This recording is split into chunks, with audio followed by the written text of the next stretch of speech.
tough to say. You know, I was expecting more police, to be honest. I think that's one of the main reasons that they had to ship in these guys. See all these brown jackets?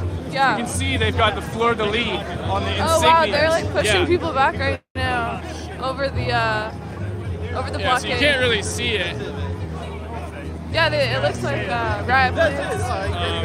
But yeah, all these brown jacket guys are from Quebec. And then these guys here, these are all like more local RCMP guys. Yeah. I've seen these guys all week, right? But these are the ones they just shipped in the past couple days? So when we heard reports of all these buses of cops coming in, Yeah. I guarantee this was them. Yeah. They shipped them in special delivery for our democracy. Wow.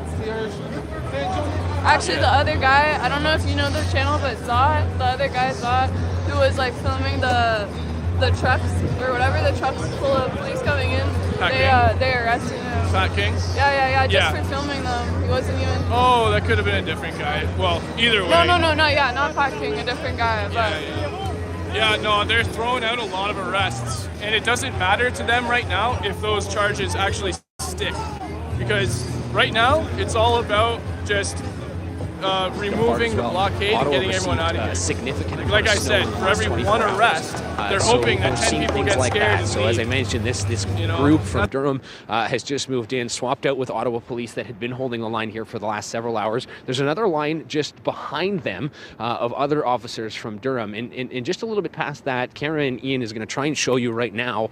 We're seeing another large group of police that appear to be moving in towards Rideau and Sussex, armed officers with long rifles. They look like perhaps Ottawa Police tactical units, perhaps RCMP, perhaps OPP. We're not quite sure. They're in the distance, but full-on tactical teams with long rifles making their way towards the main area of the protest, towards Wellington, where you just mentioned a lot of protesters still are, a lot of rigs still are.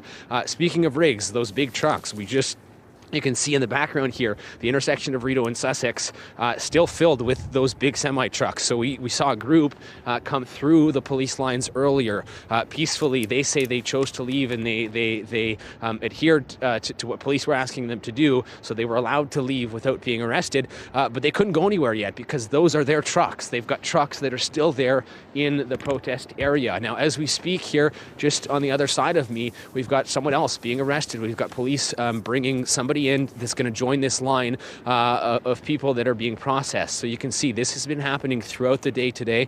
A very fluid scene. This again happening throughout the day. People being brought in, processed, and then taken out in police vehicles.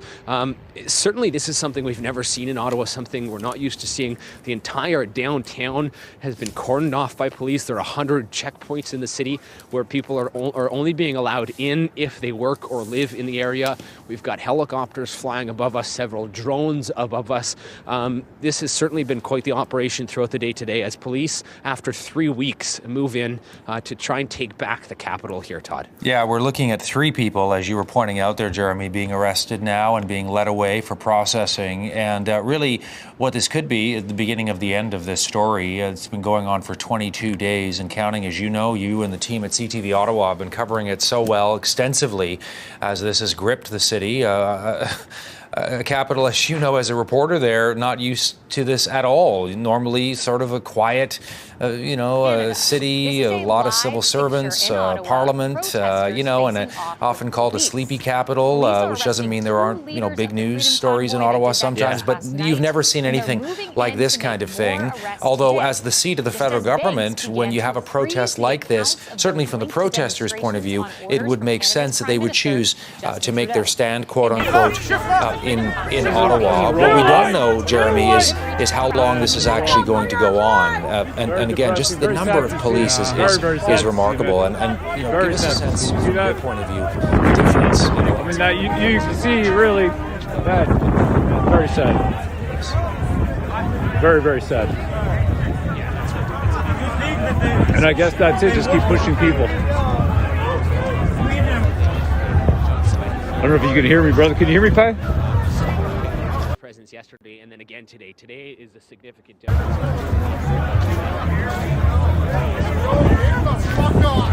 Freedom!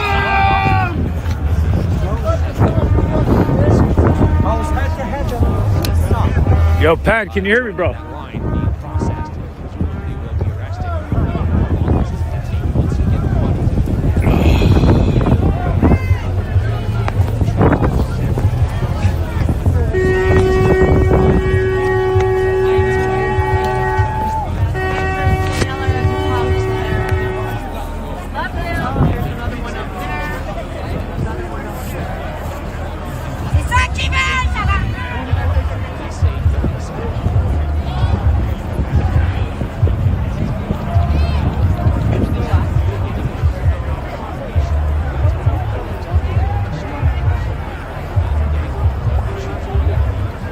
Can you hear me? Yeah, I can hear you now.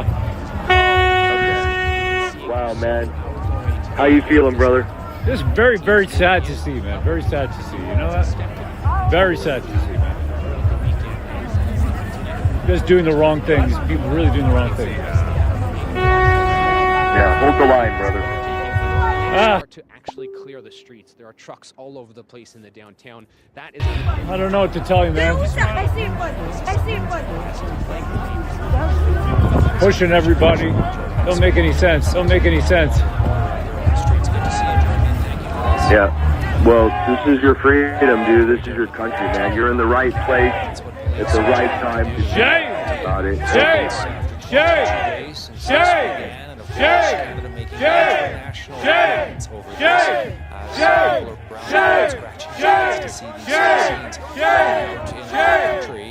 The people who have been there for 22 days, and some say they're not going anywhere, for them, they believe they're standing up in their mind for freedom against government tyranny in some cases, others anti-government, some just really don't like Justin Trudeau, others just exhausted over the pandemic and all the rules, as so many of us, if not all of us are.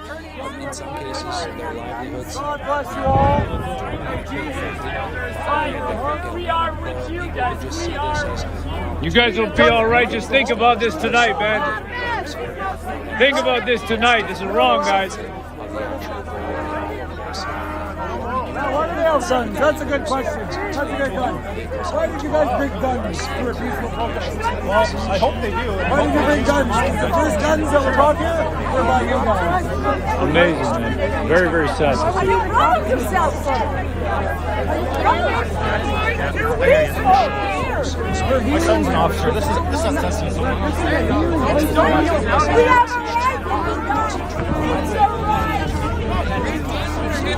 I do feel sorry for them. Jack Straw says, turn on slow-mo road. I can't do shit. I can't do shit right now. I'm fucking, it's March 15 and I can't feel my fucking fingers. Yeah, don't worry about it. I can't do shit right now, bro.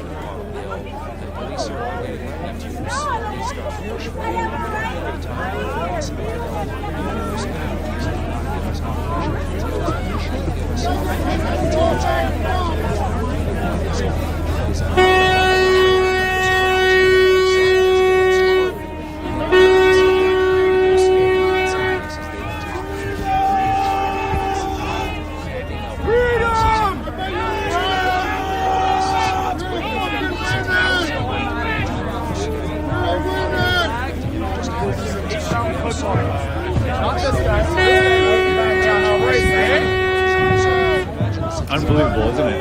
Unbelievable. Unbelievable. Oh no! Who would have ever thought? Who would have ever thought you'd see scenes like this in a country like Canada? The people in the Holocaust. I think it was at Auschwitz. Called one of the buildings where they put all the stuff that the Nazis stole. They called that building Canada because Canada is meant to be the land of prosperity. Well, Hail Jocko, thank you. Your thoughts on the challenges of going in there and actually clearing these Bro, outbreaks? will you tell the chat that you cannot turn on chat slow-mo for the chat right now? Sure.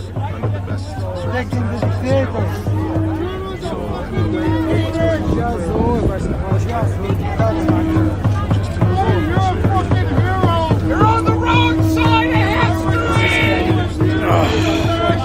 Be light, stand free. Die free. All right, let me see what I can do then, all right? Never again. Take out this friggin' phone out of my hand.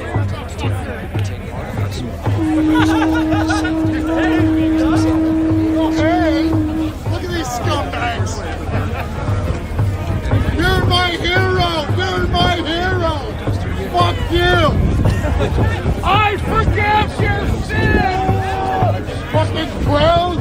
You're lucky God, mate, to give you, because I never will. You've just ruined the Fucking push it, clowns! Is there to tow a vehicle in the office? Chain up! Chain up! Chain up! Chain up! Arrest global news for a bunch of fucking whores! Move it! Chain up! Chain up! Chain up! Chain up! Chain up! Look at these fucks! I bet you're fucking proud! You know, I have a kind of a mixed opinion on it.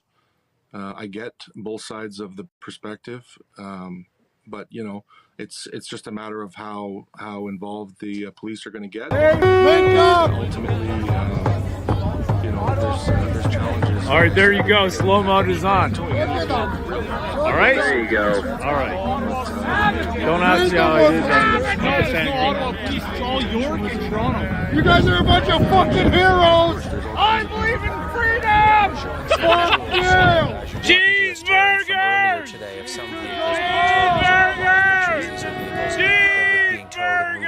a little earlier. Tell me just, I'm really curious about this too. You know, the size of a tow truck. I came to this country so that I could eat cheeseburgers. Come on, guys. So, I mean, depending on, you know, We got roasting a pig down on the More than enough food for everybody. I gotta thank you guys. You guys are stopping us from getting to our trucks. You guys are our heroes right now. Thank you, sir. Our trucks, they're kind of threatening our trucks. I'm taking this video back to those guys, and they're so happy for you. Anybody doing that? You guys have our backs. It's amazing. I wish these guys that we pay them to have our backs. I wish they'd have our backs. Anybody that you want to say to these guys back home, Northern Saskatchewan? This is your hard-earned tax dollars right here.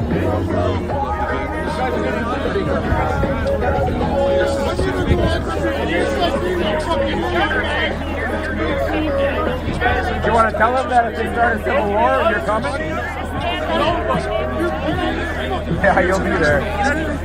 I don't. They keep pushing us and dragging us out of a truck. That's what they're going to start. They don't even realize that yet. They're not even awake to it. They've been drinking the Kool-Aid, working for a freaking Come on, man. It's wrong to push the women, no? Come on, brother. It's wrong, no? To push the women. You know it is. Come on, man. You got it. Come on, I know I can tell, man. You know. Come on. What's up? This guy here, we're funny. I know. Anyways, just remember, we're going to change something after this. After this is all over, man, we're going to change all this. Trust me. We got to, bro. It's wrong, man. We all know it, man. We're going to do it politically, but we're going to change it. It's wrong, all this, man. We are, bro. I mean, it'll be cool. I mean, you tase him, you know, after that you can eat bread and have a beer. No. We're going to trust me. We have to, man. It's wrong.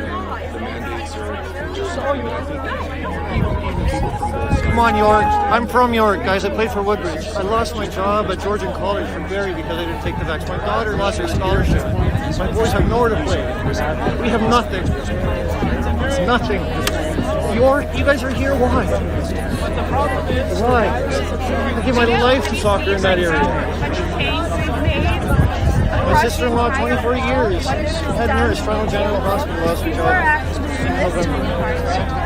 There's a lot of lies out there. A lot of lies. A lot of misinformation. Remember the day you turned on your own citizens and veterans of the country. You can see it in their eyes. They're feeling as shitty as we are. They're feeling as shitty as we are. Guys, you're just like us. You're just a different job. I love everyone. I deal with it. We all lose. We share. You do too. Your children. Your brothers and sisters. You know that. We're all going to lose this. We're all going to lose. This fucking sucks for all of us. This sucks for all of us. It's fucking terrible.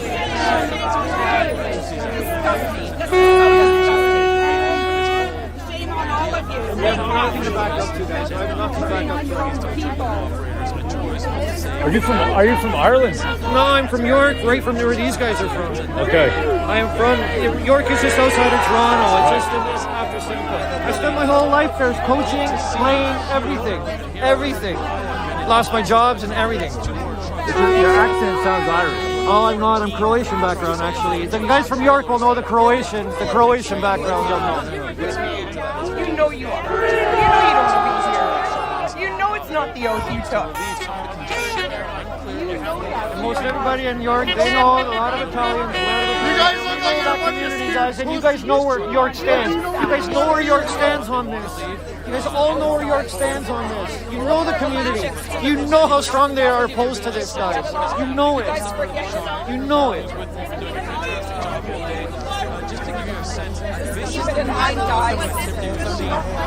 All we have is roses, guys. We don't have guns. We have nothing. We have roses and drugs and children to keep safe. That's all we have. We got bacon sandwiches back there.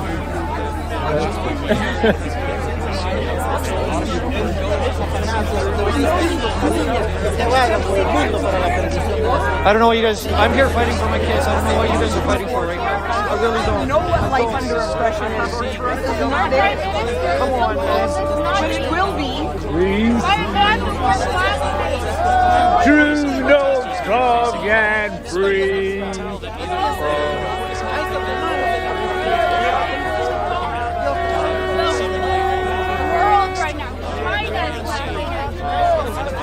Yeah, actually, China is having a good life. China is. You know, one of the Chinese somethings went on the Twitter and they were laughing at us. I'm telling you.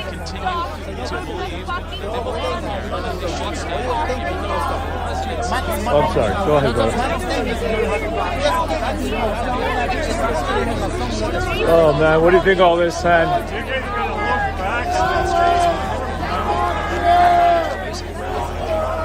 Pretty bad, isn't it? Wild.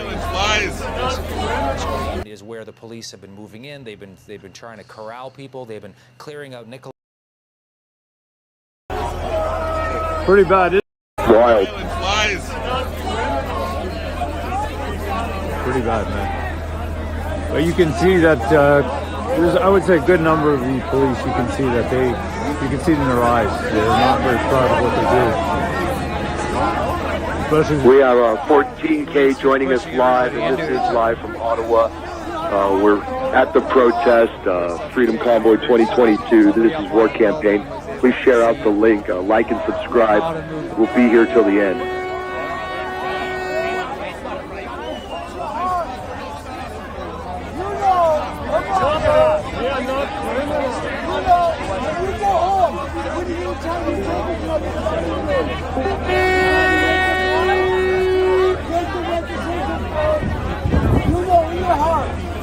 Everyone you know.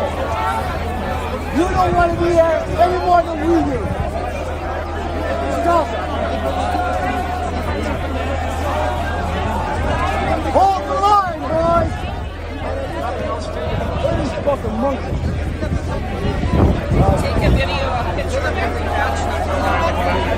Every badge number. Names, take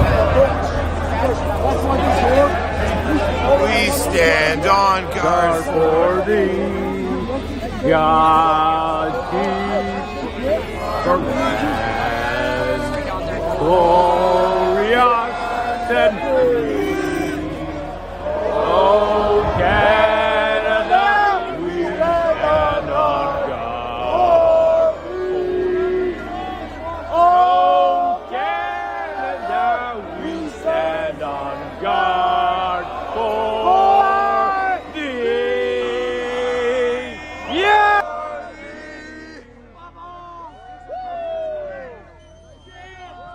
Look at you. You gotta fucking sleep at night. You gotta live with yourself after this.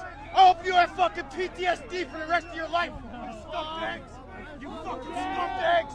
You're not fucking Canadians. You're not fucking men either. Peaceful. Welcome to China. Some people feeling a little bit of anger in the crowds here.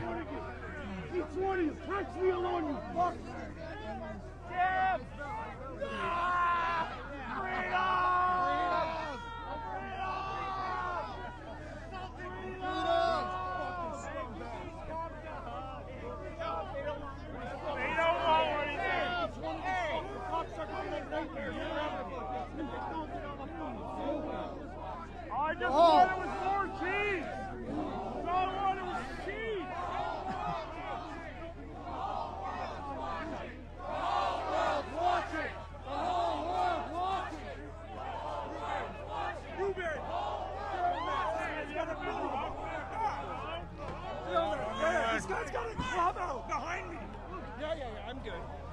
He's got a club.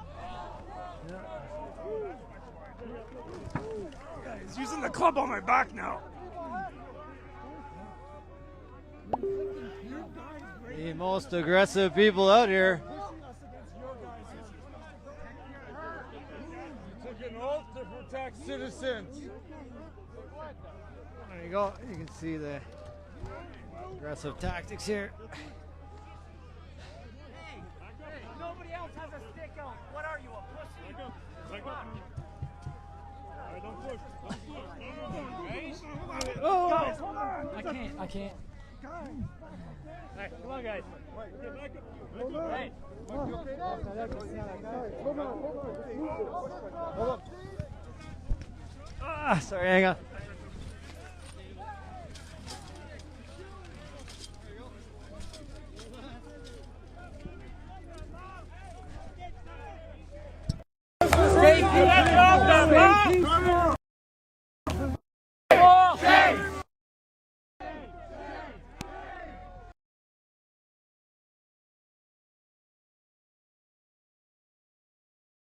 Here it comes. I can feel it. It's about to come.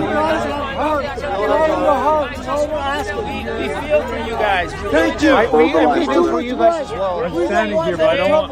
We only want to move section by section. We have a right to be here. I know. But you sir, We want to be peaceful. listen. Let me explain. You have to understand that if we allow you to move the trucks, this is over for us.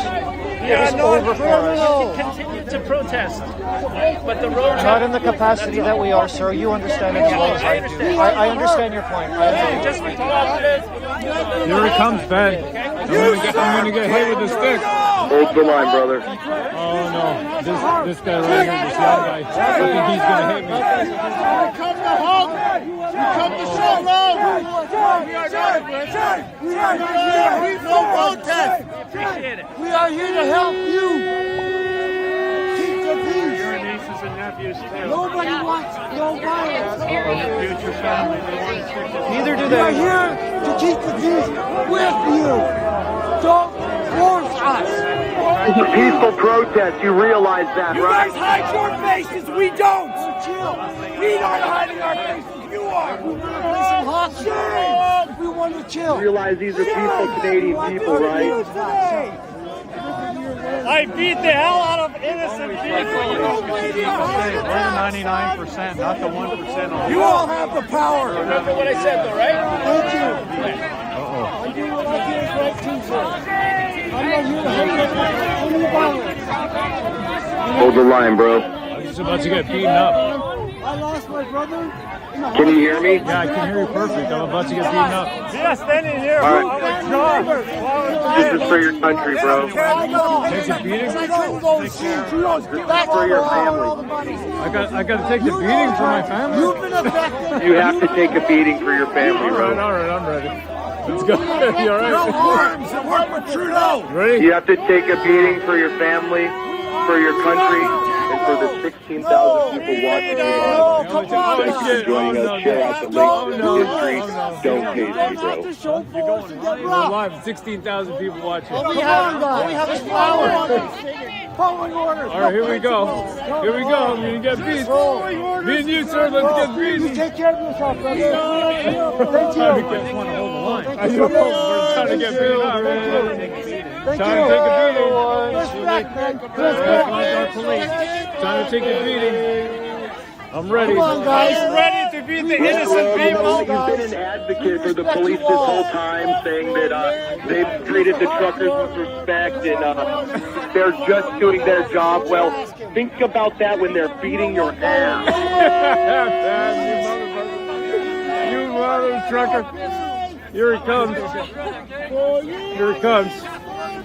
Just tell my mom that I want more candies. Now we're gonna get beat by these guys.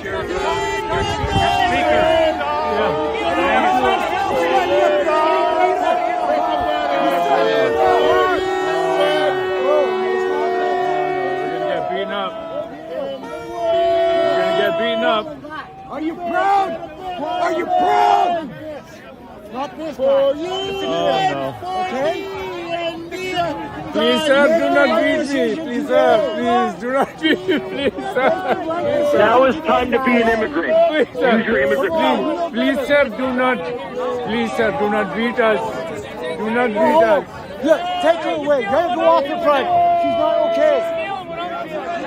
That's right. Are you happy? Come on. Come on, bro. Are you happy looking us in the eyes? Come on, man. Come on, guys. Please, just don't beat. Just don't beat. Just don't beat us.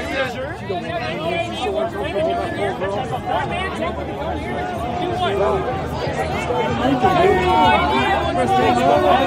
know what we're doing? I'm getting in a heart, bro. Talk nice to them. They're coming. I'm going to look. I'm going to keep my eyes open when the truncheon comes down on me. He's gonna make the choice. It's coming. It is coming. It is coming, fans. Hold the line, brother. It is coming. It's beating. We're going to beat. You know it's right. You know it's right. This young lady knows it's Okay, right. on one. He knows what's right. On 1, 2, on 3, you beat me. We all know what's right. On 3, you must beat. These are great I'm people. sorry. Oh, come on. Oh no. Okay.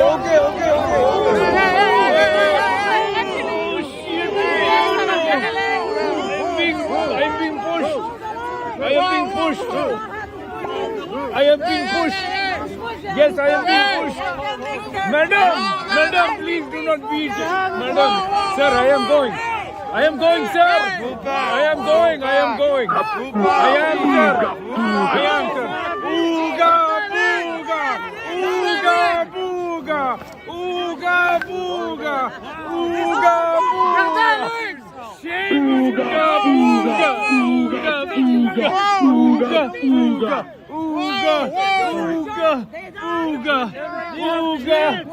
Trying to move, I can't. They're holding the line. There's nowhere to go. I'm in a mosh pit. Why am I in a mosh pit for freedom? Go. I am in a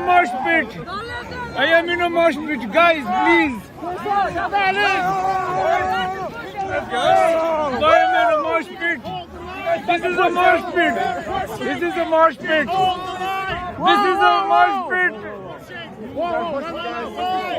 I am trying to hold my pee. I'm holding my pee. Don't push, guys. I'm holding my pee. And the line. Don't taste me, bro! Don't taste me! What? Don't taste me, bro! Don't taste me, bro! My cat can't sleep! My cat!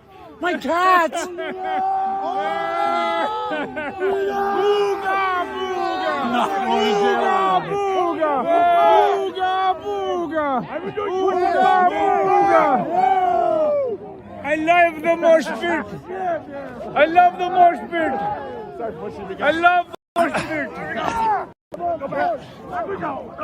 mosh pit. Oh my God. I think I just peed a little bit. I think I actually peed a little bit in my pants. I think I actually peed a little bit in my pants. Shame.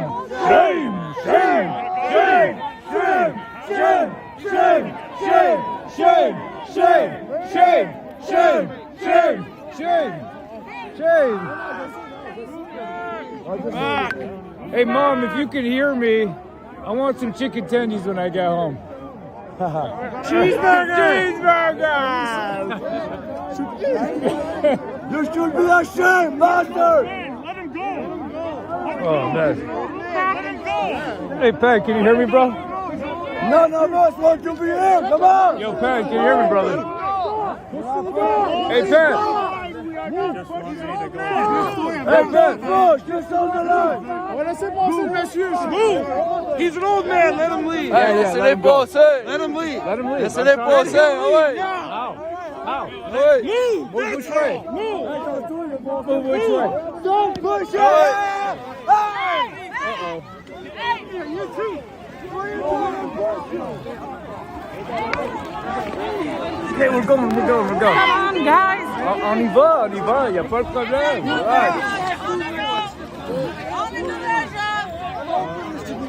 Relax, please. Please take your hands. La paix, s'il vous plaît, la paix. Get your hands off me, I move. Pas de problème. Get your hands off me, I move. Go back. Move your hands, I move.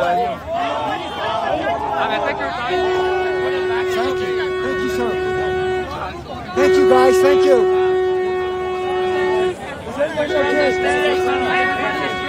Not going forward. Not going backward. Can I get on there? Say hello to my wife real quick? Yeah. Come on. What do you want to say, brother? Yeah, freedom! Woo! Yeah, beautiful, man.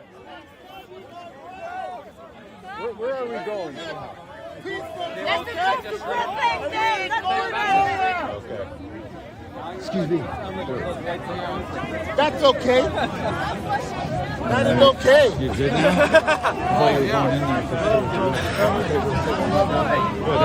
Just hold the line. Just hold the line. We don't live west. We live right here. Yo, Pat, can you hear me, brother?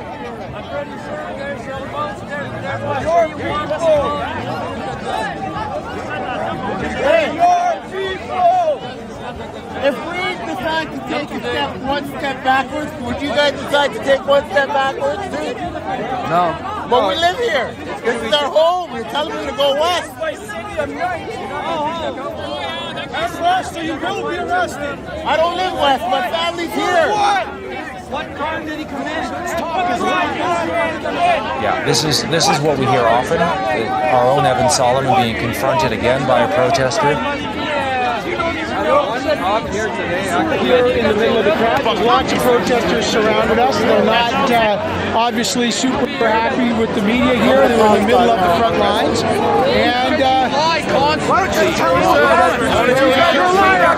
what did you say about you our jobs here? Sense, Todd, of what the crowd is like right now. The police are right behind you. We're live. Literally right there.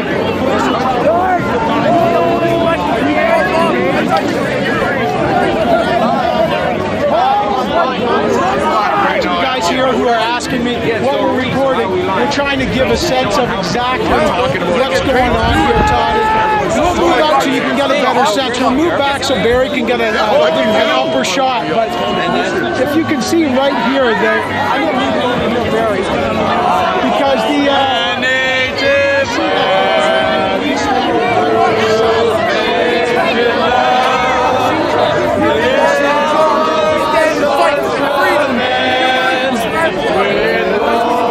jump in here again if I can. Evan being drowned out by the crowd noise, people singing, and also some very heated confrontations there between Evan and some of those protesters, angry at him as he's simply trying to tell his on what's going on there. We've seen this time and again where the media are being blamed for not telling the story, but look what we're doing. We're telling the story. We're talking to protesters. We're showing the footage. We're explaining what's going on. We're trying to make sure that the so-called Freedom Convoy protesters do get a chance to express their opinions. We know what those opinions are. In some cases, they want Justin Trudeau to resign. In other cases, they want the Canadian government to be lifted. It's become much, much more than just that, though. For many of these people, this is day 22, by the way. You can understand how everyone is exhausted. Everyone is tired. It is very cold in Ottawa today. It's only going to get colder. And these crowd scenes give you a sense of just how volatile this is here. As people are angry, they're angry at the police. They see arrests being made. They know that the organizers, some of them have been arrested. I think we have Evan Solomon back. I saw him there on camera. If we can reestablish a link with him. Evan, can you hear me? Can you tell me what's happening? Yeah, Hi, Todd. How you doing? So we are right in the crowd. I know it gets very loud, so I'll try to talk loud. Look, the police line is for the first time moving up.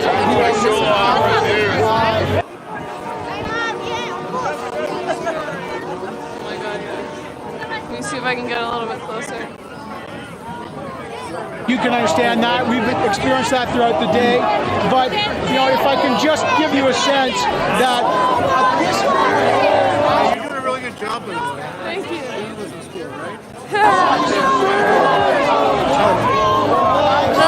Oster's off? Yeah, it's always well, I'm taking over for him. He got arrested.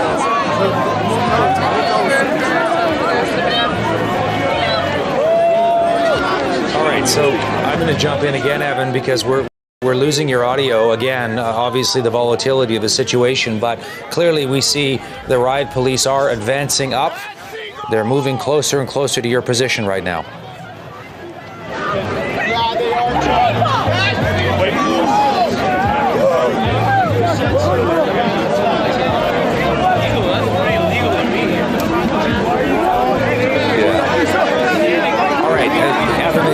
It's just there's so much. The soundscape is just so intense. It's impossible to make you out at this point. But what we are seeing, clear indication now that this massive show of force by police, they're starting to move in. They're starting to make arrests. And these protesters, certainly a hardcore group, not going anywhere. You can see them. They're shuffling. They're angry. They're shouting. They're pushing back at police. And the police starting to decide, look, we got to go now. We've got to move in. We've got to clear this area, which you can see just in the background there. That's the shadow lorry.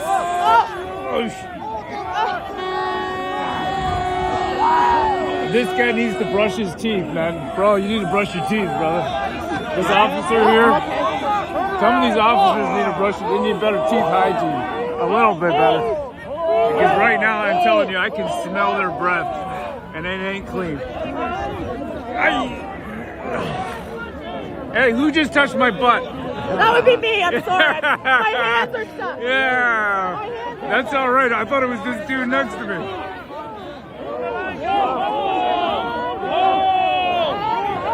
Hey, hold. Where are we going? Shame! Shame! Shame! Shame! Come on, Shame! come on, man. Come on, guys. Come on, man. All right. Take it easy. Take it easy. I love being in the marsh pit, but take it easy, eh?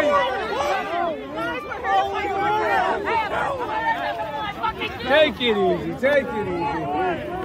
I understand your point of view, but we're very emotional. This is our country. Yeah, right? I'm so upset. Hey, guys, don't push the ladies. Don't push the ladies. Come on, guys. Come on. Don't push the ladies. Don't push the ladies, man. Don't push the ladies. Turn around and walk away. Guys, we're here to stand up for our rights. I can move back, but I'm not leaving.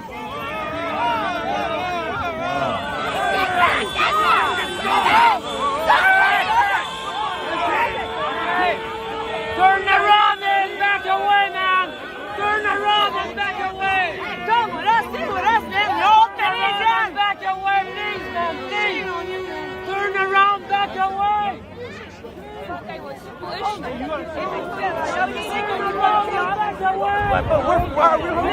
We want our rights back. I can't go turn around and back away, please! Right? Stop with the mandates. Seriously, this is identical. We have a peaceful in Canada. Turn around and back away! Take a good look! It's obvious. It's never been more obvious ever. You're working for who exactly? Just go home. I want to know because I'm working for my family, for everyone I love. I know for who I'm here. That's that right here at the front line of Sussex, the police action is happening. And as night's falling, obviously the police are still moving up. They're moving up the line. Todd, I'll throw it back to you. Yeah, Evan Solomon there in the crowd, and you can see people are angry, people are upset at the media. In some cases, they consider us part of the problem, or as they would put it, peddler of lies. But you can see where we are. We're out there. We're talking to them. We're showing the story. We're presenting their opinions as well as we cover the story as the police are starting to move in Ottawa. And we just want to salute the fact that, you know, our reporters are out there in very cold weather. It's exhausting. They've been out there for hours in not ideal conditions. They're being yelled at. They're being accused of all sorts of things. They're being insulted personally. They're being jostled in some cases as we try to bring you ongoing coverage here of what you're seeing in Ottawa. And as Evan pointed out, yeah, night is coming. The sunset in Ottawa in about 20-25 minutes or so. Very cold. It's going to get colder now in the hours ahead. And we are starting to see a clear indication of more police action. So what has changed in just the last couple of hours, we've seen more trucks leaving the area. We've also seen more arrests being made. We may be at upwards at about 100 or so now. I think we may have, I saw Evan there who may have been trying to talk to us. Evan, if you are still there, can you tell us what the latest is? Anyways, it's nice to meet you. Nice to meet you. Good luck. Stay safe out there, right? Absolutely right. Thank you for that. Yeah, Evan's sort of interviewing people on the fly. Yeah, go ahead, Evan. Yes, Todd, we're back here. There's lots of, look, this is one of the more tense situations. Throughout the day, the police have moved up, and as I say, this is maybe the next phase at Sussex here, where the action, and right behind me, you can see the police are moving again. The line is moving as we speak, Todd. You can see it. The line has moved forward as the officers on horseback retreat, and so that's done. So every couple minutes they're moving forward, and the protesters are moving farther and farther up the hill past the chateau towards Parliament Hill. Hey, Evan, so, can I ask you a question? Again, are they actually arresting people, or are they just pushing them forward? Todd, I can't see if anybody has been arrested because what usually happens is at the front lines, if someone is arrested, they're literally pulled through the line, and I can't see any of that, so I can't report on that. I can only report that they're coming back, and, you know. Where were you 2 weeks ago? And so this is part of what we're appreciating that. Really been on the ground. They lie. They're paid by the globalists. Okay, so I mean, these are part of what we hear, that we're paid by the globalists. So, Todd, I'm going to throw it back to you. He wants to say something. You want to say something? Doing the real thing according to you. What is doing the real thing? I don't know what your question is. What do you think? You know what my question here? You're not deaf. No, but I'm not 100% sure what you're asking. What is doing the right thing? Do we have a Charter of Right that was signed 62 years ago? Do we have that Charter of Right? Hasn't been torn apart? One question? Yeah. Wait. No. Give you. If we were to go to war with Russia, okay, there you go. If we were to go to war with Russia, would you go there? Oh, I know. Would you volunteer yourself to go fight a war over there? What's the relevance of the question? I'm just trying to figure out. I'm just asking a question. Well, I'm a journalist. What's the question? A journalist. Yeah. I'm just saying, are you proud of what you're doing right now? Yeah, we're going to jump in here, Evan, if we can, and just bring in Chris Lewis, our public safety analyst, who is joining us, a former commissioner of the Ontario Provincial Police Force, a man who knows law enforcement very well.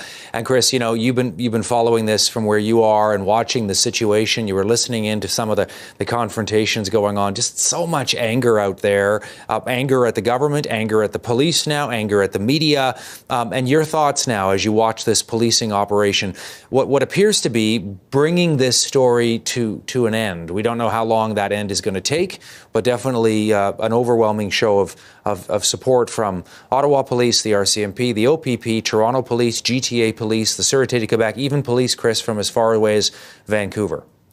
That's right. I mean, this tremendous show of support. I get the frustration of the members of the public that wish they had seen this weeks ago. Absolutely agree. But that's not what happened. And they are there now. So Ottawa Police has the ability with the partner agencies to try and clean this mess up. They're trying to do it very methodically. trying not to rile the crowds up. I think Evan should have been a police officer because he's keeping it cooler than I might in that same situation.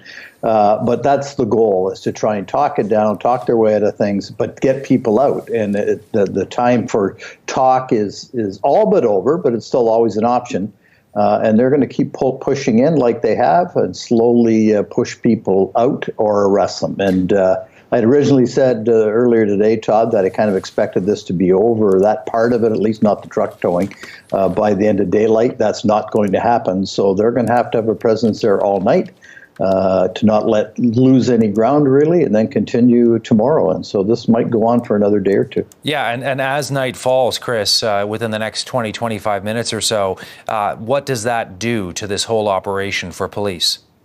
Well, it really it complicates it. It makes it a little more dangerous because we still don't know what's in those trucks. We still don't know what some of those people in the crowd are carrying, and they may not be carrying fire. All right, Chris, I'm just going to jump in here because we're now looking at footage of police on horseback who are now establishing. I believe some of those police are from Toronto. Let's go. All Let's right. go. Let's go. Evan. Let's go. Yeah, Evan's going to move out of the way. Our cameras are going to move out of the way to a safer spot. Very quick now. Because back. Okay. Yeah. Hang on. Would you call this appropriate? All right. So Todd, can you hear me? I can. Go ahead. Yeah. Okay. So there was just a major move from the police line. Again, they're pushing up.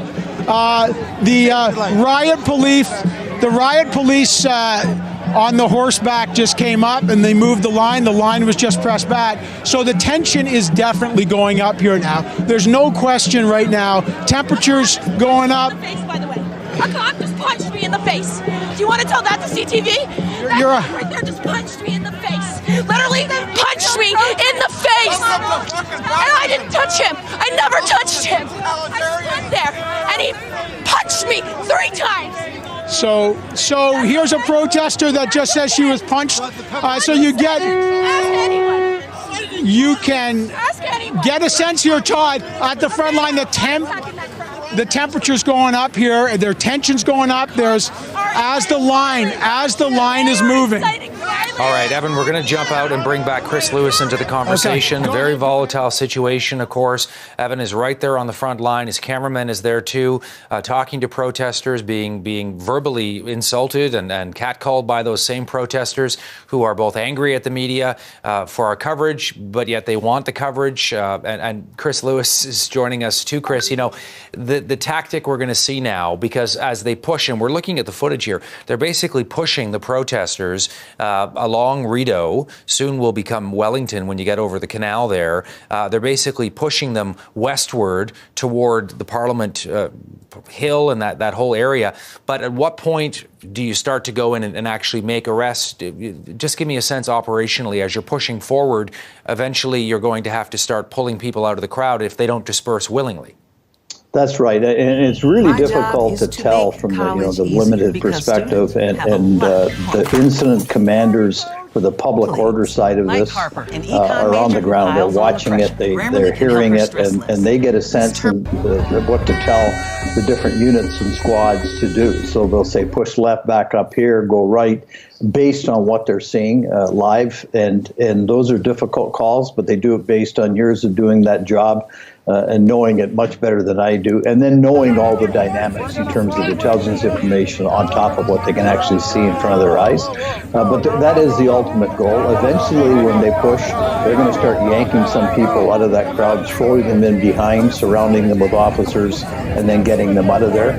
But you can't do that quickly with hundreds of people. You can only do a couple here, a couple there, and slowly pick through and hope that some see the better judgment plays in and they start to realize I'm not going to win this fight. But what you see here, Todd, largely is what was an issue from the beginning, was the lack of resources. How could you ever do that with less than all the resources you have and still have backup resources and other special units to relieve these guys, because they can't work 24 hours a day. And so for every officer you see, there's another one out there somewhere trying to get ready to come in to help or relieve the officers that are there, as well as all the roadblocks and checkpoints. This is huge, absolutely huge operation. And we're being very cautious and careful, Chris, with the footage that we do show because of the volatility of the situation. Just want to point that out to our viewers here. You know, we have our correspondents out on the ground, but as you can see, night is falling now over Ottawa. I just want to ask you real quick about the evening factor here as things get dark and what that does to police. You started to answer that, and I had to cut away to go to Evan. Can you just tell us, from a police point of view, what that means now as night approaches? Well, it's kind of like when you were a kid and playing hide-and-go-seek. It was easier to play in the dark. And they're basically faced, it's a simple analogy, but they're basically faced with that. Once it's dark, they can't see where people are as easily. It becomes a lot more difficult to manage. It's easy to throw a book or something in the police when you're in a corner and you can jump behind the corner. They don't know where you are in the dark. So the threat gets a little bigger. The possibility of projectiles or even firearms in the dark increases because it's easier to hide and manage from the bad guy perspective. So that may never happen, but it's still has to be thinking that way. I mean, there was a cache of guns seized in Coutts, Alberta, and the Minister of Justice related that to this protest. So the police are on edge. And it's, from physical violence, and that's why they paid the big bucks, so they don't want it, they don't blame them. But they're also facing those unknowns because they don't know what's in pockets or in trucks that are still there that haven't been cleared. And so it just kind of it makes it a little scarier in the dark, for lack of a better term. Chris Lewis, CTV Public Safety Analyst with his insights. Chris, stand by because I want to bring in our Bureau Chief in Ottawa, Joyce Napier, who is in the capital today following all of this. We're also looking at the horses, Joyce, that are moving in. These, we believe, are from Toronto, police from Toronto, that were sent in with the horseback riding police there moving through the capital. Mubin Sheikh is also joining us. He's a security expert as well. Joyce, your thoughts on what we're seeing? But hey, man, it is what it is. You know what I mean? Well, it's so interesting to see this because we have seen practically no action for the last 3 weeks. So we've gone from 0 to 100 in a few hours. I mean, this morning it was still quiet. Checkpoints were set around all around the city, about 100 checkpoints. So it was hard to get. We are right in the middle of this. Our offices are right here. So it was hard to get here, even with our passes.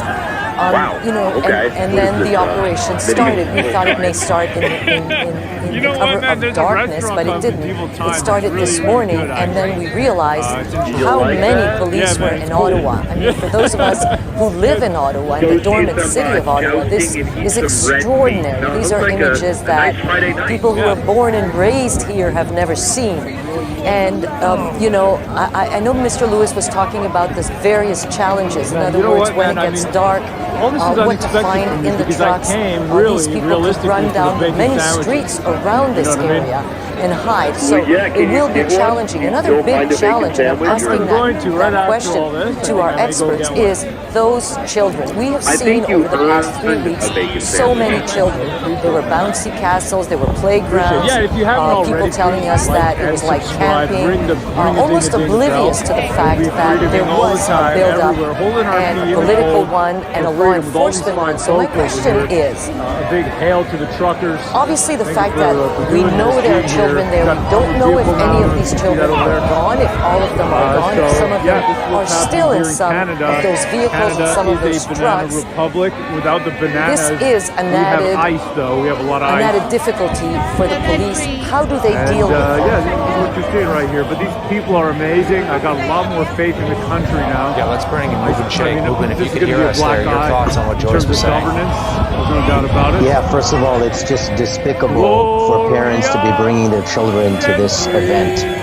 They knew exactly what they were doing when they brought their kids, and the purpose of this was to portray a narrative that this is a protest, quote unquote, made up of normal people, families, trying to make it a very family-friendly event, trying to be very careful not to make this into an aggressive event so that they could say, look, we're just peaceful protesters. And we already heard, some days ago when City of Ottawa Children's Aid Societies were making comments around this of worried about the children's safety, children being subjected to truck fumes all day and all night. living in really cramped quarters, no real hygiene, no school. And worse, and I don't think we have ever seen this in our history, that people have been using their children as human shields. And that's exactly the term to use. They were literally putting their children in front of them as the police were approaching. This just lends, just shows an aggravating factor and shows really how despicable all of this is. Hey, Mubin, I just want to read something live to you on the air as we continue our coverage here. This is just coming from Ottawa Police via Twitter, Mubin. Let me read it. Protesters are assaulting officers. They are assaulting officers, have attempted to remove officers' weapons. All means of de-escalation have been used to move forward in our goal of returning Ottawa to its normalcy. Your immediate thoughts on that? It reminds me of January 6th, actually, when the insurrectionists were doing the exact same to police, exact same thing. I have no doubt that these individuals would use those weapons on the police, and what an atrocious situation we would find ourselves in if that was to happen. So it just shows you again that we're not dealing with normal protests. And also for police, the challenge in trying to bring this to a peaceful, and I underlined and emphasized the word peaceful, and the amount of restraint that we've seen from police. Is that for me? I thought that might be for Chris. No, it's that is for you. Your thoughts on just sort of how police have handled this over the last, now we're looking at about 7-8 hours or so. Yeah, I'm very sympathetic to the police situation. When about 8,000 people showed up at the beginning, the police were completely outnumbered. There's no way that they could get they couldn't really do much. I understand people were demanding that police enforce, and that will be discussed, I'm sure, in the days to come. But the police have been handling it very, very well. Some people might say a little too peacefully, in that they weren't seen confronting protesters, saying things, being violent, mindlessly violent. So, let's have some patience for the police. They really have a really tough job. And I think they've been doing very well thus far. Our Bureau Chief, Joyce Napier, is with us too. And Joyce, just an unprecedented situation for the capital, as you're very familiar with, unlike anything Ottawa has ever seen before. Absolutely. And, at the beginning, and I think that's what irritated a lot of residents here in Ottawa, is that we saw the police actually, once the trucks were in place in front of the Parliament and, spread all over what is now known as the red zone, police seemed to be almost sympathetic to the truckers, even when they were honking day and night, which the mayor called noise pollution. If Ottawans are irritated against police, there is a reason. They were helping them bring fuel to their trucks. Look, we don't want people to freeze to death in their trucks, understandably, but they were encouraging them. We saw them carrying food. We saw them, helping them out. Now, we don't want anybody to not be warm and minus 30 temperatures, because the capital gets really, really cold at night. But on the other hand, is that really the role of the police to be helping them out? So that's what happened, and that's when the criticism really started. And at the same time, the politicians were all silent. The Prime Minister was nowhere to be seen. The Premier was, nowhere to be heard. And the Mayor of Ottawa was asking for a negotiation with these people. So, if the residents of Ottawa are frustrated, there are good reasons. More as frustrated against the so-called, freedom convoy, as much as they are against their politicians, who really, there was a lack of leadership and also a lack of law and order for 2 full weeks. You really didn't know when this would come to an end, as more and more truckers were coming in, and the weekends became one big giant party in front of Parliament. And nobody's against parties. We all like them. But the chief of police, who resigned last week, asked for more help, asked for reinforcements. So the reinforcements are here now. The question is that anybody who lives in Ottawa is asking is, how did it take 3 weeks? So I want to ask Mr. Lewis, is there an explanation as to why this took this long to be where we are today? You know, I don't have an answer, but I certainly agree with everything you're saying. The politicians, you know, the poor planning at the front end caused this thing to be entrenched in the city. There was a lack of enforcement. Absolutely. You know, I've heard it time and time again and saw video footage of some of it. Now, you know, an inquiry will sort some of this out later, but I'm also hearing that there was orders, you know, from very high up in the police department to officers not to take action because they didn't want to inflame it, etc. So some of that will be true, some not, I assume. Still wrong. Absolutely get the perception. Why it took 3 weeks to get the number of people here from other departments that it did, I don't get. I know it's challenging because the OPP and the RCMP, they're very understaffed, and some of their communities are running short of officers now. So how do you get more to, you know, to come to Ottawa, where there was a time we could have got 1,000 in probably within 2 days, but we had a lot more people in those days too, which is a different failure within policing, the policing community. So there's no. They beat her up to cuff her, then she fucking carried a 2-person. Oh, right. Is that the way? I'm not sure if she had a night attack, but yeah. The horse trap. How do you see us ending, man? But I'm not a quitter, but fighting to fight and living to fight another day is essential as we are. You and I have been up there. Do you think there's going to be people lines 3 times We've been now? there pushing them. That's the big question. We've been right up on the front. My fucking feet are wet. My toes are frozen. My whole feet is frozen.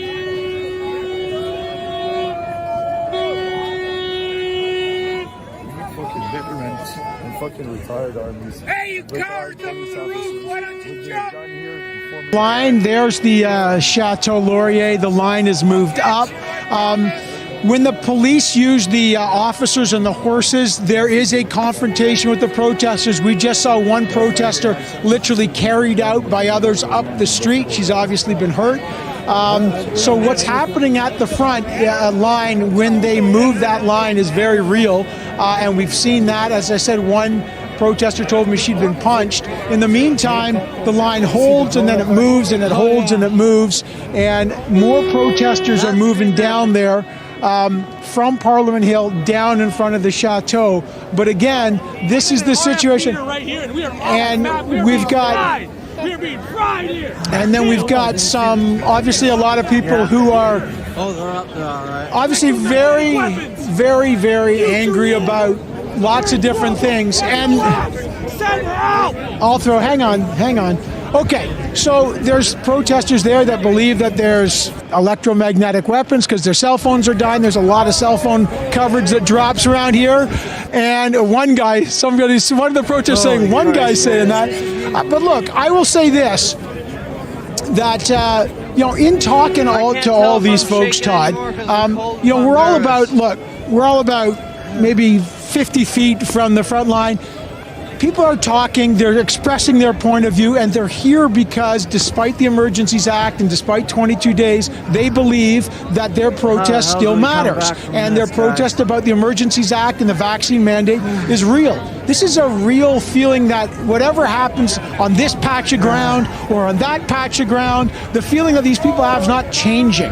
And that's going to be something that whatever happens today, tomorrow, and the next day, the country's going to be thinking about and dealing with. So in the meantime, Todd, on the ground, as you say, you've got a grandmother, you've got people from all walks of life who are here still, despite the police action going on and continuing for the next, we don't know how long, day or two. Todd. Yeah, and also, Evan, you raise a great point. You know, the risk here of you know, marginalizing some of the voices or dismissing them out of hand as radicals, saying they're not representative. But as we see, you know, they are representative, and there are certainly signs they have a lot of support in different parts of the country.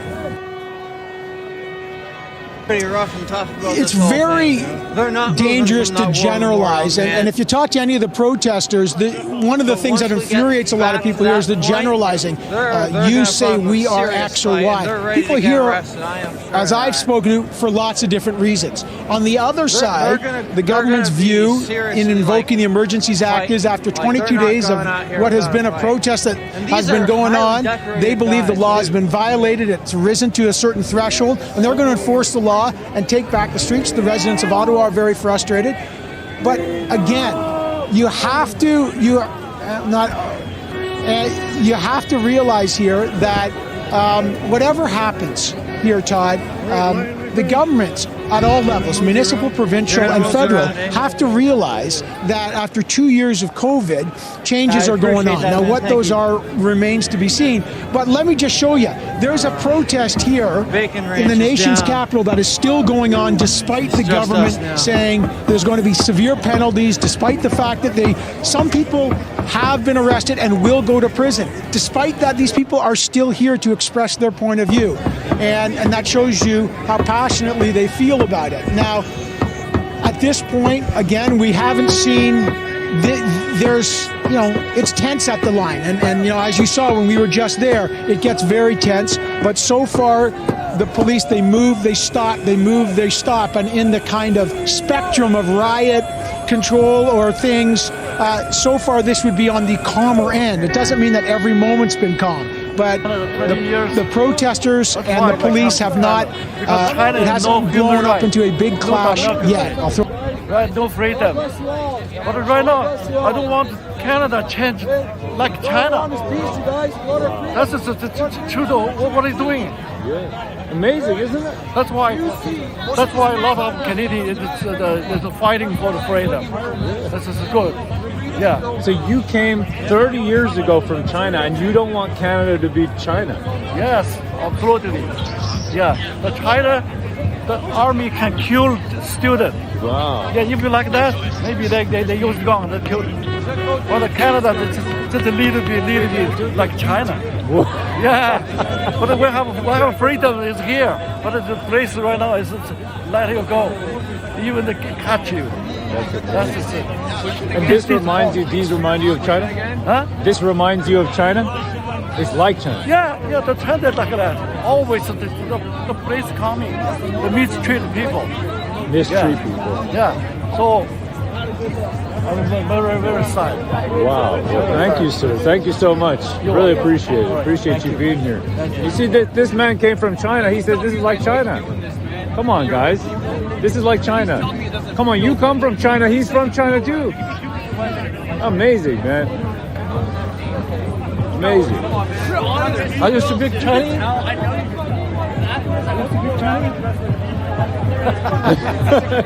Yeah, no problem. No problem here. Put your mask back on. This man's from China. He's saying this is like China right here. And? Yeah, that's like China. Little bit in change. So that's terrible. My grandfather in World War II, he got buried when he died. He got buried. He still had 3 bullets in him because he was fighting communism.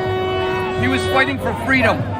Now these police are turning on the people that just want to be free. He would roll over in his grave right now at these people. I don't know how you can live with yourself. I have no idea.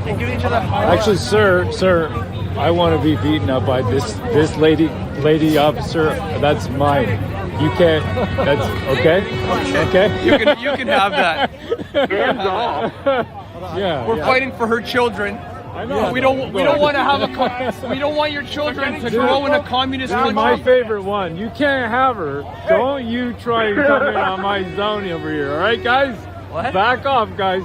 This is my spot. That stick is gonna hit me, not you. Don't you? This nice woman is fighting for a criminal politician. Don't you try to get it. Don't take my turf. Nobody take my turf. All right, you hear me? Excuse me, madam? I said there's no reason to point out a woman. You're gonna beat your ass. No, I just choose to hit you. I'm just choosing who I want to be beaten up by. Okay? That's all. We love you guys, man. We love you guys. I'm just choosing who I want to be. Isn't this a free country? You can choose which officer beats you up. No? I thought this was a free country. I could choose the officer that beats me up. It's a free country, no? You can still choose which officer beats you? Yes. Yes, you can. Oh no, I don't want him. No egg roll. No egg roll for me. No egg roll for me. Don't taste me, bro. No egg roll for me. I'm not interested now. I'm not interested. I'm getting out of here. No lady cop. Sorry, business is closed. Store is closed for business. What's up, brother? How you doing, brother? How are you? Good, bro. Yeah, man. Want to run into you again? Say again? Want to run into you Yeah, again? man, right? We're always in the same spot. All right, anybody in the chat, if you can point out an officer that you prefer, okay, then that's the one. Just point one out. If you look at this guy, I don't like. This officer, I don't like him. He's got mean eyes. He's a jerk. He's got mean eyes. Bully. Yeah, he's a little bully. He's a little twat with a little pecker. Yeah, he is. Little pecker. Little man syndrome. Little man syndrome. You got it, man. All right, who else am I going to choose? None of these dudes are interesting. My son-in-law was in there. They just kept shoving. Then when they started arresting people, they arrested my son-in-law. Oh, wow. All that they did is they took him away in handcuffs. They wouldn't tell his wife where they brought him or anything. She'd phone the police station. They just hung up on her. So he just called. He was arrested hours ago. He just called. What they did is they just drove in a paddy wagon in the middle of nowhere. His GPS says it's about 15 minutes by car to get here. And they just let them go in the middle of nowhere. Did they write them a ticket or anything? I don't know, because he just called to say he's safe. Yeah. And he's trying to find his way back. Wow, that's crazy. So we'll find out more once he gets back. I'm pretty sure that they wouldn't have done that if they had actually arrested him. Like, in order to be arrested and charged, you have to be they have to tell you your Miranda rights, like, or else it's not official at all. So if they're just pulling and to the guys credit in of the provincial government and the federal government, they did provide us incremental increases in officers over the course of the last couple of weeks. But we needed a big infusion of officers, just as we saw in Windsor. It worked quite well. Sort of this massive number of OPP and Windsor and RCMP. And now we have those officers. If you know your station's been reporting, you see police officers from Durham, Gatineau, Sûreté de Québec, Toronto. It's been all hands on deck, and I'm very appreciative of our municipal partners providing those officers, because, as you know, we just saw the skirmish that took place just 5 minutes ago. It's a very serious situation. If we don't have the resources and the police officers to back up all of the legal documents that we throw at these people, it won't be worth the paper it's written on. We have to get them out of town. They have to go back to their own communities. They seem to be confused that most of the mandates have nothing to do with certainly the municipal government, and very few have to do with the federal government. They should go and lobby their provincial governments and leave our town so we can clean the place up, because it's turned into a complete pigsty, urinating all over the place, having pig roasts, and showing such insensitivity to the residents of this city. Can you imagine in their neighborhood if a bunch of 18-wheelers decided to come and honk their horn all night, all day, have a pig roast, an illegal fire, drinking in public? They wouldn't want it at all. So I think it's time for them to leave, and for their relatives, quite frankly, if they're seeing this on television, they should call their relatives who are staking out in Wellington and say, get the hell home, because you're going to lose your truck, you're going to lose your license, it's going to be impounded, it's going to be sold off, you won't be able to go to the United States as a trucker. You have everything to lose under the Emergency Act. So I don't quite understand why they're digging in, particularly when so many provinces are removing many restrictions from COVID-19.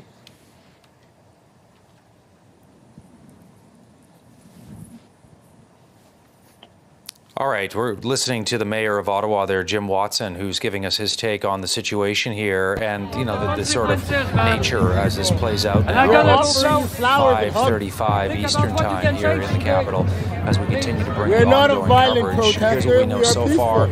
As was showing you on your screen, 70 people have been arrested and 21 people towed so far. And all likelihood that number is much higher now because we see police. I am trying to offer you guys flowers. If Jim Watson is still there, Mayor Watson, I think I can can see you.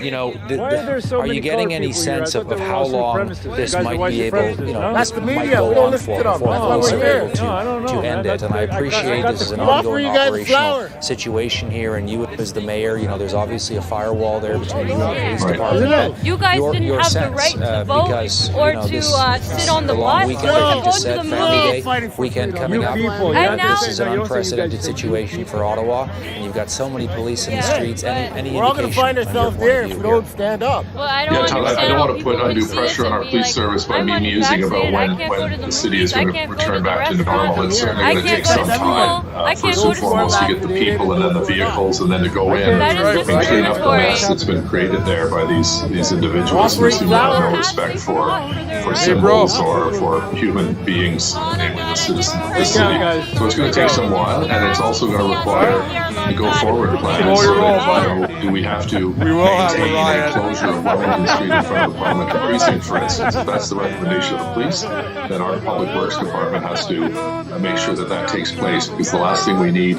is to get everyone out of town and then all of a sudden a bunch of yahoos say, let's go back to Ottawa. We can't allow this to happen again.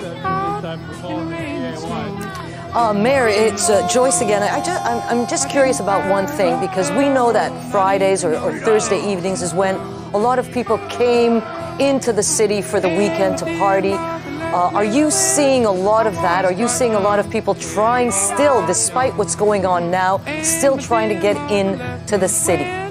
I'm sure there have been calls, as you know, Joyce, from the group, the organizers, to ask people to come and replenish their individuals, which is completely irresponsible. We have the 100 checkpoints where people can't get in unless they have a legitimate piece of identification that they work or live in the downtown core. So we're trying to cut off all those opportunities for those people to come into the city and cause havoc. And we're doing that in collaboration with the Ontario Provincial Police in terms of off-ramps to the 417. So, there's no question a city as large as ours, there may be people that can get through, but I think the police have done a really good job of creating some kind of an ironclad around the city. And unless you have a reason to be in the downtown, you shouldn't be in the downtown. And that goes also for our own residents. It's tough to say that, but we need to ensure that we have as few people as possible in and around the area, which is a very dangerous area, occupied by some very dangerous people.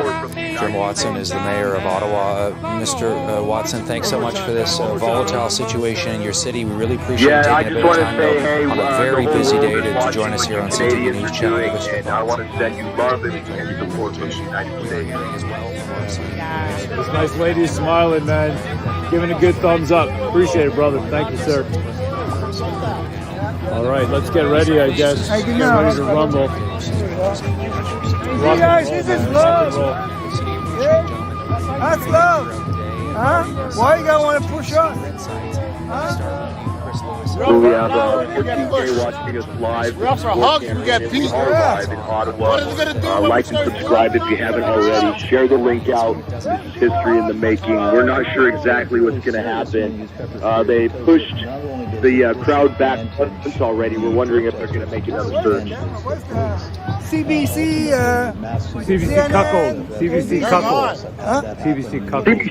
CTV, CBC cuckold. Level. Yeah, a lot of these are cuckolds. Yeah. Fake news, CBC. Fake news, CBC.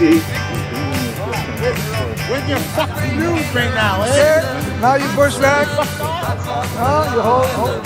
They're holding on. Love you guys. Can you just give me a heads up this time? Love you. Just so I'm not caught unawares because I don't want to trip. Yeah, just tell him before you taste it. Yeah, just give me a heads up before the horses trample me. Just be like, hey, we're about to lob some tear gas, guys.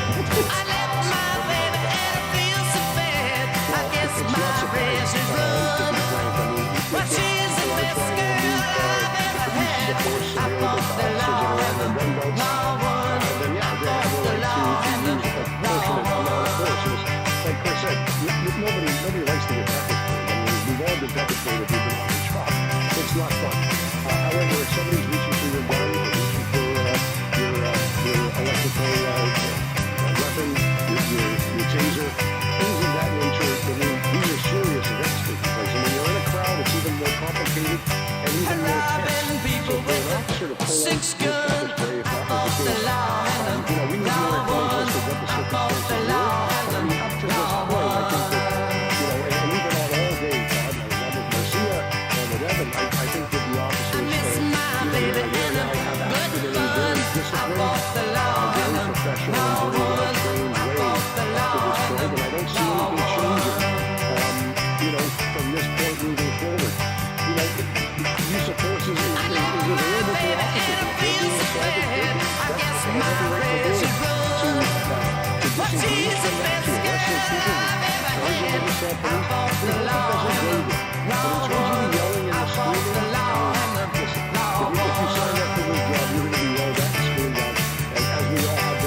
That just goes right off your back. But when it comes to grabbing your firearms or other use of force weapon, availability that's on adults, that's a very different story.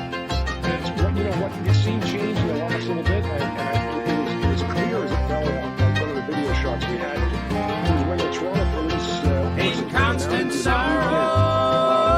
Maybe 15, 20 minutes ago, when Evan Sullivan was reporting. A head start. Give him a head start.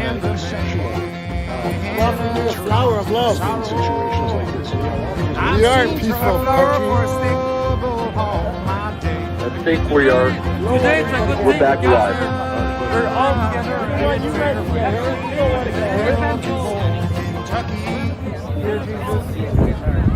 We're very, very close. Together. Hey, guys, let us pray. Sit on your knees, let us pray. Come on your knees. I can't go on my knees, my friend. All we need to do is all turn our backs. If they want to club us, Nobody move. they can Club club us us. from behind, yeah. Club us from behind. I don't wanna turn around and I don't wanna get on my knees. Come on, guys. Come on, man. Just wanna relax, man. We're turning around, we're holding our line. Oh, do I gotta do this? You can beat us from behind. Oh, shit. I gotta turn my back. You all stand. Oh, shit. Turn your back. Oh, shit. I hate this. I hate this game. Turn it up. Turn your back. Oh, no. Turn the back on our country. Oh, no. This is not gonna be well, is it? It's not gonna go well. It's almost time for Ooga Booga. Almost time. I can feel it, man. I can feel the Ooga Booga about to happen. I can feel it. They're about to beat me up from the back. For some reason, I've got to turn my back and get beaten up. Everybody, like, subscribe, share out the link. This is a peaceful protest, but it might turn ugly. My turn to beating for me. Okay, all right. I'm doing it. Stand up, sit down. Simon says. How you doing, man? Thanks, Joseph. How you doing? Good, man. Right on, good. right on, man. Put that one on the wall. Standing here for freedom. Right? Freedom. Freedom. God. Lineup. I've never seen so many cops in my life in Canada. But here we are. They're from New York. And they're from where? York. Yeah, from York, from all kinds of different places around. Fresh guys. Oh, yeah. Wow. Those guys are from York. That's how they're gonna Ontario outlast us. police over here, eh? That's their tactic. Do what they want you to do. Those are from York. I can feel it tightening up. Oh, hold on, this guy is actually this guy. That's he's my guy. He's the better, he's the good one. Yeah, I want him. She's taking this fellow over here, an Oriental guy. You want to switch with me? Take this gangster. Thanks, man. Okay. I just know who my favorites are, you know?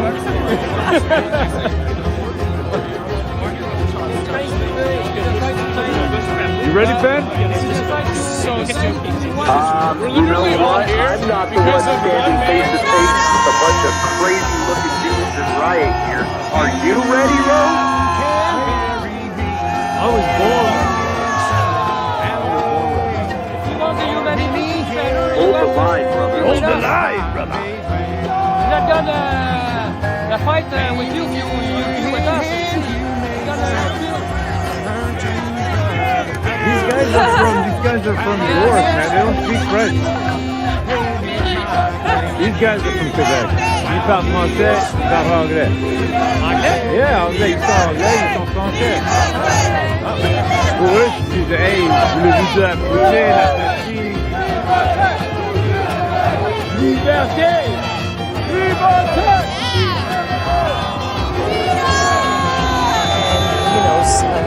sort of take over the country. So how does a police moving in right now, as they're doing, how do you deal with that? How do you distinguish the more sinister elements to the people who are there and are thinking that this is perfectly legal but are not dangerous? Chris, what do you think? That's a great question. I don't disagree with Joyce's theory of the different types of protesters. Some are very passive, they just want to make a point and they want to make it in a nice way. It's those, as you increase in kind of intensity, really, or at all times, I should say, police have to judge their decision-making and their use of force based on what they're confronted with. So it could be a big, mean-looking human being, but it's just singing and dancing and happy as can be.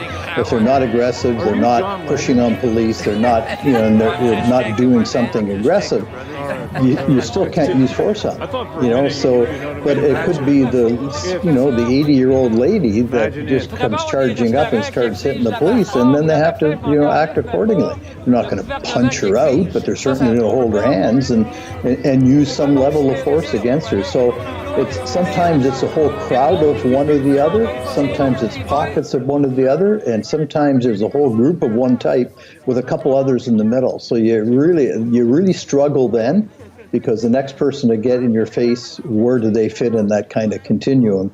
And you have to judge yourself accordingly, because if you can't articulate later why you did whatever, number one, you have to live with yourself, and number two, you have to defend yourself and tell the truth. So you have to be able to explain it and justify why you did whatever you did. And Joyce, I think that's such a great way to put it, that the people who are out there in the streets can be divided into different categories. And let me ask Mubin Sheikh to weigh in on that, because there are some people, Mubin, who perhaps feel they don't have anything to lose. And when we say, well, the people are going to get fined, they're going to get arrested, their licenses might be taken away. You could be dealing with people who feel that their lives have been totally damaged, perhaps irrevocably, by this ongoing pandemic. And so the idea of, you go to jail, you get massive fines, you lose your license. If they don't feel they have anything to lose, the calculation is a little different, Mubin. Well, I would suggest that they, in fact, have not really dealt with any real consequences. They live in a very privileged fantasy world where they believe they are the patriots and they can do no wrong, and then they're going to realize that, in fact, you're going to get arrested and you're going to get charged. And most likely that charge will be upheld in a court of law. And mischief is one of those crimes that the U.S. considers to be a crime of moral turpitude. I mean, they will permanently exclude you from the U.S. So I think a lot of these people just have not really had any kind of consequences, and they're still in this little dream state. But if I can just quickly on the not labeling all the people in the same category, I totally agree, of course. I mean, it is a overwhelmingly peaceful protest. Notwithstanding the intimidations, of the residents and, violence of sound, I guess, of the truck horns, it is overwhelmingly a peaceful protest or peaceful assembly. However, obviously it's been declared unlawful, so it's no longer a legal protest.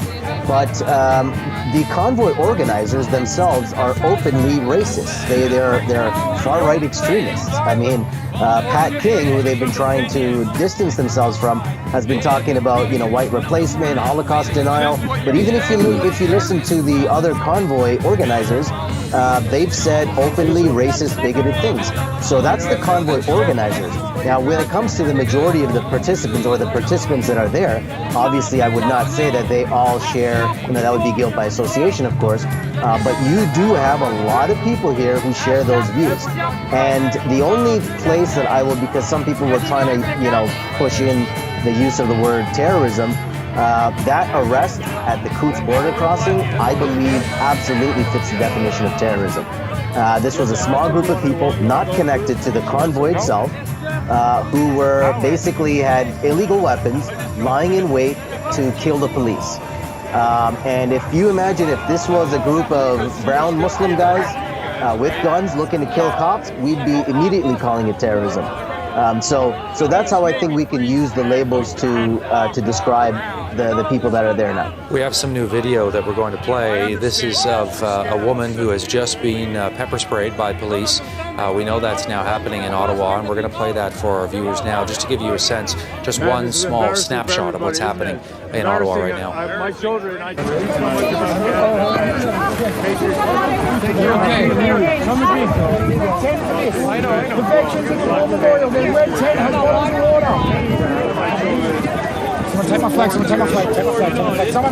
Chemical weapons used against them. So here's a woman with pepper spray on her face. You know how it is, guys. Chemical weapons on their own people, and you know if I check out the RF meter, we're also getting fried.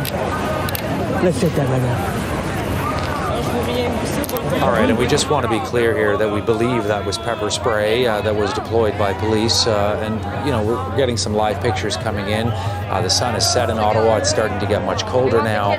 We still see a lot of police as they continue to move in. We've got our security experts standing by. We've got our bureau chief in Ottawa, Joyce Napier, standing by as well, trying to make sense of all of this. And Joyce, you know, one of the things I think it's important to point out is the sheer level of anger, and I want to get your sense of this, the sheer level of anger that a lot of these people have against Justin Trudeau himself. And there was one moment in the crowd where, you know, Evan Solomon was out there, and I heard somebody say, you know, they were yelling and making all sorts of offensive remarks about the Prime Minister. They also said, you know, you're lucky you're not in Alberta.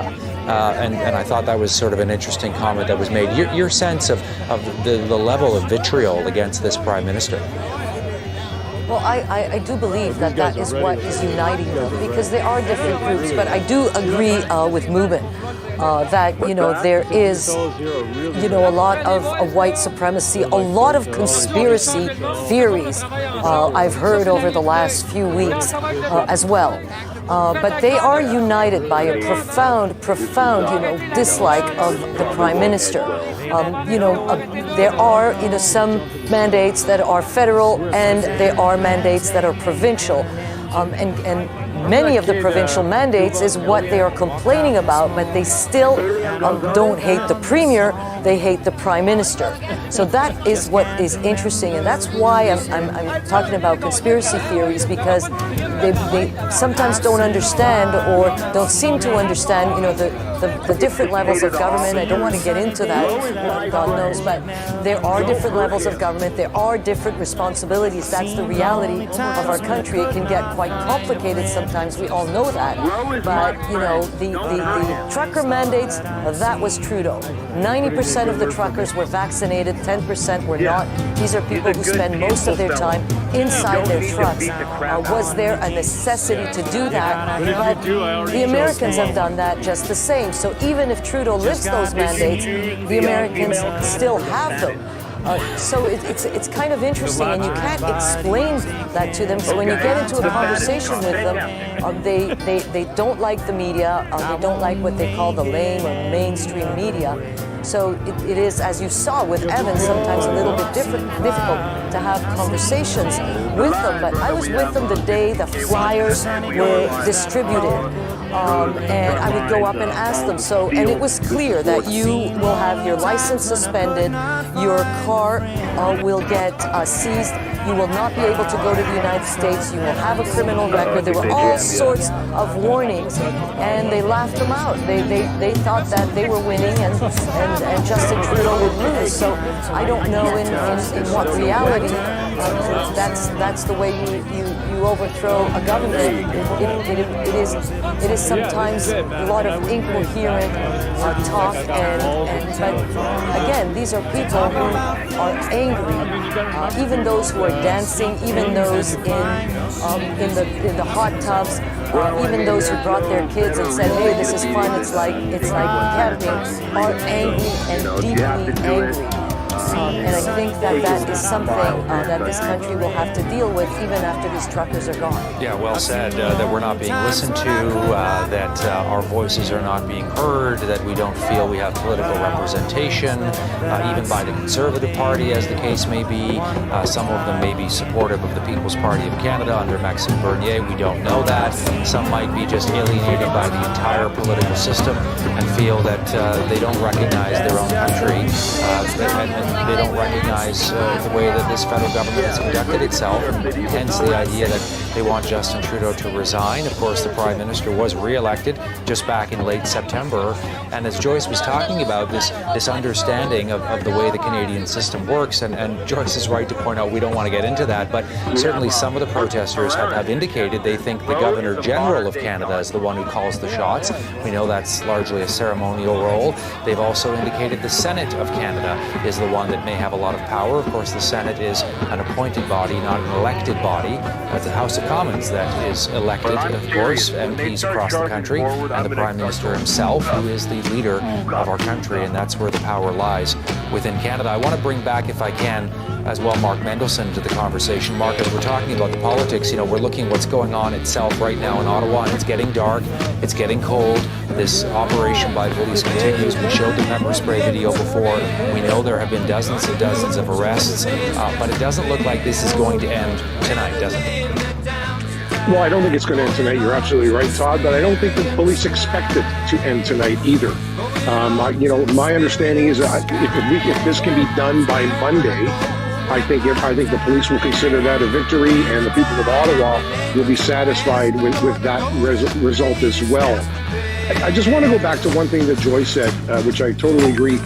Long before I was in homicide, I did white supremacy groups and hate literature with the Toronto police, and often found that it was a lot of people looking for an answer to a problem that they had. And when somebody came up and said, "Hey, I know how you're feeling, and here's why all these things are happening to you," they followed, whether that information was right or wrong.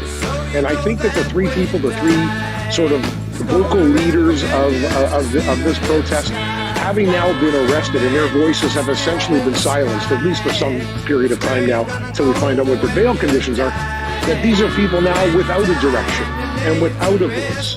And maybe they're starting to question why they're there, and whether whether the end game really is going to give them the result that they thought for the last 3 weeks.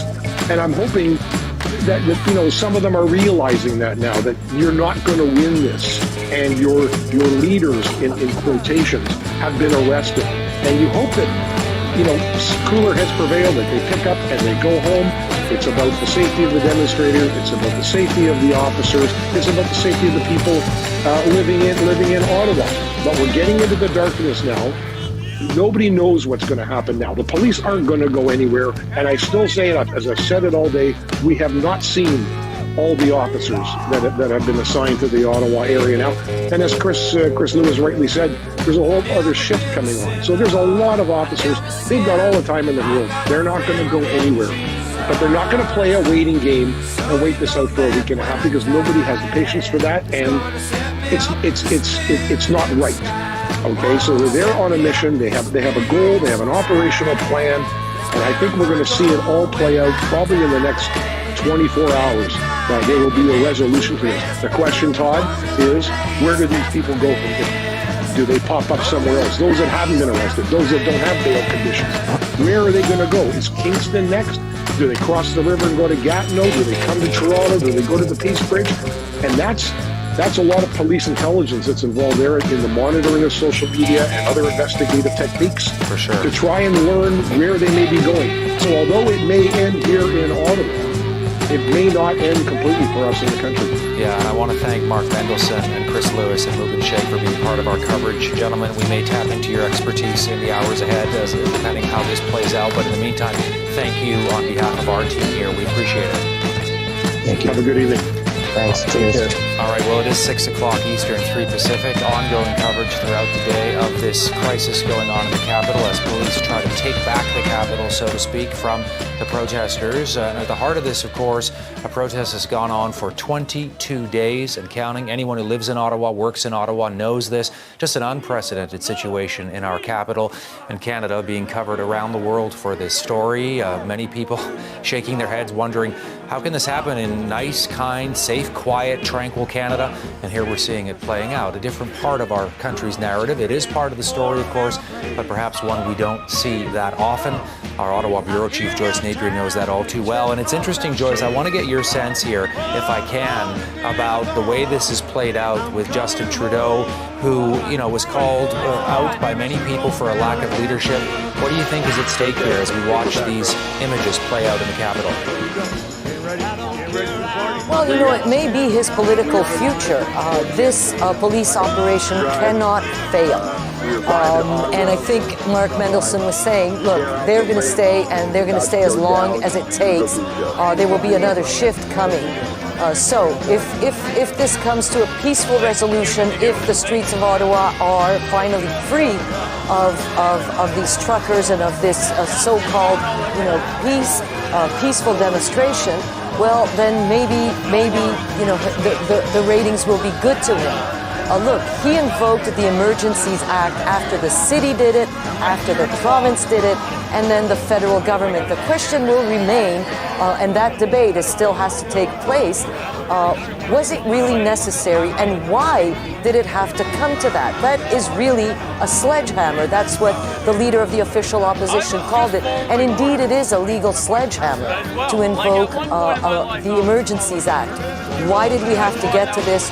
Whose fault is it? Where was Justin Trudeau? He disappeared for a while. We couldn't see the Prime Minister. He did not address the nation. We know that the cities of Toronto and of Quebec City did really well when they had their trucker protests. Well, it's because they had the example of Ottawa. They knew what not to do.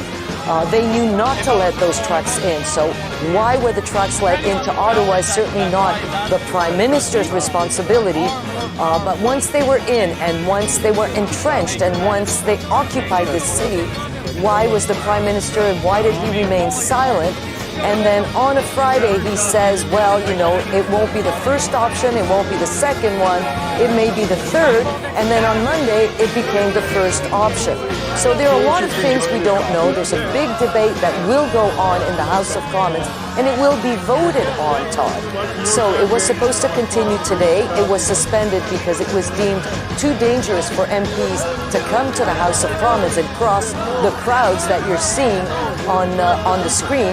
So it was postponed probably until Monday. Once it's safer, that conversation, and I'm calling it, and I'm being nice when I'm calling it a conversation, because the tension inside the House of Commons was palpable this week.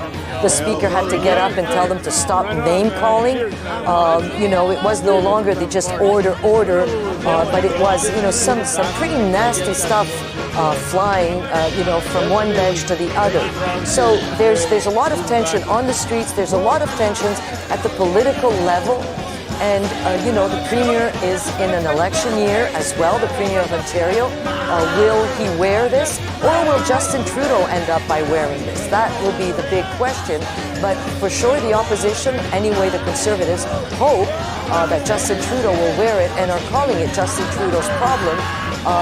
History will tell. The official opposition leader said, the NDP who is backing the Liberals on this Emergency Act, she told them you will be on the wrong side of history. Well, I'm not sure who will be on the wrong or on the right side of history, because history is being written right now here in Ottawa, and we'll see who the winners are, and they are the ones who will write the history. Our Bureau Chief in Ottawa, Joyce Napier. Good to see you, Joyce. Appreciate this. All right, let's go back to Evan Solomon, who is on the ground in the Capitol, get a sense of what's happening right now. Evan, I know it's very cold where you are, minus 20, give or take, with the wind chill. What can you tell us? So, Todd, I've just, it's cold enough that your battery's not down, so I've just come in from that scene that you're looking at on the right. I just walked in from that confrontation with the line and the police and the protesters in front of the Chateau L'Oréal were there, and you and I were speaking when I was there. It is very tense at the line, and as Mackenzie Gray, our producer there, reported, and we saw the woman getting carried away. There's a woman who was apparently pepper sprayed. She was carried literally right by us. We didn't see her get pepper sprayed, though. Mac did. So what's interesting to me is, as at this point, the operation from a policing point of view. Now, the protesters have a different view, but let's just talk about the different sides of the telescope. Police are saying this could not be going better from their point of view, and here's why. The leaders have been targeted and arrested, Tamara Leach, Chris Barber, Pat King, and others. They have managed to move trucks out. They have managed to move the line up towards Parliament Hill. They have cleared big major streets like Bank Street. That is cleared. And so to this moment, the operation has been, from a policing point of view, successful. There have been no major injuries. We have not had a major incident. There have been over 70 arrests, or now over 100 arrests that I understand, Todd, but not a major, quote, incident, okay? From the protesters' point of view, obviously this whole thing is an excessive use of force. But here's where it's tense. It is far from over now. As that line that our viewers are looking at, that I've just literally walked back from, is moving, the tension is going up, darkness is falling, and now the police have to figure out where they are going to hold the line. Are they going to keep moving throughout the night? Now, part of the question is, what is their objective tonight? They have now taken, now if you can see that shot behind the police there,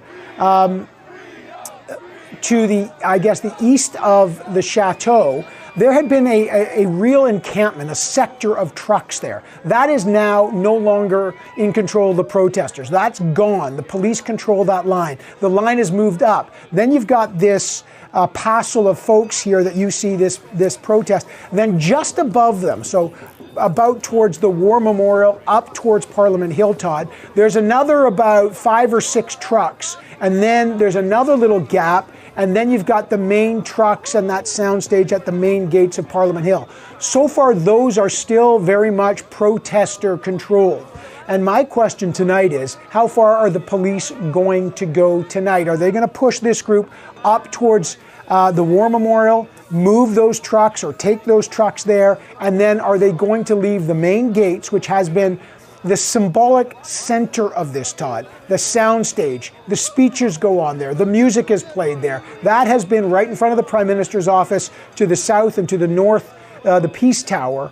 That has been the symbolic center. And the question is, as darkness is falling, will they try to take all that ground? They are moving methodically, but they are moving slowly. And we have seen children there. I literally, as I walk back to the studio here, Todd, I still am seeing people with their children. I don't know, and nor do police know, who's in the back of some of those trucks. And as Mark Mendelson so wisely pointed out, the cab of every one of those rigs, we don't know what's in there and the police don't. How do they get in there? They smash the windows and they go in with tactical teams. We've seen that throughout the day.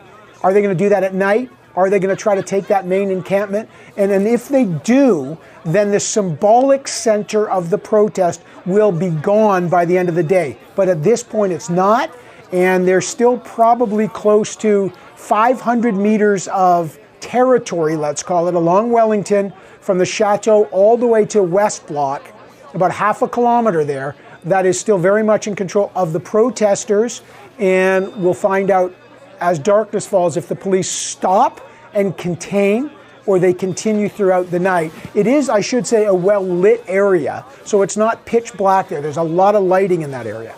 Evan Solomon at our bureau in Ottawa. He's been out and about all day, our eyes and ears, talking to the protesters, watching what police have been doing. Thank you for this, Evan. We'll talk soon.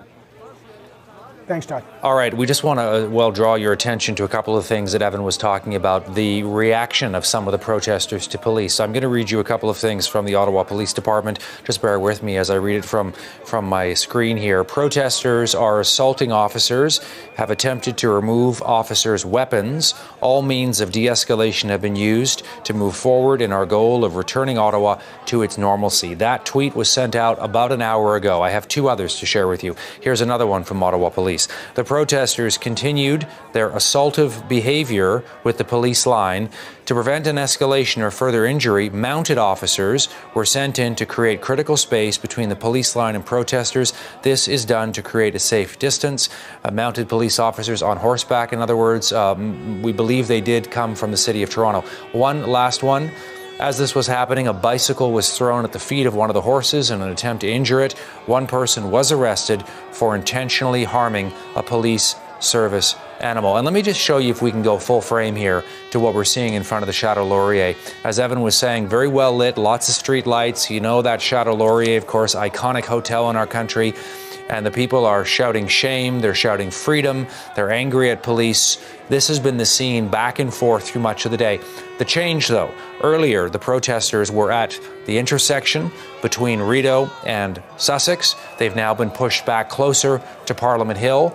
But a key point here, and I want to bring in Mike Le Couture, our senior political correspondent at News Channel. He's also nearby. He's on Parliament Hill. A key point here, Mike, is that at this point, you could argue many of the people that were able to be convinced to leave by police, that looked at those warnings and realized the end was coming, they've already gone. So what you're dealing with now is sort of the hardcore group, the people who say and have been saying, we're not going anywhere. And as they watch police, to a certain extent, it makes them even more angry, Mike. Yeah, and it could make them even more difficult to remove at this point, because to your point, Todd, whoever has left already, and you know, I've been standing here all day witnessing upwards of 14 trucks leaving the area. You know, whoever does remain are more hardened, are the ones who are really believing that they deserve to be here and they should be here, and they will have to be removed forcefully, potentially. And I can tell you, you know, just I'm just west of where Evan was talking about, that sound stage. It is just behind me, but there is a bit of a different tone. I'm hearing the drones of the horns now. That is something we did not hear all day. So clearly night has fallen and it has taken on a bit of a different sense here and a bit of a different feeling. There's also a barrel fire that's just on the street down there.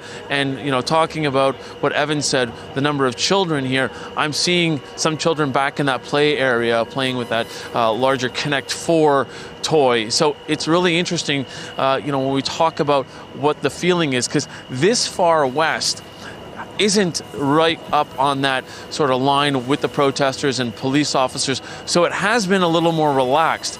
However, there is still that sort of resolve amongst these people digging in. This is, you know, O'Connor Street going towards the Supreme Court, or to Bank Street on Parliament Hill, just sort of right in front of the West Block where now Parliament sits.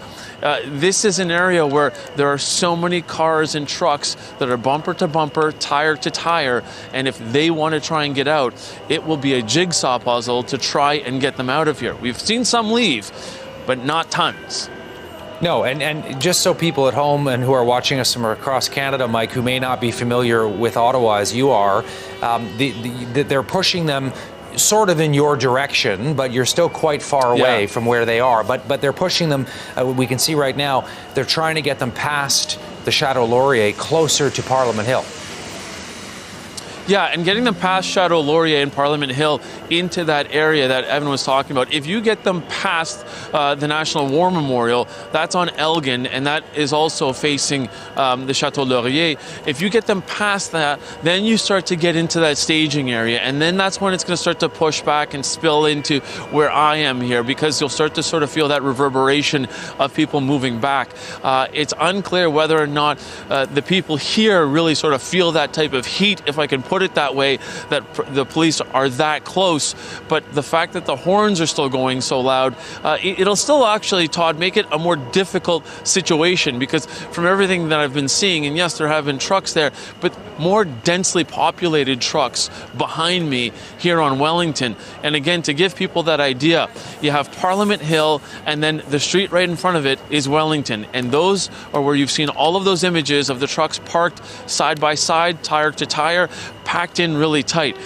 There is a bit more room here now to maneuver, and you have to wonder whether or not in the next few hours or after this, depending on what police want to do, as Evan was talking about, if they continue to move forward, will there be a move of some truckers to say, I'm out of here, this is it, I've had enough? Or do they do that tomorrow night if they realize that they've got one more night of this?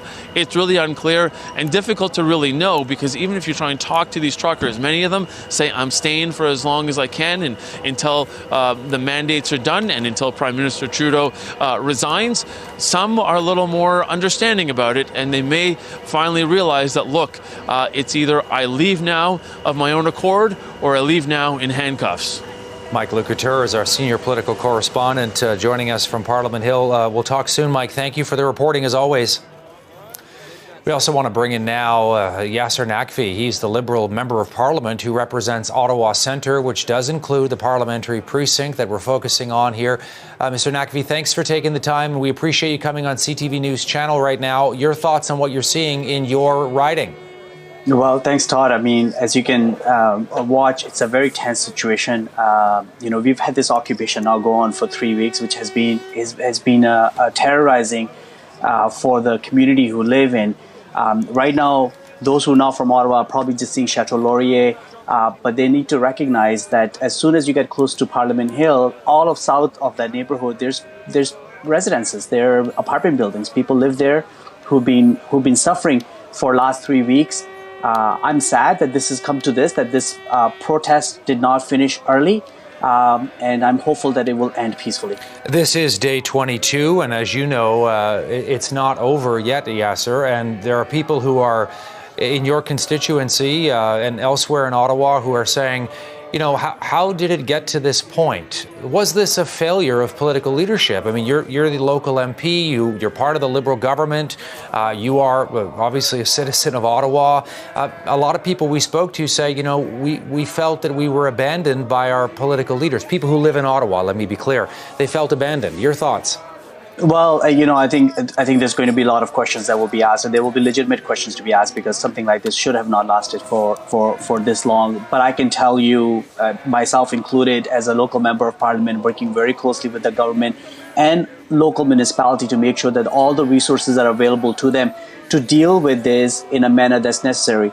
Politicians make the laws, but the enforcement is at the police level, and we're seeing that happen, play out all day today. Whether it should have happened earlier, what was the restrictions or causes for not happening, I'm sure we'll ask those questions. What's important is that this ends peacefully, and the people who live in those neighborhoods who've faced so much aggression towards them over the last 3 weeks, that they remain safe. That's my number one concern. And we're hopeful that this will come to an end as quickly as possible. Another question for you. Do you think that there were mistakes made politically in the beginning of this, that maybe the Prime Minister or others should have gone out and spoken to some of these protesters, Yasser? And I appreciate that, there were some who were radicalized, and there were some who were promoting some very hateful ideologies. But, that really did seem to be a minority. We continue to talk to people who are part of this who say, we don't feel that we are being listened to. Should they have at least been granted a conversation, perhaps, with the government? Well, the tone and tenor of this protest from the very beginning has been very difficult, to be honest with you. I mean, of course, we saw those very racist symbols like swastikas and Confederate flags, which was extremely hurtful to a lot of people in my community, and I'm sure across the country. Not to mention, the basis of this protest has been about overthrowing a democratically elected government, of doing it in a manner that is very subversive in nature. You don't have a conversation with people like this. Of course, some of them have legitimate concerns about ending, some of the mandates and the impact of the pandemic. But that point has been made. But this protest became an occupation. It was no longer an expression of ideas, and that has made it extremely difficult to resolve this in a way that would happen by dialogue. Yasser Naqvi is the Liberal MP representing Ottawa Centre. Mr. Naqvi, I appreciate you taking the time. Very busy, but it's good to get your perspective here in our live coverage today. Thank you very much, Todd.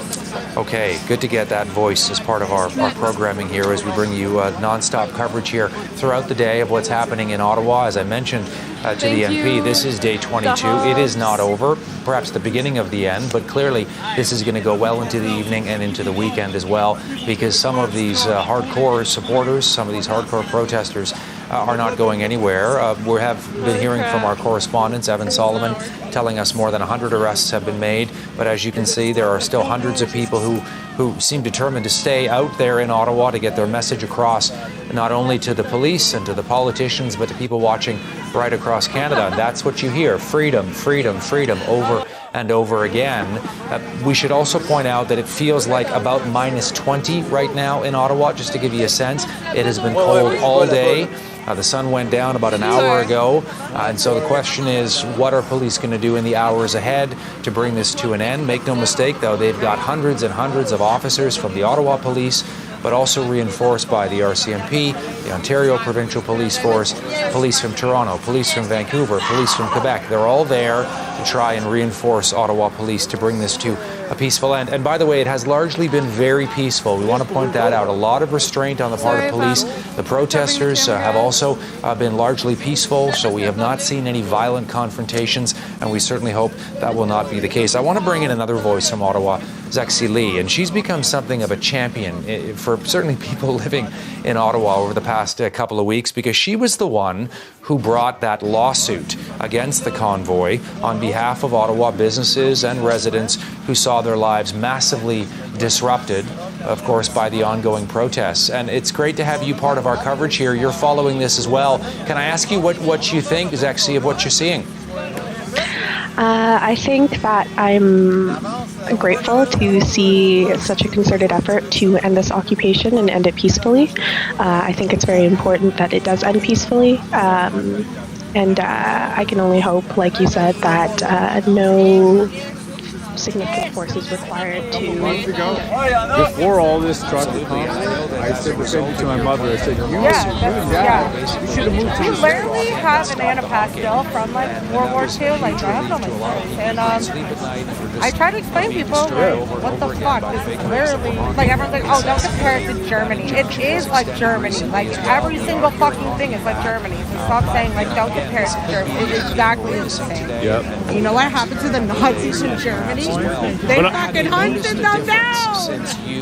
But I think this is what you're saying. That's scary. After all this, is you guys got proved wrong. The Nazis all got rounded up. They got charged. Some of them fucking they went missing. The biggest thing for me is for people to realize that those first 10 days... They all did. I'm still hopeful that even after all this, there's going to be a political situation, solution, where we can remove some of this crap and actually, build a country again that's united. Yeah. I believe it. I do believe it. I still do.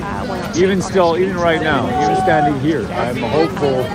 Well, there was a lot of cops that didn't agree to this, a lot of good officers. but there was a lot that volunteered.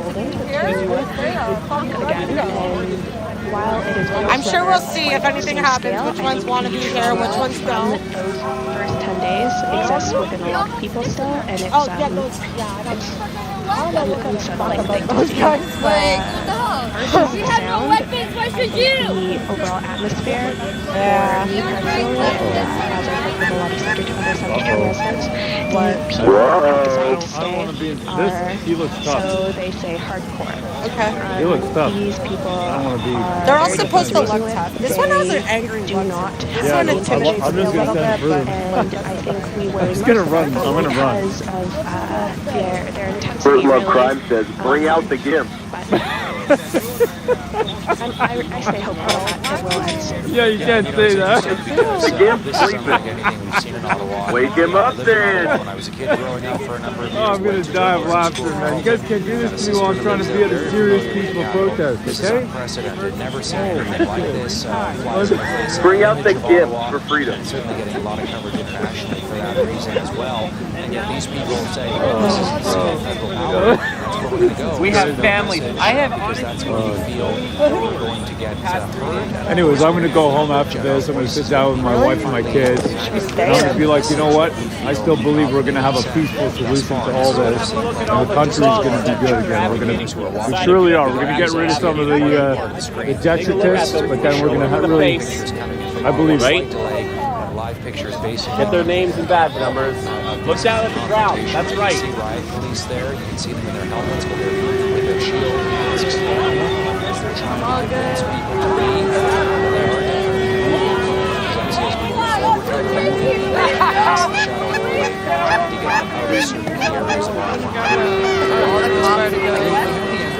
just before That would just that represents the riding privilege. I asked some of our everyone such as yourself, basically command and all of this. You know, there's no stipulated amount of time in the Charter of Rights that we're allowed to be out here protesting. So everything you guys are doing is against the Charter and against your oath. Just to let you know that, okay? Tell me about that. You better know that as you do this. You better fucking know. So-called, political leaders. No need for swearing, sir, but I agree. I would definitely say that Let's keep it respectful. Yeah, don't need to swear. But he's right. He is right. Just watch your bag. Oh, my bag. I'm sorry. I'm standing back. Yeah, this bag is full of. I got all kinds of stuff in there. Oh, they are curious. I got a scarf. And, I know. You never know. I got a scarf in there. I got a charger for my phone. There are real people here that are being How are you, sir? because of what's going on, and arguments are going to be here. Which may be the way the community and So, Pam, what's the chat saying? What do they want to see happen, brother? speaks a lot. Well, we have what has happened in Ottawa Mud Diver says, stop the entertaining talk to form a stone wall. Of what We have Irregular Absolution says, fly a drone into their drone. I also agree with SRFB that so I haven't been seeing the super Angry Marine Vet says, tell Road to ask one of the cops if they called their military recruiter back in high school. An American Marine wants to literally know. every single day on this. And then Gibby Finger says, ask them if they're Canadian. Maple Loop Song says, bring out the GIMP.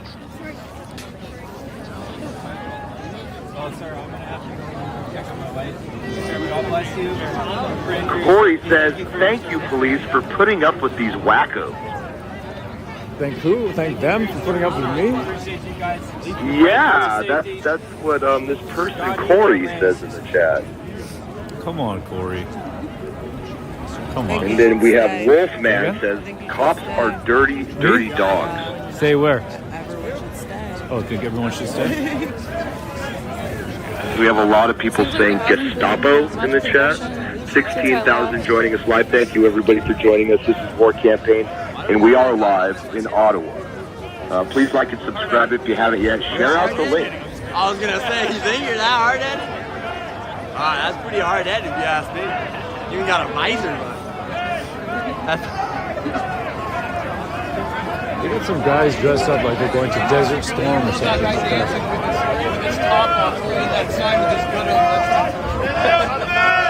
That guy really thinks he's dog too serious. He's here every day. Yeah, I think we went to bed early. I would love this dog way too serious. You want to take a closer look? No, I would. Huh? So what's the plan anyway? Yeah, What's the plan anyway? What are we there's not doing? really What's any happening? news Are we yet. getting... No, but are we getting hot chocolate after? No, I think that there were three people like they're going to Desert and then they're gonna come in. Yeah, I know. It was crazy. He was literally just like filming. Anyway. Oh, did you wanna show yourself out? Oh. Me? Yeah. Yeah. Boys getting cool. It's because it's freezing out here. 11,000. Yeah. No, it's Zod's sister.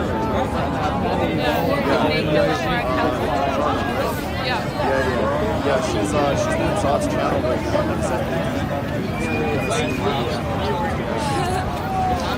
Man, this is the place to be, right here. This is the party, I could tell. This place. Alright, I'm gonna go. I'm gonna have to eat. Thank you for dinner. I'll be right back. I've been holding the line, but I've been holding my pee. Yeah, you're gonna take a little restroom break. Got to, man, for a minute here. The horses came Got to for a minute. They were traveling. There doesn't seem to be a lot going on, to be perfectly honest, you know? Let me see if I can rewire up. I should take a leak somewhere here. Oh yeah, I saw. Don't get arrested for public urination. I get arrested for public holding the line. But not for public urination. Let me just see what how you doing, bud? Oh really? They just right got on, man. pepper spray like just now? Not just now. No, this was when they were. That's nice. Can I give myself a shout out? Yeah, sure. This is my channel here, On Scene Canada. On Scene Canada. So I film in 2.7K, and I basically piece all the videos together and I post them online, like on YouTube. Right, so. Thank you very much. In all thy sons coming, with glowing hearts we see thee rise the true north strong and free. And far and wide from Canada we stand on guard for thee. Looks like there hasn't been much progression. Apparently someone got pepper sprayed. Which I didn't know about earlier. People have been saying that people got injured by the horses earlier, got trampled and stuff. That's right. Very confident. Oh my God.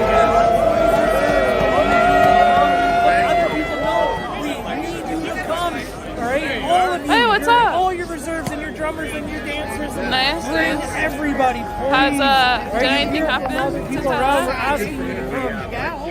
Please come. Please. Oh. Absolutely. Dump trucks, loggers, cement trucks, backhoes, road equipment guys, come in here with some massive Harleys. Move, yeah, Harleys, bikers, get in here, boys, everybody. Strong men and women. Yes. Strong men and women are now. I'm just wondering what's going on with the fireman who's standing there. I don't understand. He's just kind of. Independent journalism, right? What? Independent journalism. Yeah, that's right. Well, I guess so. Yeah. Well, all right. Excuse me, sir. In the firefighter? Are you here for emergency, or did you just dress up as firefighter? You're with us. Yeah. All right. He just wanted. We were wondering. Yeah, we were just wondering what's.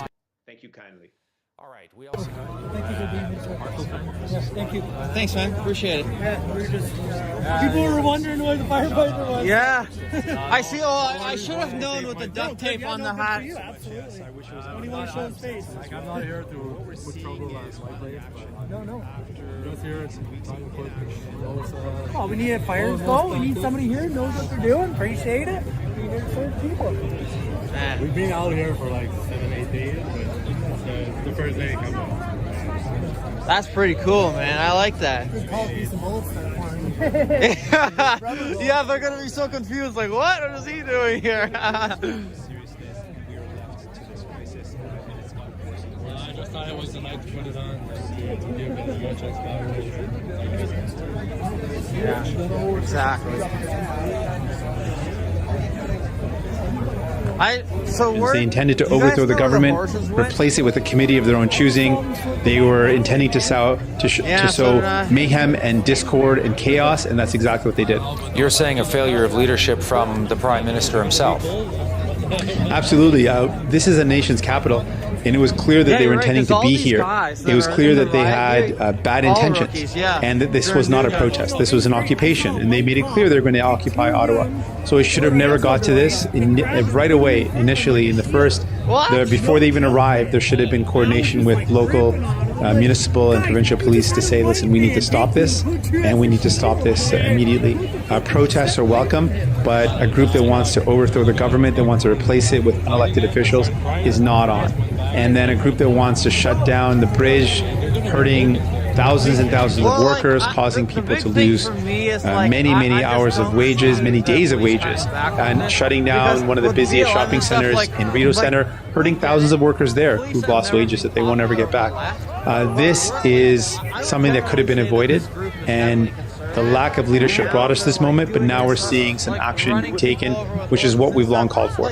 When this is over, and it will be over at one point, certainly given what we're seeing in terms of the deployment of law enforcement in Ottawa and the capital is taken back, so to speak, Mr. Singh, I'm wondering what you think the number one lesson that we all need to take away here, regardless of political ideology, because this is something we have never seen in our country before. As you know, people watching around the world, they are stunned by what they're seeing in Canada. Your thoughts on the one thing we need to bear in mind as we move forward from this?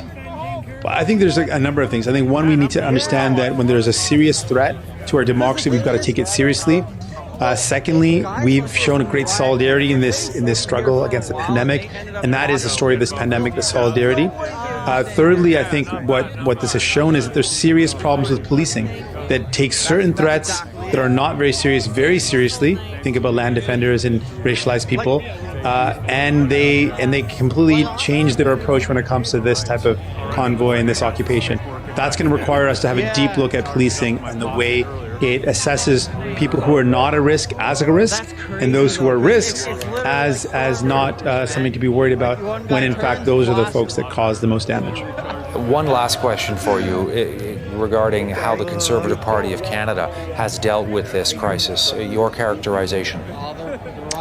They've inflamed this, sadly. They've inflamed this, and it was not a secret. Their email was leaked where their current interim leader said, let's make this a Trudeau problem. So they tried to score points off this, and they're going to pay the consequences of that. People are going to look at them as those who sought to undermine Canadian democracy.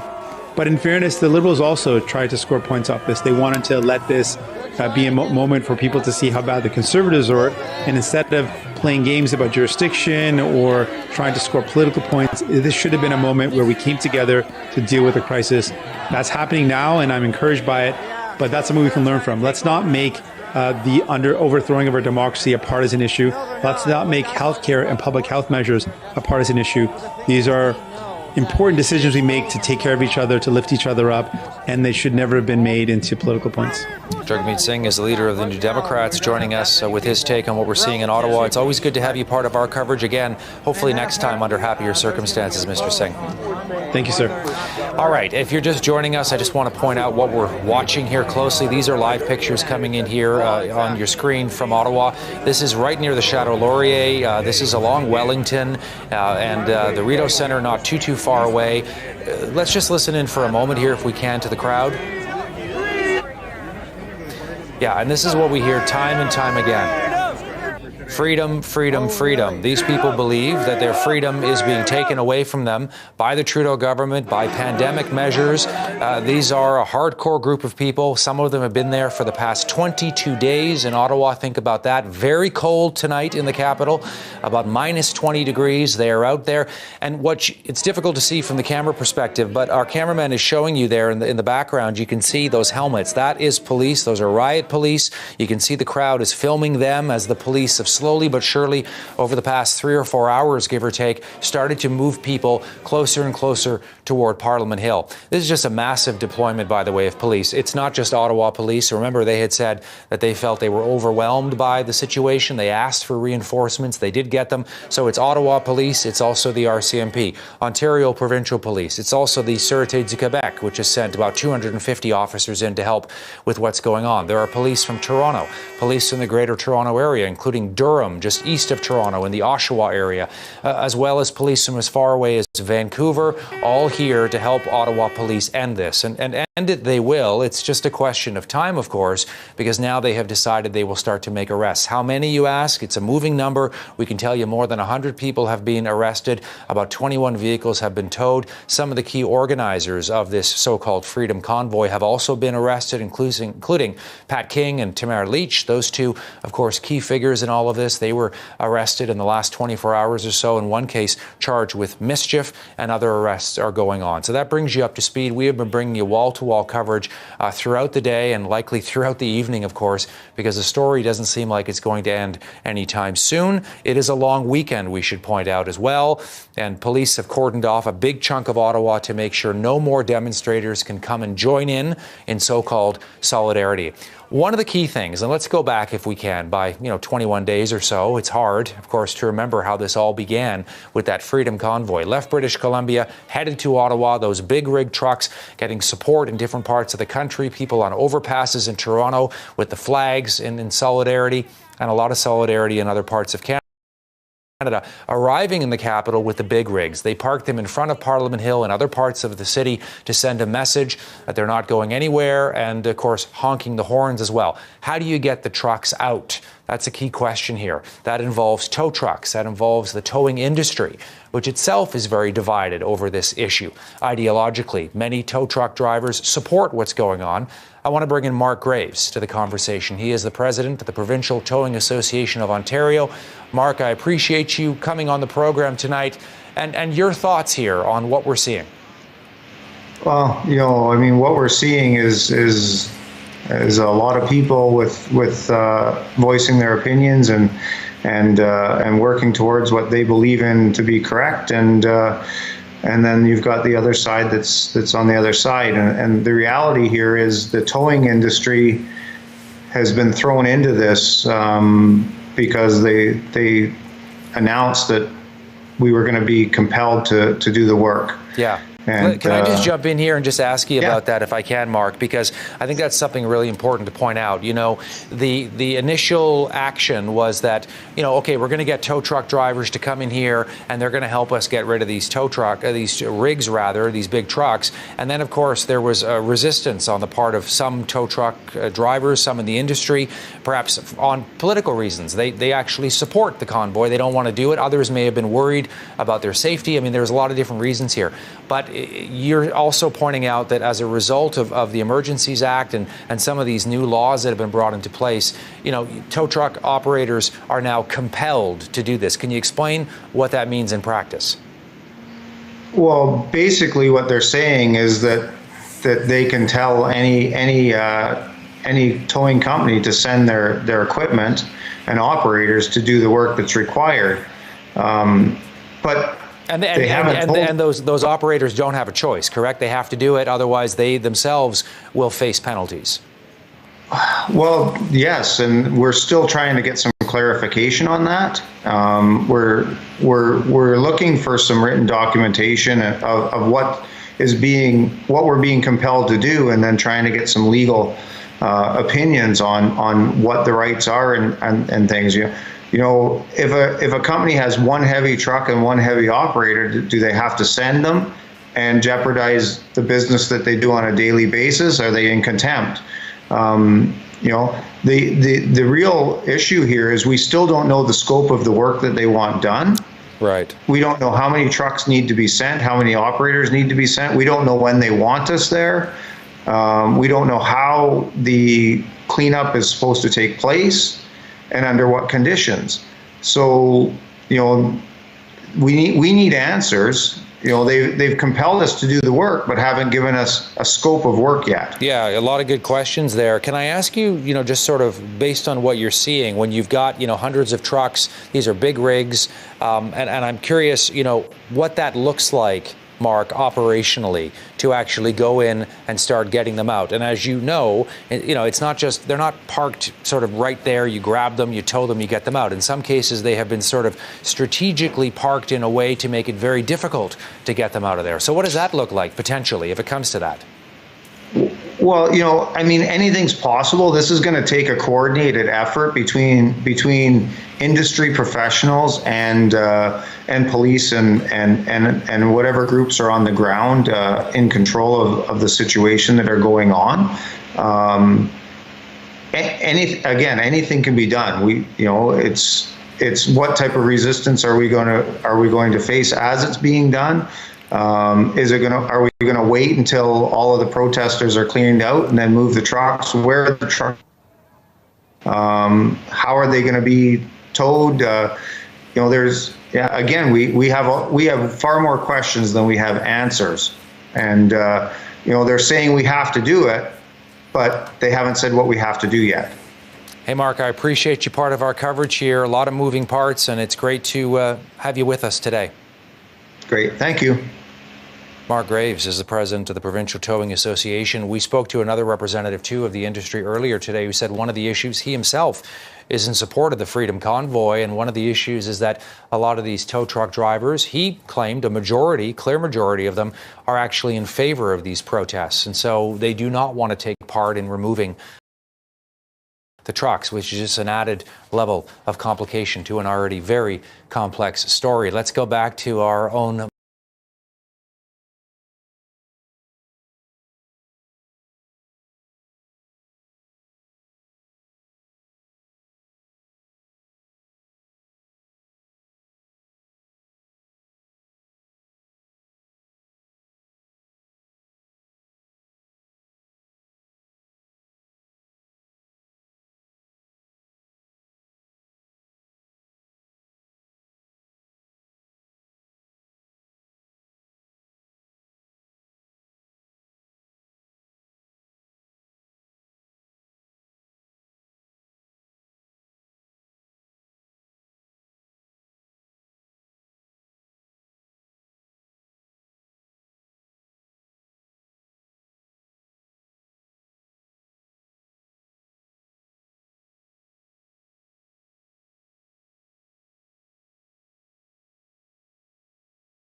$20 for hours and hours. Good to see you. Yeah, a little bit. I can appreciate what it was like being out there. Your thoughts here, because now it's nighttime and the police are still moving in. There's this sort of back and forth yelling going on and jostling going on right there on sort of the intersection between Wellington and Sussex and Rideau. Your thoughts? Yeah, but then it's sort of facing the chateau is the National War Memorial. It's a big, wide open space. Trying to sort of continue to creep in there and to regain control of that would be a very difficult thing to do because of how many different routes there could be out of there for protesters to try and escape. So to see this sort of face-off right there is really interesting. And really think about the symbolism of this as well, is that right in front of the Senate of Canada, which is one of the houses of government, that this is the type of thing that is happening. That Senate building is actually also an old convention center, and that is where a number of some of the constitutional talks had been happening many, many years ago. So if anybody wants to sort of dig into the symbolism of this, to have the National War Memorial there, the Chateau Laurier, which is one of the sort of icons of Ottawa, and of course Wellington Street as well, and add to that old convention center, and now the Senate building is where it's sitting there. It's just interesting that this new dynamic that happens at night, which is people feel a little more emboldened, they feel a little more bold, and clearly feeling like they can face off with police. Just in my walk back from Parliament Hill, noticing that there's still quite a few people downtown. I saw at least one child there. Again, I hate to continue to harp on this, but it continues to be illegal to bring your children down to this protest, according to the Emergencies Act, which is in effect right now, but people still believe that this is a place for children somehow when you see sites like this, because what we're seeing there is maybe about 750 meters, maximum a kilometer from where I was on Parliament Hill, And it's just interesting that people still sort of feel like they can just walk freely about. And as I'd mentioned earlier in a couple other hits, there's a big oil drum that is right at the top of O'Connor and Wellington. People have lit a fire in there. They're warming themselves by it as the temperatures continue to dip outside. So maybe the resolve continues to be there, even though, as I've been reporting throughout the day, that the number of trucks has been dwindling. I counted at least 14 trucks that have left in the last 24 hours, or at least in the last 12 hours from there. And interesting to see how that'll affect people, how that affects morale when they realize that they don't have so many people to stand shoulder to shoulder there with when police start to face off with them. But clearly in the images that we're seeing right now, Todd, people are feeling emboldened still, and they still feel like they can face off with police. Our senior political correspondent here at CTV News Channel, Mike Couture, who's been outside almost the entire day, reporting, doing some excellent coverage here. Mike, thank you for this. Very cold in Ottawa. Mike now back in the studio, fortunately, no doubt warming up, rightly so. Let's bring in Calvin Lawrence to the conversation. Calvin is a former member of the RCMP. Calvin, good to see you, and I appreciate you coming back on the program here as we continue our coverage. We were talking a little bit about nighttime and how that changes the equation here, and now we're still looking at this back and forth between police and protesters. What do you think we might see in the hours ahead? Well, because it is dark and because there are some people around that feel they might be able to do something, maybe sabotage something here and there, they may try it. But you have to remember, too, that you're looking at people who are standing there, protesters who don't have shifts. Police officers have shifts. Police officers are going to get warm. Police officers are going to get fed. Police officers are going to go to the washrooms. The people standing there, the longer they stand there, the colder it's going to get. So the weather itself is going to be a deterrent to some degree. And we've talked about more than 100 arrests. No doubt we're going to see a lot more in the hours and days ahead. Can you give me any sense, based on your operational experience and expertise, how long it might take, Calvin, for this area to be cleared out of the protesters? And I appreciate it's going to take a lot longer to get the trucks out. That's a whole other side of this equation. But the actual protesters themselves. Well, there's two ways the police can do things. They can go in with tear gas. They can go in with the emergency response people with their suits and whatever. Or you can go in the way that they're doing it now, which I feel is the right way. They're inching their way through the protesters and getting things done the way that they want to do them at their own time, at their own speed.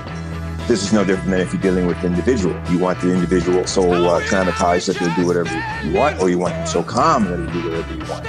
So they're using the calm approach. They're negotiating, they're talking, but at the end of the day, they'll make an arrest. And I think that's the proper way to do it, what they're doing now. And we have seen a lot of calm scenes throughout the day. Things are getting a little more heated, as our correspondent Michael Couture was saying.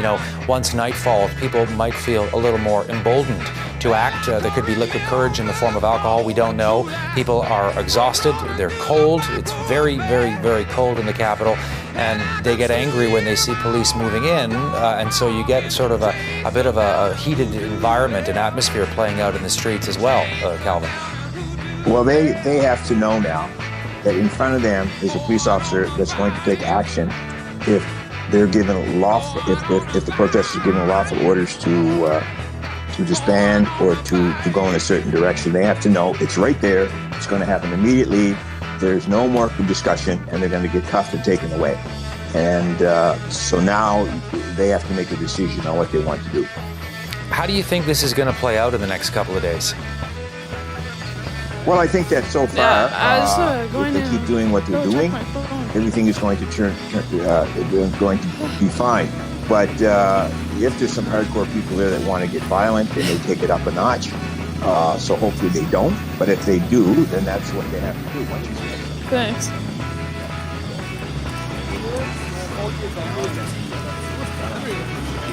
Oh, I don't know. Yeah, it hasn't died yet. I'm surprised.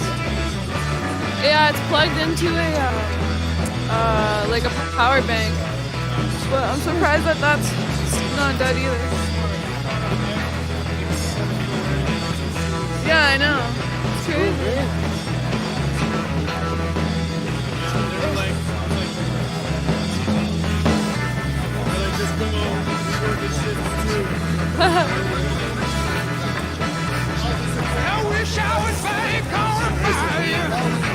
Yeah.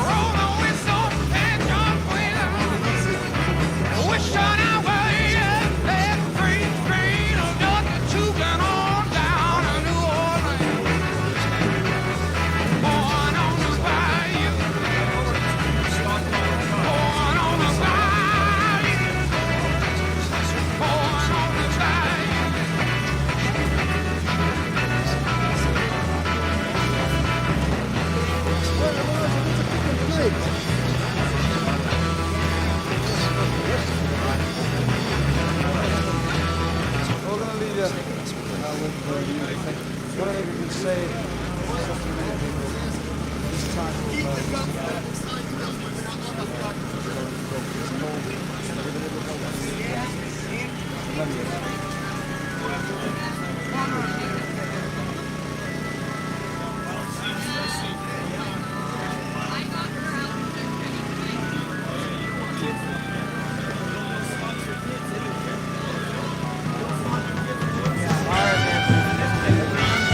Yeah, absolutely. Ottawa once again. Always a pleasure to meet him. All right, I'll see you We around. got soup or coffee.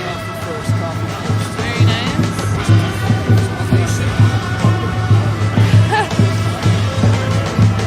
Okay. Read your donations, okay? Yeah, no, it's so packed in here. Love you, Red Friends. Great work out there from Silo 101. Matt says, happy 50. Oh my God, 15K. No way. Much love from Texas. Ivy Moon says, wake up, guys. The cops have divided you into groups and are towing trucks, and others are driving out. As long as you all stay put, the cops are content. Love you, protesters. Stay strong. God bless, says Cynthia Felix. Great stuff.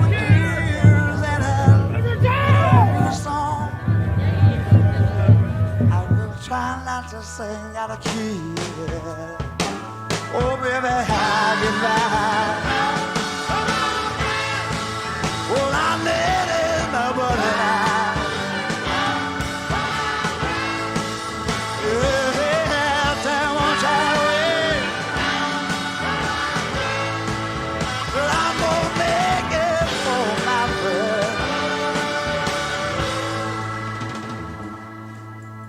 What do I do when my love is away?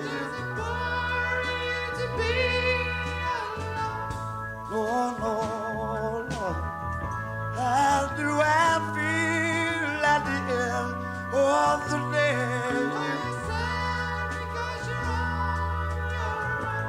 I tell never you say no more.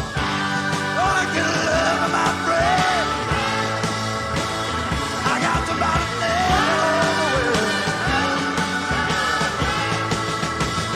somebody got the love I need. I'm a fan away.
Would you believe in a love at first sight? I'm certain it happens all the time. You know it, love.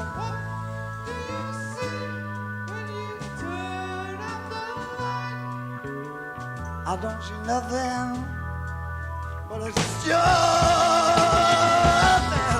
light. Don't you know I gotta live? I gotta live to know my breath. Nobody stays the way I feel now.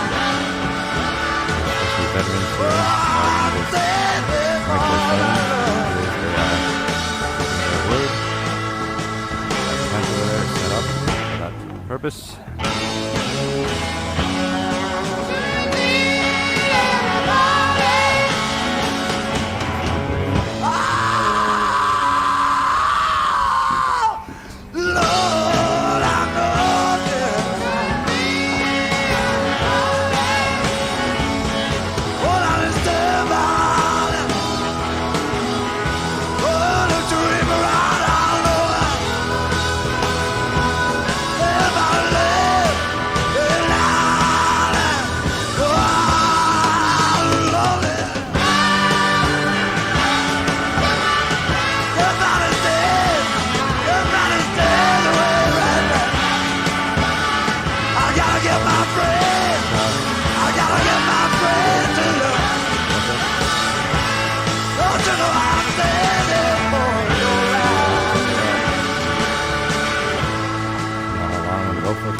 I gotta get my friends together.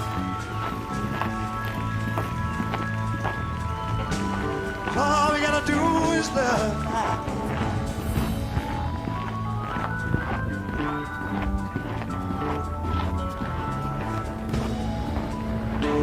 I'm gonna take them home. And just tuning in now. This is Ottawa. We're here in downtown Ottawa, live. Day 22 of the protest.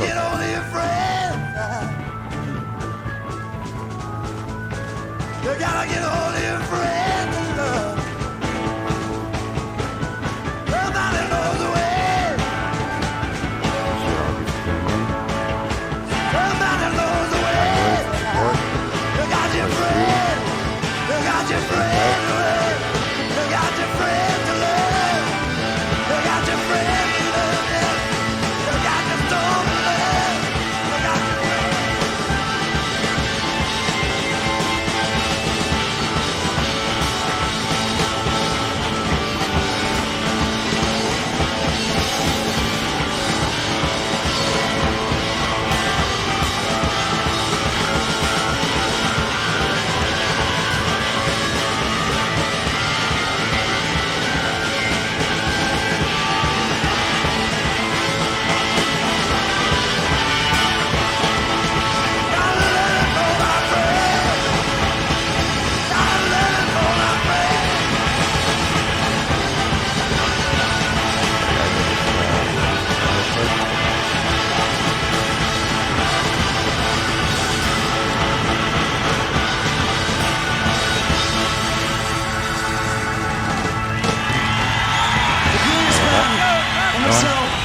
Thank you very much indeed.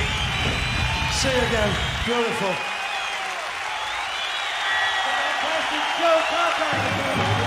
Yeah, I know. I mean, that's like all these people combined. Even more than that, probably. 13.6 thousand people is a lot. Like, it's hard to put into perspective really how many people that is. It's crazy. So. And you're glad to be a part of history. Yes, exactly. And, yeah, I'm very appreciative of the fact that they're watching. Because, I mean, yeah. Yeah, absolutely. Holy.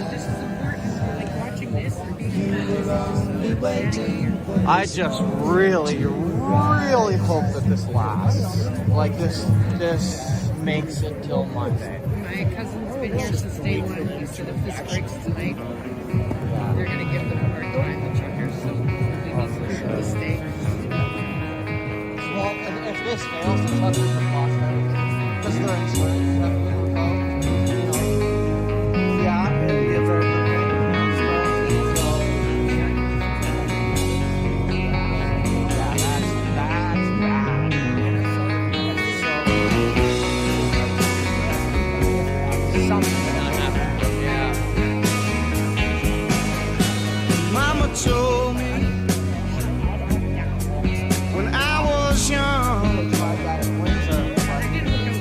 lot of that today, and that's why you felt there was a bit of a tension in there. You didn't know what people were really going to do. You'd hear a couple of them toot off as they tooted off out of the city and took off down O'Connor Street, honking a couple of times, people cheering as they ushered them down the street and saluted them on their way. But the fact that once nightfall, you started to hear the drone again going, and almost sort of a signal of a last stand here, and it's unclear exactly how police are going to move in, when they're going to move in, but right now there is sort of a stalemate happening right outside of the Crackdown gate. Okay, Mike, I know we got to let you go for a couple of minutes, but you'll be with us throughout the course of the evening, so I appreciate your insight. And again, Mike was out on the streets earlier, but he'll be staying with us throughout the evening to keep us posted on what's happening there. Meantime, Ontario Premier Doug Ford also addressing the evolving situation in Ottawa today, defending his government's handling of the protest from the get-go. He was asked why he didn't act sooner. Let's be very clear how jurisdictions work, and I think you know this very clearly, that we just don't barge in to an area, into a city. I don't direct the police. At the time, the Ottawa police were in charge, 100%. The mayor was in charge. We did send resources in there immediately, absolutely immediately. Let's bring in investigative journalist Justin Ling, who joins me now from Ottawa. He was also out on the streets today. You were doing a lot of legwork, Justin. I want to ask you your thoughts on how this might unfold this evening. Just tentatively, things seem to be calming down on the streets right now. I mean, you're seeing some of these live shots. People have been milling about all day. There has not really been this sort of, spirit of resistance that maybe we expected. A few dozen people, maybe max 100 people sort of rushed to the front lines to try and push back police and stop them from advancing. But frankly, the vast majority of people were milling about. I just walked past. There's now an artists and crafts table set up outside. Someone selling balloons, another person selling t-shirts. Things are surprisingly chill. I mean, they seem to know the police are coming.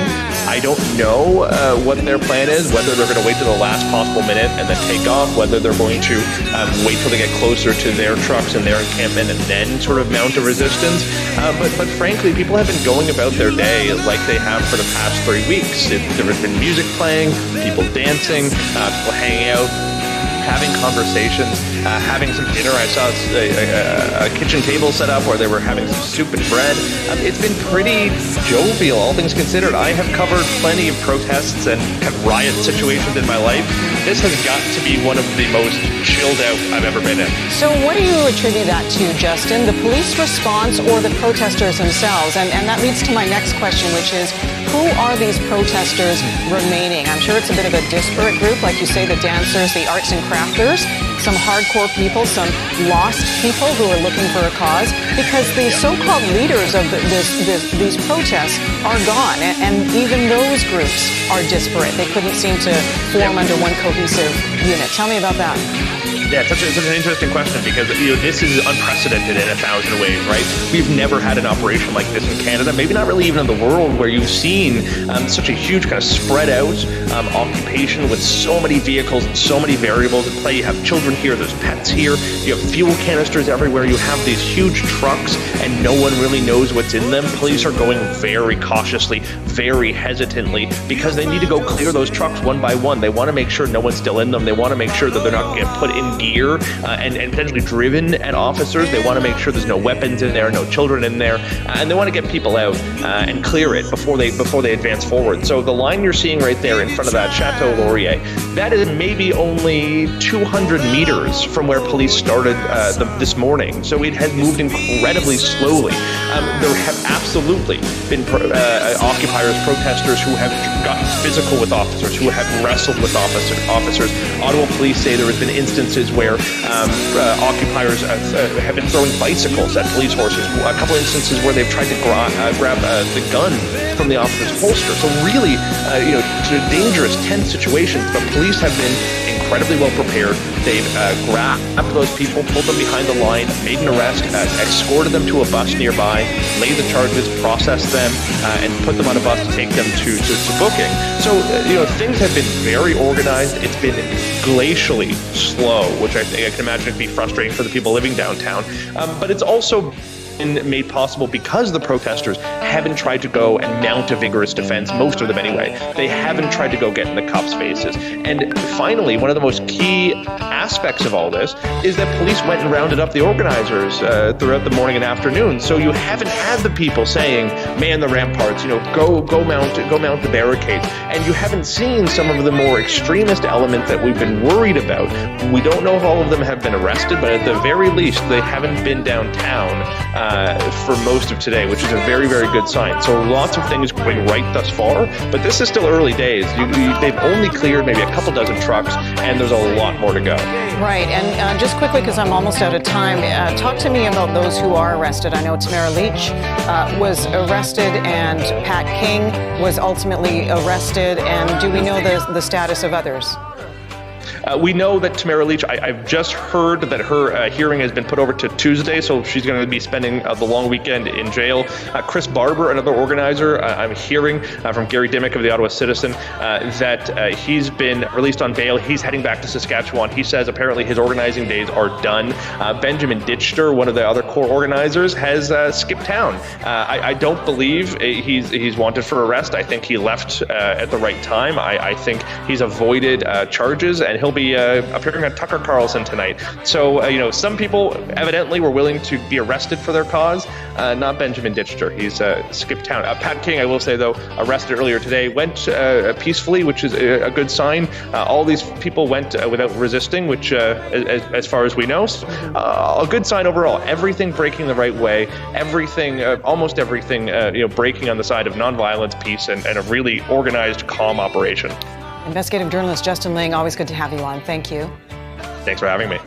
Joining me from Ottawa now is Gary Clement. He is a former RCMP officer. And Gary, I want to get your insight into what we're seeing here on the ground tactically. People are saying this is moving very slowly, and I'm sure that is the intent of the police officers and the force in terms of, are they trying to wear people down so they go home of their own volition? It is cold. There's nowhere to go to the bathroom. Probably people are getting hungry. Is this a waiting game? Well, I think there's a couple things. Obviously, nobody wants to have any violence. And, I think the police have done a yeoman's job as far as what they've accomplished today. They've approached it systematically, I would say, and yes, they're going to check each of the trucks, and they want to make sure there's no chance or little chance of anybody getting injured. The group that's there now, they've arrested, I understand, about 100 people. I would suggest they had some good intelligence, and they went in to arrest the people that they felt would potentially cause the most harm or raise the most problems during the arrest. So that's a good sign. I think the group that's left, I think they will move in. I believe they will clear this tonight. They've got some momentum to clear it. They're not going to drag this out anymore. It's been dragged out long enough. So I would fully anticipate that this will be finished this evening at sometime, maybe early morning hours, but it will be finished this evening. You do think so? Even every truck being examined, is the idea to get the people out first, push all the people out of that red zone, and don't let them come back in, and then go methodically truck by truck, vehicle by vehicle?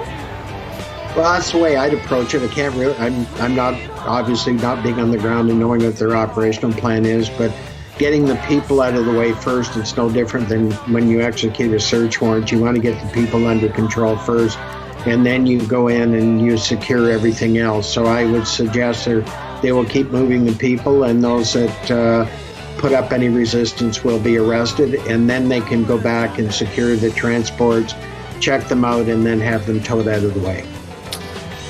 What is the biggest challenge then right now, would you say, Gary?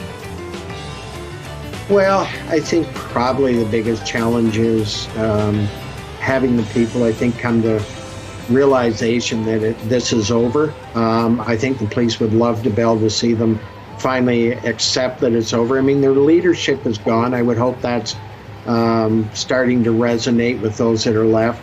I'm not sure on the status where there's still children in the area. If there is, that obviously will continue to be a concern. But the thing is now they do not want it. They've been fortunate. They haven't had a lot of violence. Law enforcement would not want to escalate this now to a violent situation. So they will try peacefully to move the rest of the people out.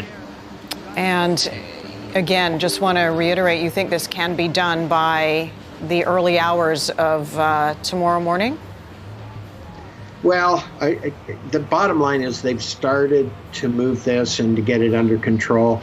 As I said, I can't speak for the individuals and what their plan is, but I know if I was boots on the ground and putting a plan together, the momentum has started. You don't want to drag this out and create more momentum against yourself. So the momentum is now, I think, in the hands of law enforcement. They want to continue and finish this off. Gary Clement, former RCMP officer, really appreciate your insight. Thank you. Thank you very much and have a good evening. You too. And we are continuing to follow this breaking news out of Ottawa, where hundreds of police officers confronting protesters in the downtown core. It is peaceful at this hour. A live look at the scene there on your screen.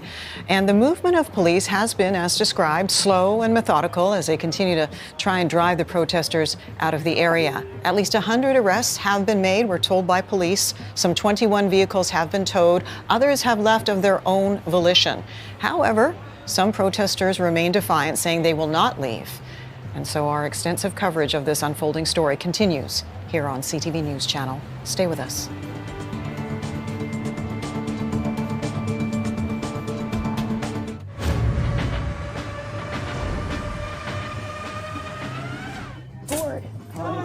I've mastered human replication. Our reno can now get done in 1/5 of the time. Nice breakthrough, Gord, but check out this one. We just saved a bundle buying home and auto insurance with Sonnet. That was fast.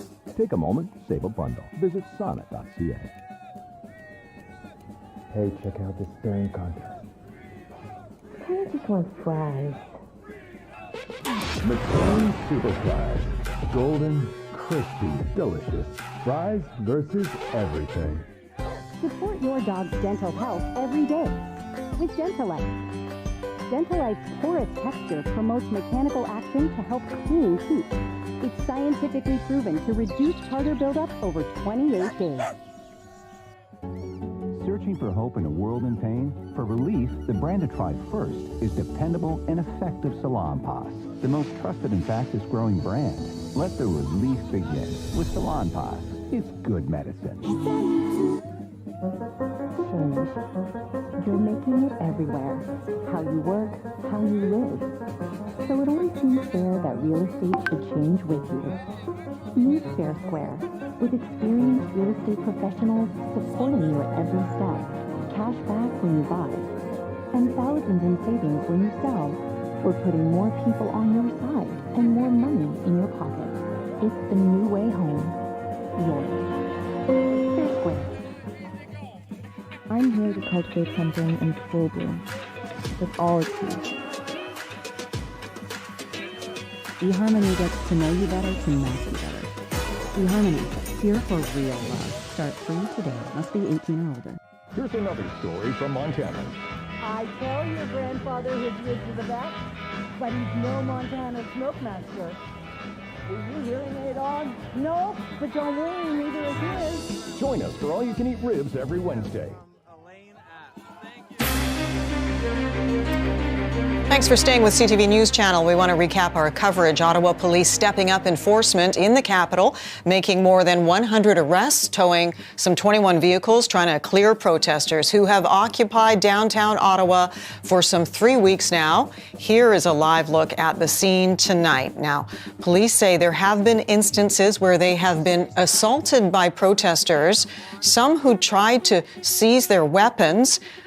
Conversely, some protesters say they have been pepper sprayed. Others claim they were trampled by police horses or struck by police. Now, Police have continued to urge protesters to remove any children from the scene. We have had reports of that still throughout the night. And of course, this is still a very complicated operation for police forces when kids are involved. We do know that there have been reports of seeing children at the scene as recently as a few hours ago from our Mike LeCouture. Earlier today, Ottawa police said protesters were putting children between the officers and the protest site. And they have assured that the children will be brought to a place of safety if indeed they are apprehended. Child Services is on standby. Meantime, I want to bring in Irwin Alman. He is a former Ontario child advocate. He's also a provincial NDP candidate for Don Valley West. He was on with me the other night. Mr. Alman, good to see you again. I appreciate your time. Thank you for having me again, Jennifer. So let's talk about specifically kids in the middle of this protest. You know, when we spoke last, you felt it was a very dangerous and irresponsible choice for a parent to make. Can you elaborate on that for me a little bit? Well, you know, whatever the parents think they're fighting for, if they call it a protest, an occupation, this idea that they have the right to free speech, to put that ahead of the right of the child and their responsibility to provide that child with a duty of care, to me, it's just completely selfish. And that's a mild word for it. And I think watching some of the footage that you've had and that you've shown over the day, there aren't words really to describe how saddening it is, and that sadness can turn into anger really quickly. And I'm trying to contain that and think about those children and what they're going through. And so, tell me what would happen were police to come across a family that does have kids, or if some kids were inside some of those trucks, which is what we have come to believe was the case. If it is perhaps no longer the case now, maybe those particular families are some of the ones who have chosen to leave. But if there is a child present, what happens? Well, if a parent is arrested and the child is left alone and there were no arrangements for that child to have a safe place, then the police will have to take the child to Child Protection Services, Children's Aid Society, and they will find at least a temporary place. And within 5 days, if the child hasn't been reunited with the parent, and the Children's Aid would have to decide the parent can provide a safe place for them. But if the child hasn't been reunited, the Children's Aid will have to go to court and apply for some kind of custody. I want to say this to your viewers, because I've worked with children who've been in care or connected to care for almost 40 years now. I'm not sure, short of death, there's anything worse that can happen to a child from the child's perspective, to be removed from their family, to be removed from their parent. And for a parent to take that risk with a child over something like this, it's just incredible that they would do that. It's ridiculous, incredible, saddening. You can name the adjective, but it's harmful to a child. Irwin, does it speak to how entrenched some people are in their belief in what they are protesting? And even with the Emergencies Act now, it is illegal to have children at the protest. Is it because there's been a lack of understanding of what that act entails? Has it not been explained to these parents or guardians of these children, or is it willful ignorance? It's willfulness, for sure. It's intentional. I can't imagine that there's not some that have done this on purpose. Those bouncy castles are a symbol to try and create a kind of shield for some of the protesters. That's for some of them, and maybe some of the leaders, like Pat King's gone now. The other is left the scene of the crime, really. And so, yeah, that was their intent. Maybe it's not all the people there's intent. I have no idea what they could be thinking. Maybe they think it's a way of teaching their child something important. Maybe they think they're valiant, like Mel Gibson in yelling freedom in Braveheart. I don't know. but they aren't focusing on the child and the needs of the child. And I want to say one more thing, if I can. Just give me 30 seconds. And it's that, I can't get those pictures, and I hope your viewers will not get those pictures or memories of those children forced in front of those officers. Yeah. I remember that, pushed. And I want to say what people need to realize, what message they're giving to that child. Because that child is frightened. There's noise, there's horses, there's pushing. And maybe that parent thinks they want to be there, but that child is frightened. And what's the message? The message that they get from that parent doing that is that parent has put me here and has taken the purpose of this protest, whatever it is, as their priority and not me. Right, and Erwin, we are showing footage of some kids being led away from earlier today. I just want to let our viewers know what they're seeing and why we have blurred the faces, obviously, to protect the identity of the minors. So there have been some apprehensions going on, as we know. I have to leave it there for time, but Mr. Ellman, thank you again for yours. Erwin Ellman, former Ontario child advocate and provincial NDP candidate for Don Valley West. Thanks again. Thank you, Jennifer. Okay, and let's bring in some more of the legal aspect of this. Chris Burkett is an international lawyer, and he joins me now. Chris, good to see you this evening. Thanks for coming on a Friday night, a very unusual Friday night when we talk about what's happening. I want to start with perhaps, I know you specialize in international law, but the charges the organizers are facing, particularly mischief charges, what can you tell us about that, first of all, and how serious those are? Is this something that they might, face and be released after a couple of hours, or how does it work? So I think we'll just take one quick step back. The emergency powers that the federal government, the provincial government, and then the court injunctions have allowed for, sort of what we're seeing as unprecedented action on Canadian streets. The types of charges, though, that you're seeing, mischief, obstruct police, they're all serious charges, but not necessarily charges that will carry any sort of long-term sentence. I do think that there will be potential bail hearings, especially for the leaders, and there'll be requests to deny bail potentially at this early stage to detain them for under the grounds available. But in terms of the types of jail sentences under the criminal code, we're not looking at lengthy sentences. Mischief is it's a criminal code offense, but not one that carries a lengthy sentence.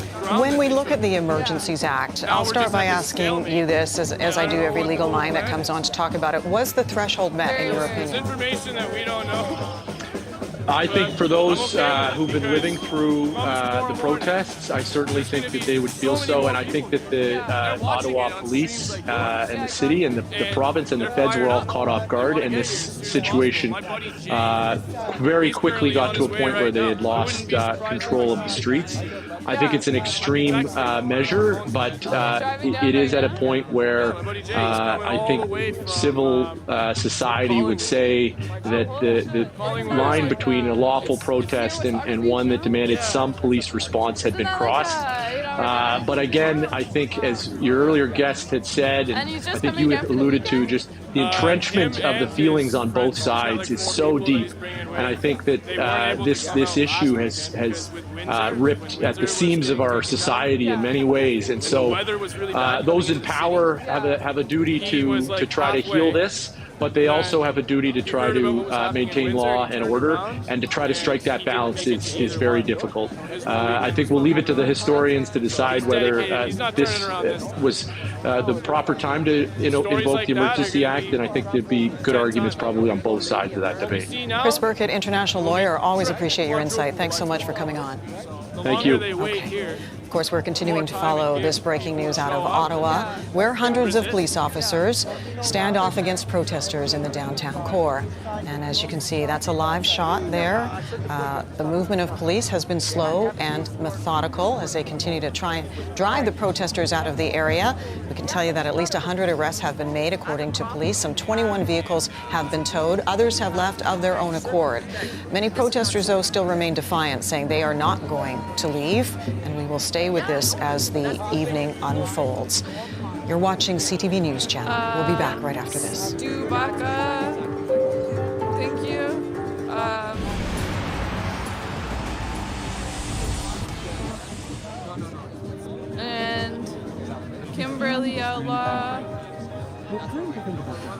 Thank you for that. Whether you're already retired or keeping it fluid, no decision right now to determine your structure. Someone said it's going down at 8. Fortunately, the things that if you take the time to understand your goals and clear Auto police Twitter. See how Fisher's Insight keeps your retirement on track. Call for the 15-minute retirement plan. Well, Learn how it's much weird. you can spend in retirement. Thank you, Shiny As Future. your portfolio lasts. Important trade-offs you might need to make and more.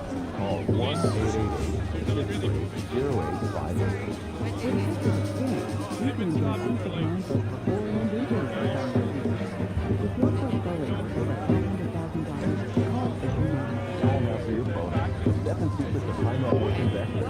1-888-663-0858. Where about is this, guys? This is right down near the War Memorial on Wellington, on Parliament Street. McCain Pizza Pockets. Water Pick Sonic Fusion 2.0 is here. Guys, it's all going down. And fast at the same time. With 3 mirrors, Sonic Fusion keys feet between the seats and below the gun line. And so everybody in front of the police step back a little bit. And then the police refuse to film it up with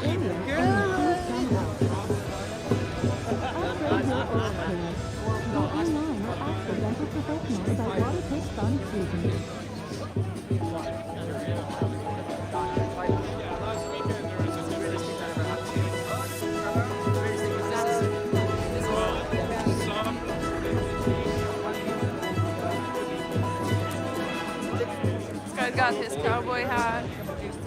It's the Ram 4 Cowboy, Freedom Cowboys. Cowboys. You'll receive big discounts on the truck engineered to take on the snow, the sleet, and the slush. Like that girl's minute. Tackle winter head on with Ram, #1 brand in new vehicle quality. Because when you drive a Ram truck, winter is nothing but a minor inconvenience. Get up to $9,750 in discounts on select Ram 1500 models, plus up to $3,000 in loyalty.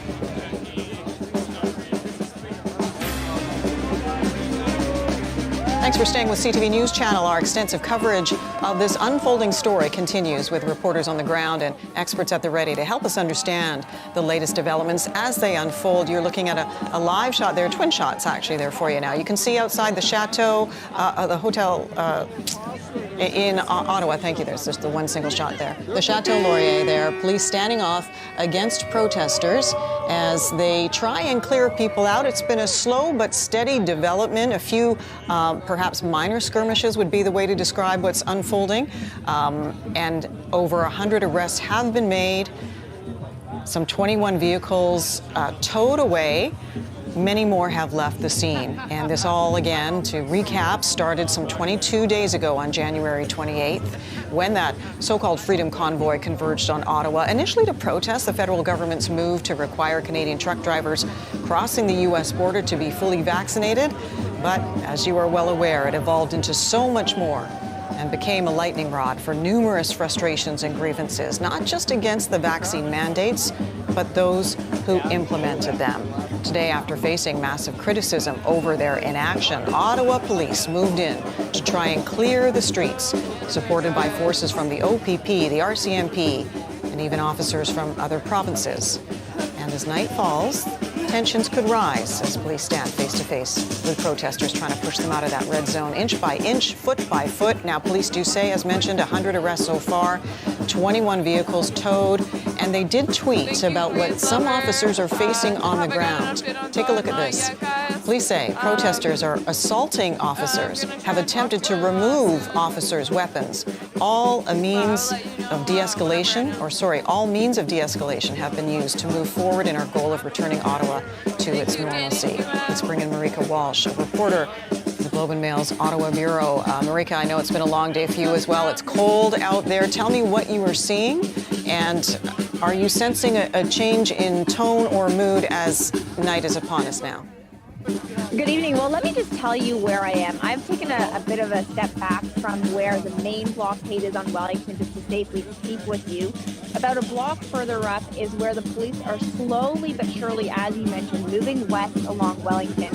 And as you mentioned, those that standoff between police and protesters, I think it's fair to say, has intensified. In front of the Chateau Laurier, your colleagues, including Mackenzie Gray at CTV and here in Ottawa, have shown footage of the mounted police kind of going through the crowd, trying to disperse them. They've started using pepper spray. Those are all escalations from what we saw earlier in the day when police began moving up very slowly, as you said, along the street. So there has been a change in the mood. I think we've seen some of the people who said they were defiant maybe 2 days ago leave earlier today.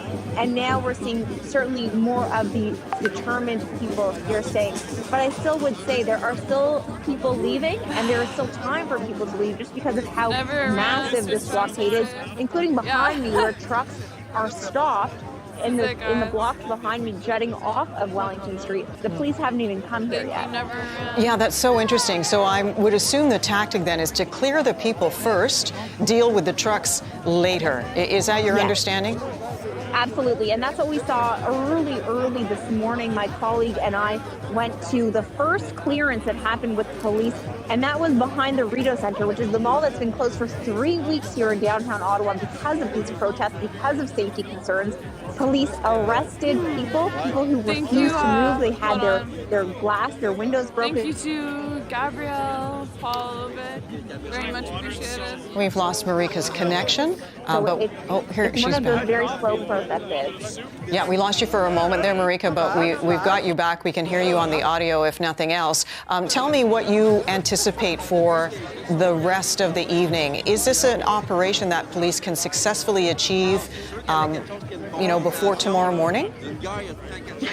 I think that would be very difficult, and it's not what the police are setting the expectations for. Police are saying this is a multi-day exercise. And if you think about just how far they've come in today, they started moving in between 7 and 8. It's now, almost 8 o'clock p.m., so 12 hours at least. And we're not even a full 2 blocks into the main encampment on Wellington.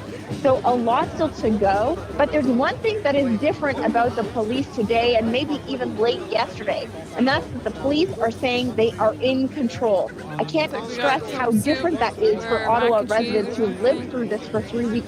To hear police say they are in control. That has not been the message for the last 3 weeks, so it is a big shift for the people living here. Yeah, Marika, just quickly, because I'm almost out of time, one thing that I really do notice and want to flag for our viewers who may have noticed it as well, I hear no horns blasting. I hear no truck horns. What is going on? Are those trucks empty? What can we make of that? What do we take away from that? So I think that's a great point. I am a bit removed, but usually, especially over the weekend, you would hear the horns everywhere, no matter where you were in Centertown, which is where I'm standing.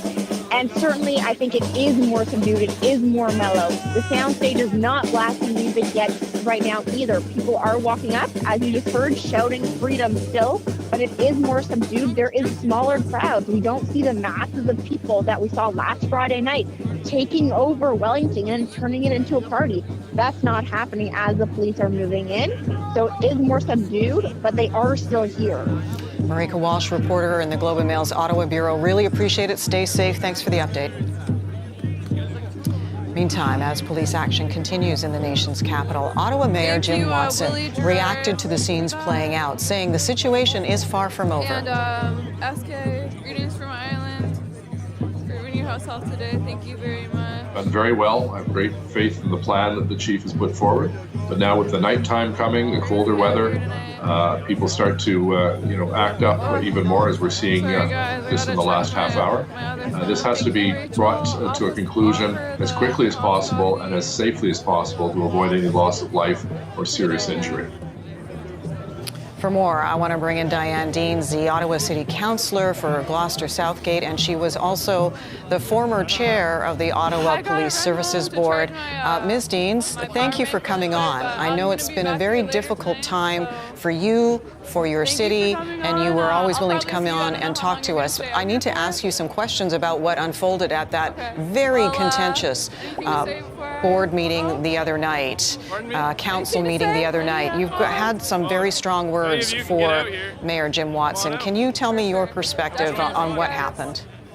Yeah, my perspective was that we should have been focused solely on what you have on your screen right there, Jen, ending this illegal occupation of our city as expeditiously as possible. That's where our sole focus should have been, but instead, Mayor Watson, for obviously very political reasons, decided to make me a scapegoat and remove me from chairing the Police Services Board. He got a lot of pushback, a lot of angry pushback, not only from many of my council colleagues, but also from the public. And I think over the last few days, the public's disdain for what Mayor Watson did on Wednesday night has been very loud and clear to him through the media and through letters to his office, through social media channels. I don't think playing crass politics in the middle of the biggest crisis in the city's history is a good look on Mayor Watson. A couple questions. Why do you think he did it? The allegations that you're making, why do you allege that happened? Well, it started when I made some comments about not negotiating with domestic terrorists or with those occupiers that you see on the screen. I don't believe that's what we should do. Mayor Watson's chief of staff told me that the mayor's intention was to do that, and I should pick and roll with the terms that they used and get on board with that. But I just couldn't. I don't think that's the right approach, and I still don't believe that was the right approach. In fact, they went ahead and did that, moved a whole lot of heavy trucks up onto Wellington Street, which is now complicating the police operation. And I would argue that Mayor Watson actually interfered with the police operation, something no politician should ever do. And so I will also, though, point out that you were criticized for appointing an interim police chief, the former Waterloo Regional Police Service Chief, Matt Torgian.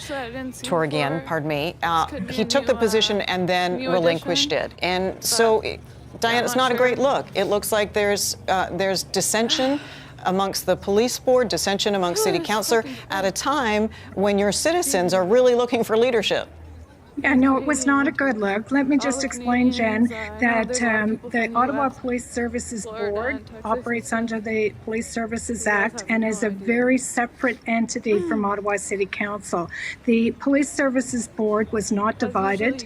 The Police Services Board, having a lot more information than City Council had, made a unanimous decision and had the sole authority to make decisions about how we're going to bolster the staffing in our senior command at a time when we're, in crisis in our city. Ottawa City Council has no role to play. Their only role is to appoint members to the board and to approve an annual budget, and they needed to stay out of it. Mayor Watson decided to poke his nose into it. Fair enough. But is it prudent to appoint a new chief without some kind of competition, some kind of, vetting, a proper search, or did you feel the need to do something right away? And what does that say about the faith in the interim chief of police right now, who has been stick handling all of this since Chief Slowly resigned or was pushed out? It was absolutely prudent. You can't have a senior command with two people, which is all we had left. And, they were flying with one wing. We needed to bolster that and bolster it quickly. There was some internal strife happening at the same time. We're very aware at the Police Services Board that we needed to do that. Bringing someone of the quality of Matt Torgian in was, I believe, the right thing. We worked with the Solicitor General of Ontario's office, who had done some vetting through the form of Matt Torgian when he was made a Deputy Minister in the province of Ontario.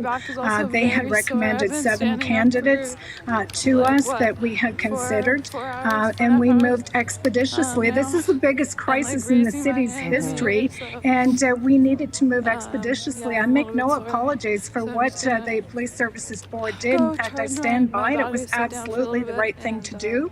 In terms of Deputy Chief Bell, you know, I was really disappointed in Mayor Watson leaking that information before we had an opportunity to fully explain to Deputy Chief Bell why we had made the decision, but there was no lack of confidence in Deputy Chief Bell. He has been working very hard throughout this, very important member of the senior command, and would have remained so. So this was not about Deputy Chief Bell. This was about the best interests of our city in the middle of a crisis, and the Police Services Board, myself as chair, we were doing our jobs. Do you have confidence in Interim Chief Bell at this time now, as we're seeing the last 24 hours unfold, Councillor Deans? Yeah, I think absolutely.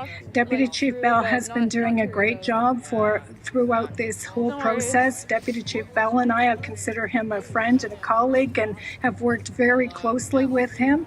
And I believe that he's doing all that he can to bring about a peaceful end to this very difficult situation. What is your take on what's unfolding right now, as we do see what appears to be some movement of getting the protesters to leave? There have been arrests, but there hasn't been violence. You know, some of the trucks have up and gone willingly, others have been towed away. What's your take on what's happening right now? Yeah, I think so far so good. This is what we want to see. You know, residents in Ottawa have been frustrated for 3 weeks, and what I've been observing today, and I think what residents watching your news coverage all day today have probably been observing, is the magnitude of the organization required to bring about this kind of police response and hopefully a peaceful end to this demonstration. And I think we can all see the amount of police resources, the amount of organization, the amount of paramedics, the amount of fire, the whole organization that had to come together in order to bring us to this point. And I can see that the police are moving slowly but methodically, and I think that it will take some time yet to bring about a peaceful end, but peaceful end, hopefully it will be. What's your message to your constituents, Councillor? Well, my constituents have had a lot of messages for me because they're so appalled at what happened on Wednesday night. But my message to them is I am fine. My focus has always been on ending this illegal demonstration occupation of our city. And there will be lots of time to reflect on what happened here in the weeks and months ahead. Is there any doubt there's going to be an inquiry when all this is said and done? No, I don't think there should be any doubt. I think there absolutely has to be an inquiry. This was a major event for us. It may be something that we will see again in the future, and I think we need to learn the lessons from this and plan for the future so that we would have a better, stronger, faster response in the future. Hold on. Councillor Diane Deans, I appreciate your time and your candor. Thanks again. My pleasure. Have a great night, Jen. You too. And we continue to follow this breaking news out of Ottawa this hour, where hundreds of police officers continue to stand off with protesters in the downtown core. And that live look we keep showing you there, you can see some movement, but as reporter Marika Walsh was telling us, the mood is a little more subdued, less quote-unquote festive, even on a Friday night so far. At least 100 arrests have been made, 21 vehicles have been towed. Protesters do remain defiant, though, to some extent, saying they won't leave, and they have not left at this hour. Our extensive coverage of this unfolding story continues right here on CTV News Channel. Don't go away. I'm going to be back later to film what happens with all the riots. So definitely tune into that. Thank you for all the donations. When I started my business, it was just a side gig until it really took off. I didn't know how to invest in it and still have money left to live. That's exactly what I asked my CIBC advisor. He saw where I wanted to go and built a plan to manage my money. Now I can focus on building my living. Some advice can take you from thinking about it to doing it. Talk to us today. CIBC. Ambitions made real. Learn about virtual healthcare at infoa.ca/digital health learning. At the same time, with 3 cleaning modes, connectivity between and below the phone line with all the products needed. It's clinically proven to remove up to 99.9% of stress from treated areas and improve home health. Upgrade your oral care. Go online or ask a dental professional about Waterpik Sonic Fusion. What would you call a U50 chicken sandwich made by Subway sandwich experts with seasoned chicken breast, a crispy golden brown coating that's freshly prepared just for you? We call it the complete package. Subway, eat fresh. And we can't get distracted, whether it's by the latest culture war nonsense or some new right-wing lie on Fox or Facebook.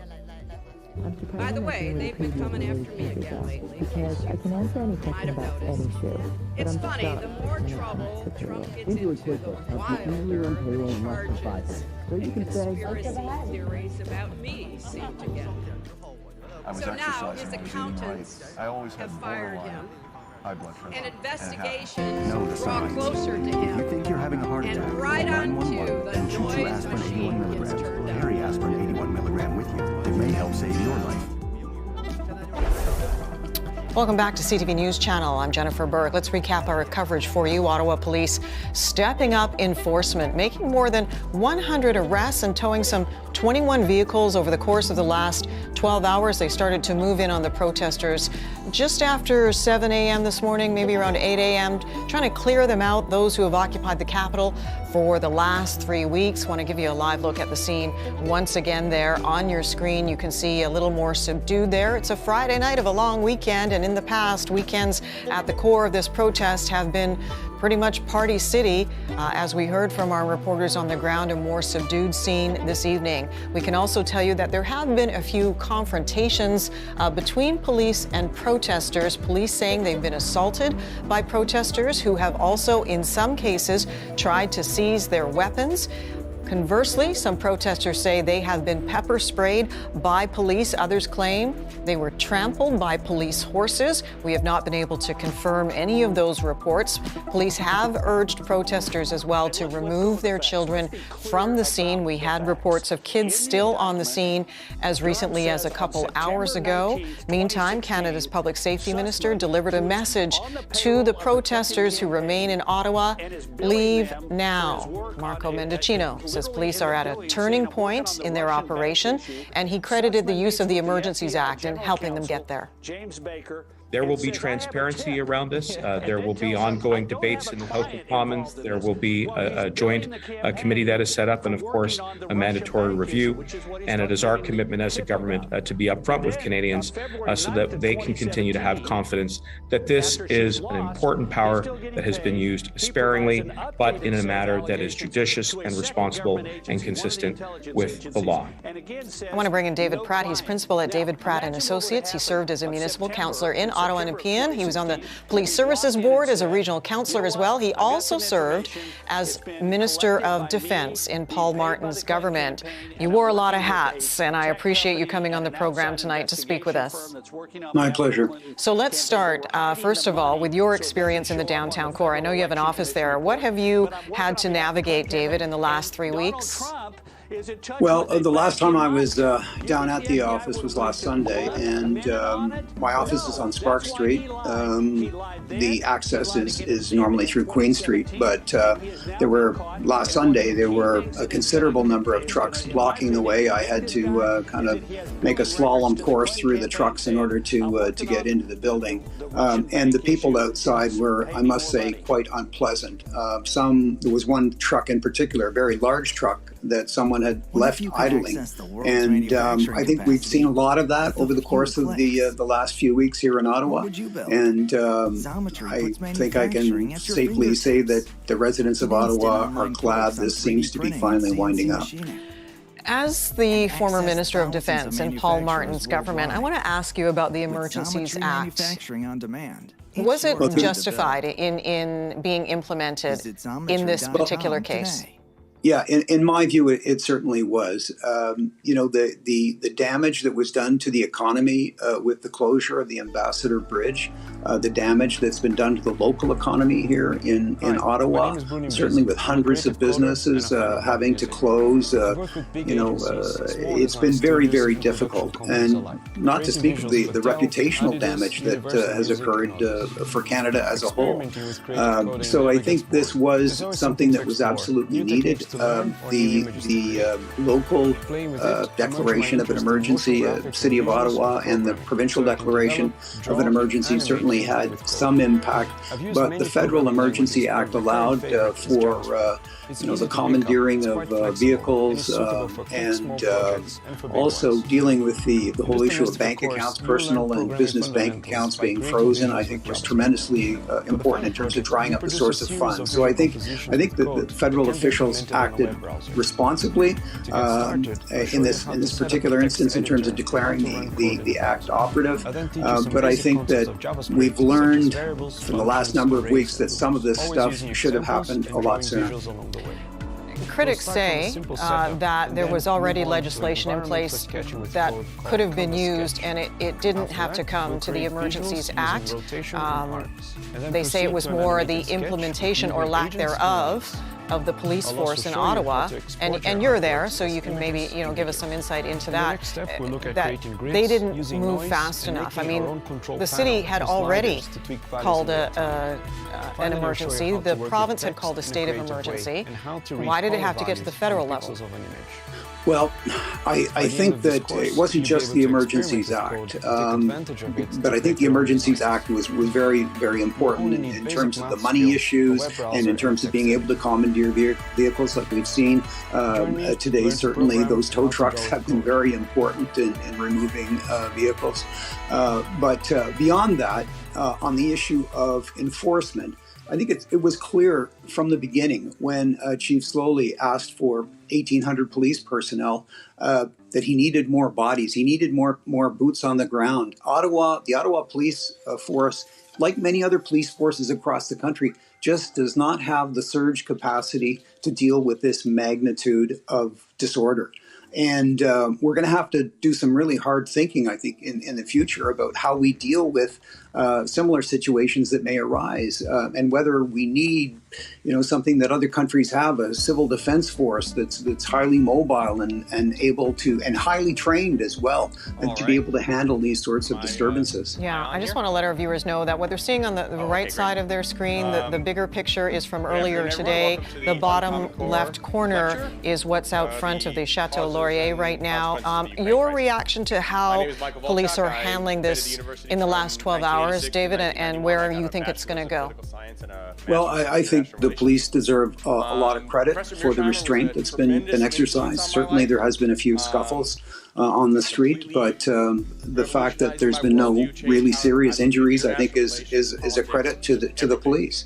But at the same time, as the footprint of this demonstration shrinks, the police have got a lot of geography to cover between where they are right now, roughly at the Chateau Laurier, to get across Elgin Street, Metcalfe Street, O'Connor Street, to Bank Street, and to clear the entire portion of Wellington Street. I think it's going to take some time, and it's going to take some patience as well. But I think what's been critical here too is the fact that what I would describe as a soft core supporters seem to be separating from the hardcore supporters. So what's left may be the tougher elements here that may take some time to remove from the scene.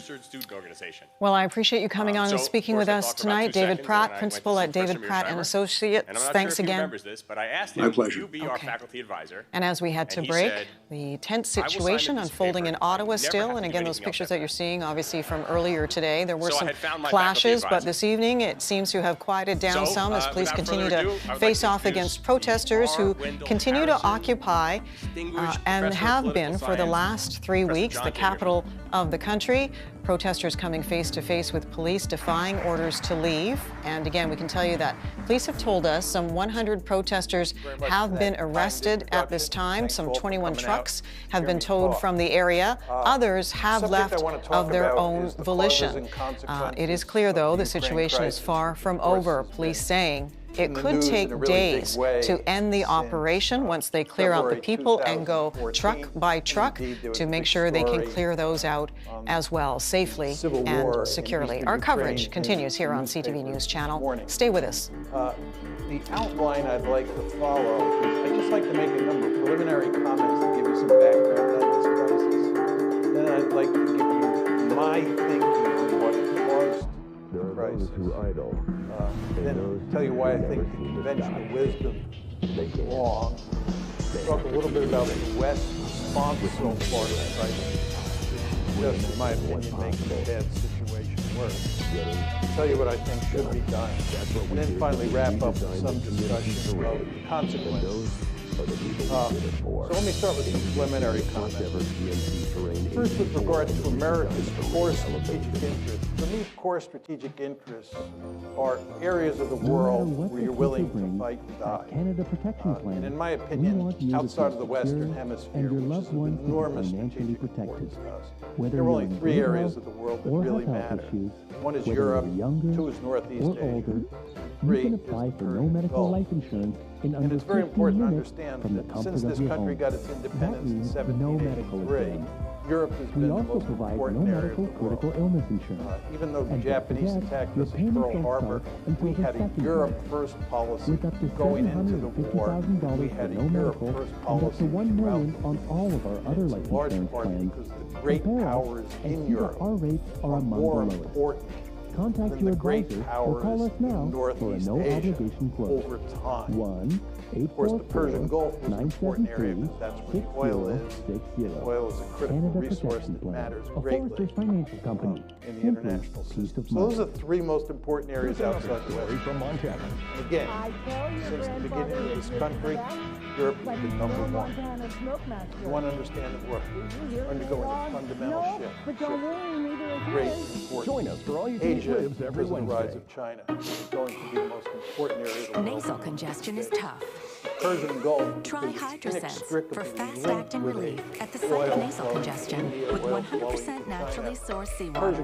Hydrosense. Breathe better with our Europe Science of the will be a Sea. distant 3. We're basically leaving Europe in Greece. Of course, you want to keep this in mind because the Ukraine crisis. Hello and welcome to CTV News Channel. I'm Jennifer Burke. Here's what's making news right now. Now getting into a more hardened group that are entrenched. They don't seem to have any regard for the rule of law. As night falls in Ottawa, protesters dig in. The police operation to clear them out continues, and it is expected to take days. The lack of leadership brought us this moment, but now we're seeing some action being taken. NDP leader Jagmeet Singh says this incident should spur a review of how police assess risk. We implore all the parents who have kids in there, get the kids out of there. And Ottawa's interim police chief says it is not safe for children to be in the middle of the police operation to clear protesters.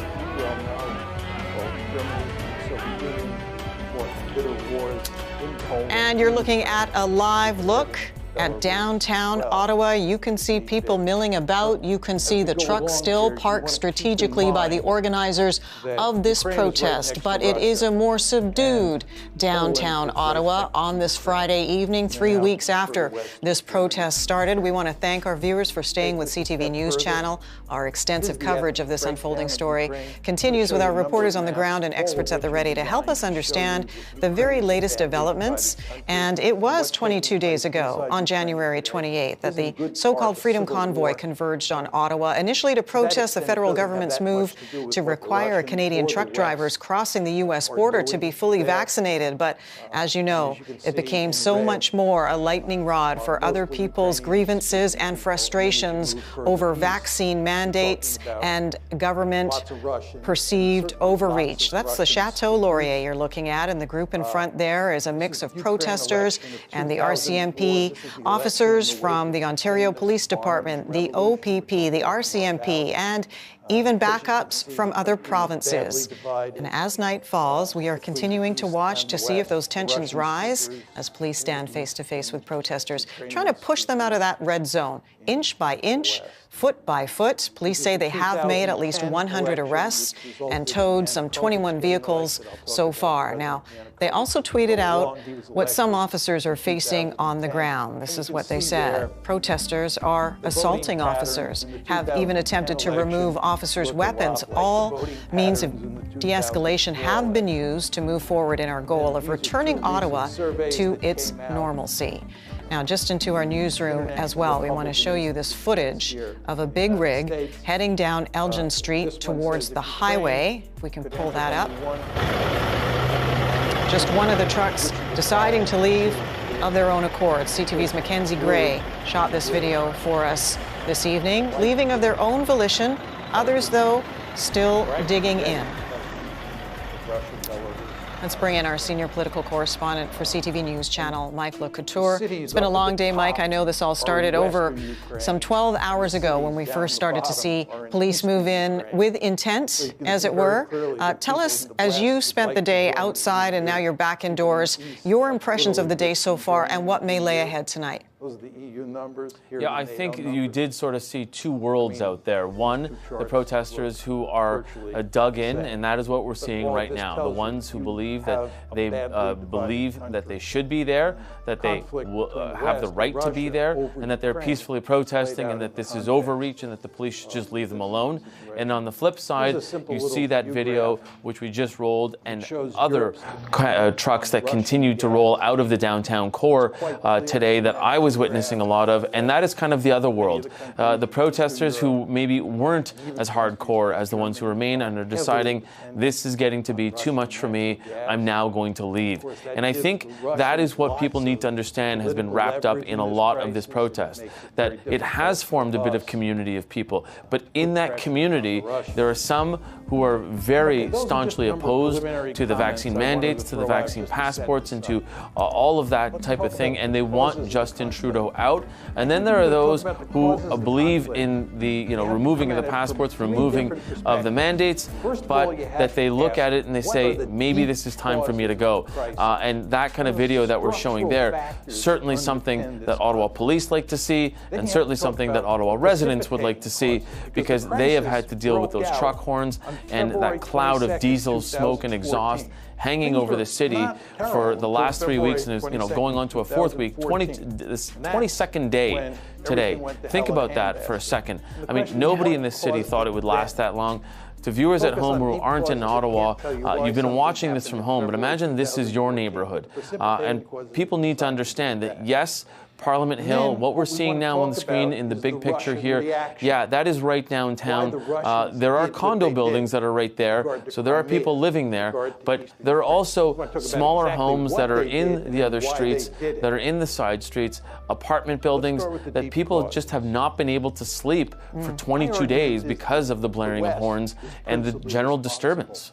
Yeah, and Mike, it's interesting, we're not hearing too many of those horns right now. And the other thing that I notice is it is Friday night, and that used to be quite the raucous time in downtown Ottawa during these protests. We saw DJs, we saw dance parties, we saw people in hot tubs. My understanding is that's not being fired up tonight. That's not the mood right now. Yeah, not at all. The hot tub, we can confirm, has been deflated, and it was an inflatable hot tub for anybody who was wondering about it. And yeah, there definitely isn't as much as of a festive attitude. And I think because a number of the people are there face to face with the police on those front lines, and instead of being just 200 meters west of where it normally is. So that front line, 200 meters west, is normally where you would see the big sound stage, and you would see a lot of people dancing around, DJs, that type of thing. And there is a stage that is there now facing the Prime Minister's office that remains there. But from what I'm told from people who are on the ground right now, there is not a lot of action around it. And to see that video of that truck leaving, I think really is a good indication of the different feeling on a Friday night in Ottawa in this protest. People are more hunkering down and trying to sort of anticipate what might be coming. Yes, and so for people who know the Ottawa area, I know Wellington, there are still trucks there. That might not be as difficult to move them out. My understanding is Kent Street is where the people there seem really hunkered down. Would you agree with that? And have police given any indication of when they'll be going street by street to deal with the trucks, or is the idea to get the people out first? Yeah, it's unclear. They haven't really shared any operational plans with us, and obviously they shouldn't either, but they haven't been tipping their caps so that they don't tip off some of these protesters either. So it's unclear when they're going to try and go, but what we have seen so far is they have started on that sort of eastern flank. I know you're showing the graphic there right now.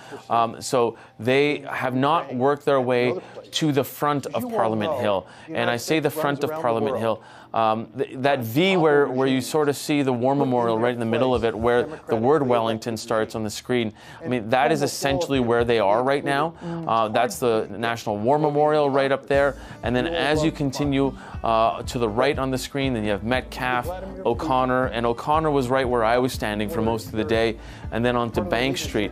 And Kent is a little further on. And yeah, there are trucks there, and that's sort of some of the different encampments that are there. And that is where we were hearing that, you know, these cars and trucks were parked just sort of in a crisscross way, really sort of jumbled up. The ones on Parliament Hill, the ones on Wellington Street that I was watching, they were relatively organized in that you could get them in and out relatively well. And I say that because they were bumper to bumper, tire to tire in some places. Yeah. This graphic now is the red zone. The red zone that the police have set up, 100 checkpoints, not even inside the red zone.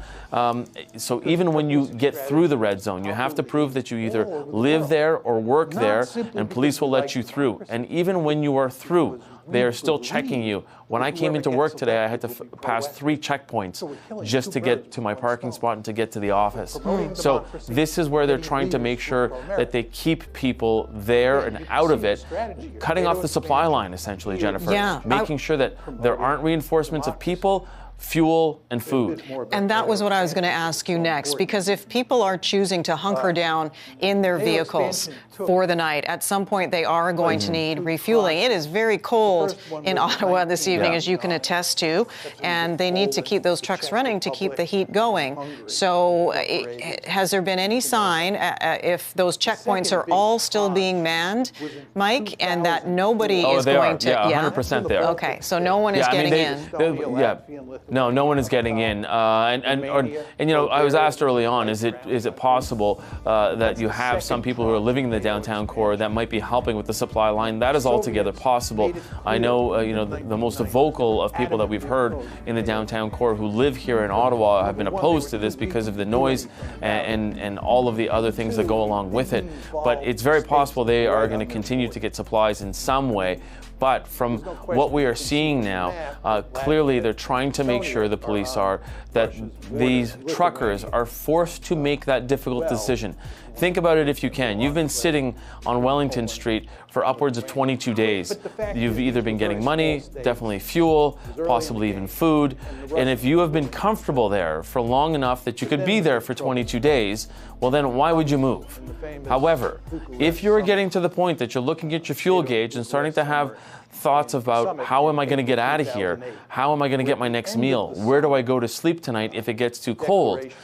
They are being forced into this position of making those difficult decisions. Is it worth staying here anymore? Should I now leave while I can leave? And I've seen some reports, because we were told by police, if they leave now, then that's fine. They won't be arrested afterwards.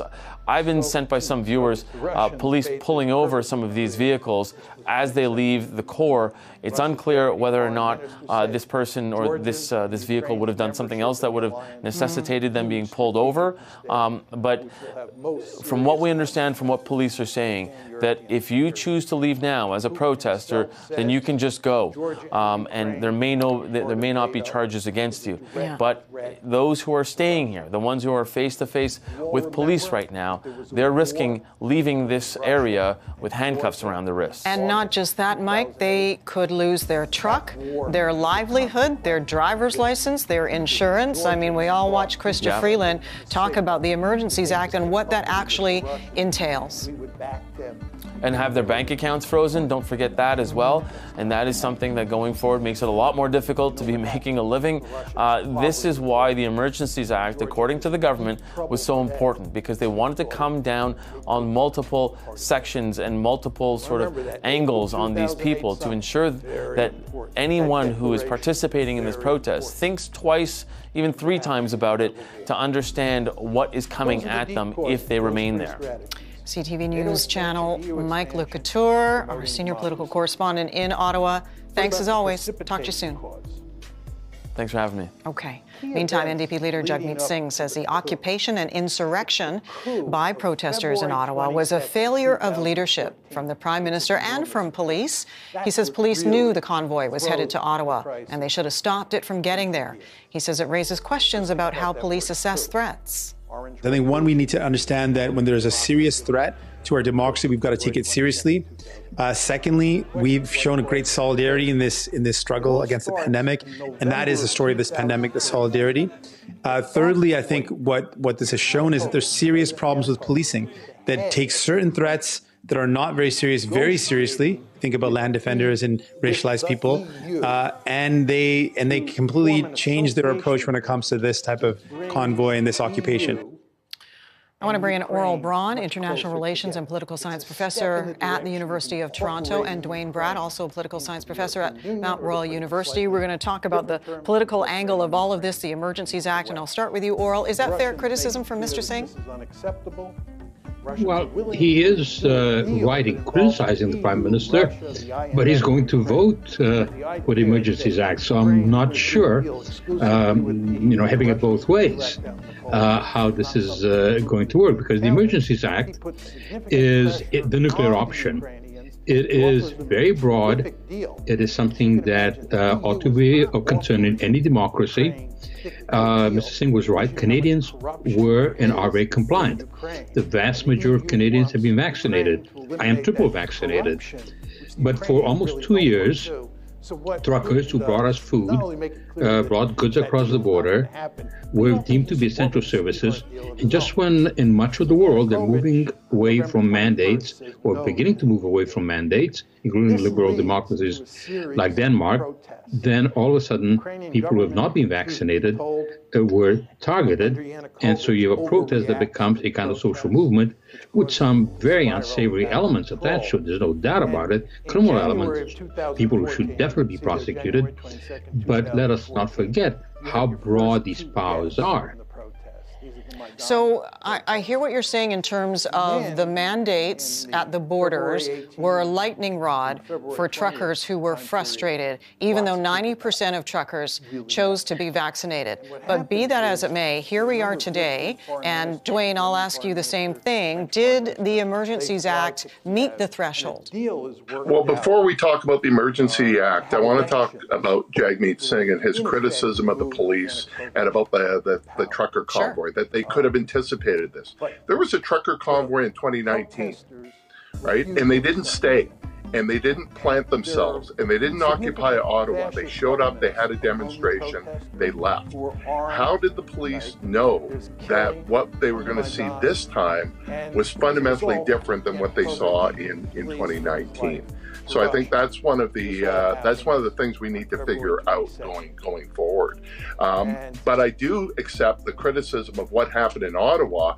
That then led to additional demonstrations and additional blockades in Coutts and in Windsor, and then regular weekly events in Quebec City, Toronto, pretty much every major city. But each of those cities were able to handle them effectively to some extent, Dwayne. I mean, Coutts took a while to clear, Emerson took a while to clear, but it was cleared without violence, and luckily the police had inside information or intel that allowed them to arrest those people in Coutts who did have nefarious intent. But the other gatherings in Toronto, in Vancouver even, were all relatively peaceful and cleared and did not become occupations. Yeah, and I think part of that is the police saw what had occurred in Ottawa and were able to take preemptive measures to stop that. I would also add that Windsor did eventually get cleared after a week, but at huge economic damage and potentially really long-term economic damage to Canada. And so does that justify bringing in the Emergencies Act, Oral? I'm looking at this from the international perspective. And if you open up the New York Times, you look at the images that appeared in the New York Times. And here are mounted police rushing the crowds. There's a protester under one of the horses. And when you use police in this way in a mass kind of action, it is bound to look really ugly. And so it brought Canada a lot of negative press. And when you look at places like Russia, where Vladimir Putin has clamped down on the opposition the most brutal fashion, and there's absolutely no analogy that's happening in Canada, they will use it nonetheless to say, look, here are democracies, they pretend they respect rights, but as soon as something happens in terms of protests, they go, they send in the mounted police, they arrest people en masse. Why are you criticizing Russia?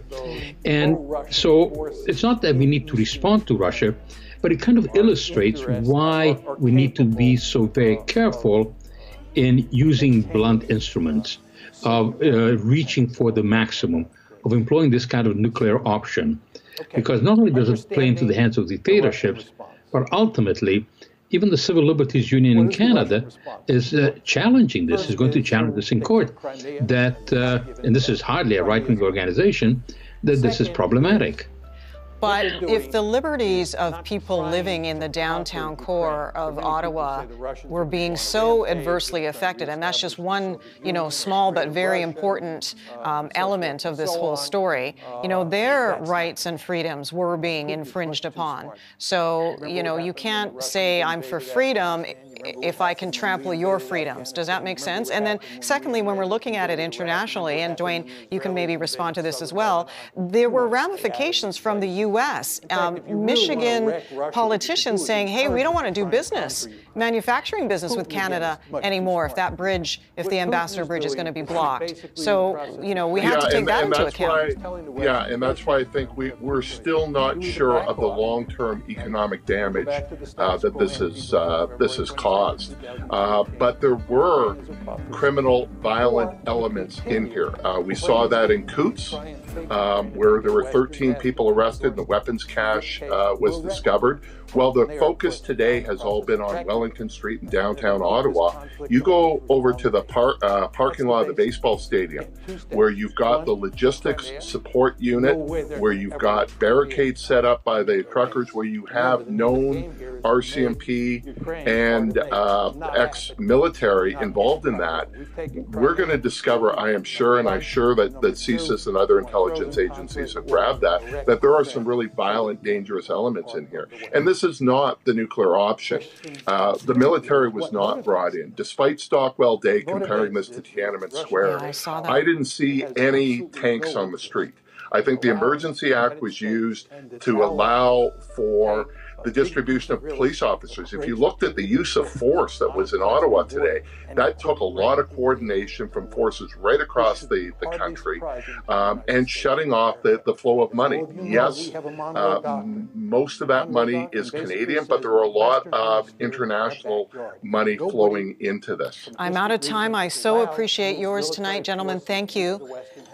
Oral Braun, International Relations and Political Science Professor at the University of Toronto, and Dwayne Bratt, Political Science Professor, Mount Royal University. All right, once again, you are looking at a live shot of the Chateau Laurier, and you can see there is a crowd in front, but it is a peaceful crowd at this point in time. To your lower left, that is another shot that we have of the trucks that are in front of Parliament Hill. So far, no major clashes to report, but police do say there have been a few incidences where they have been assaulted by protesters who also tried to seize their weapons. Meantime, protesters say they've been pepper sprayed, and others claim they were trampled by police horses. Police have urged all protesters to leave the scene and, in particular, remove their children if they are still on site. And one of the most visible leaders of the so-called Freedom Convoy protests was also arrested today, among other things. Pat King recorded himself on video the moment it happened. About the idea of us putting. I'm being arrested by these officers right now. This officer here, they've cornered me, had me at the ready, and I'm being arrested.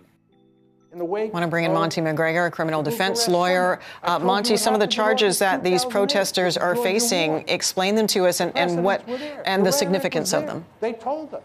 Well, Jen, they're being charged with mischief and obstruction of justice. Mischief to property is effectively when somebody sort of prevents you from lawfully enjoying or using the property. So although it sounds like you're being devious, what it really means is it conventionally means you're either damaging property or you're making it so that it can't be used properly here. And given that the protesters have been preventing Ottawa citizens from using the property and sort of blockading things, it certainly qualifies as a mischief.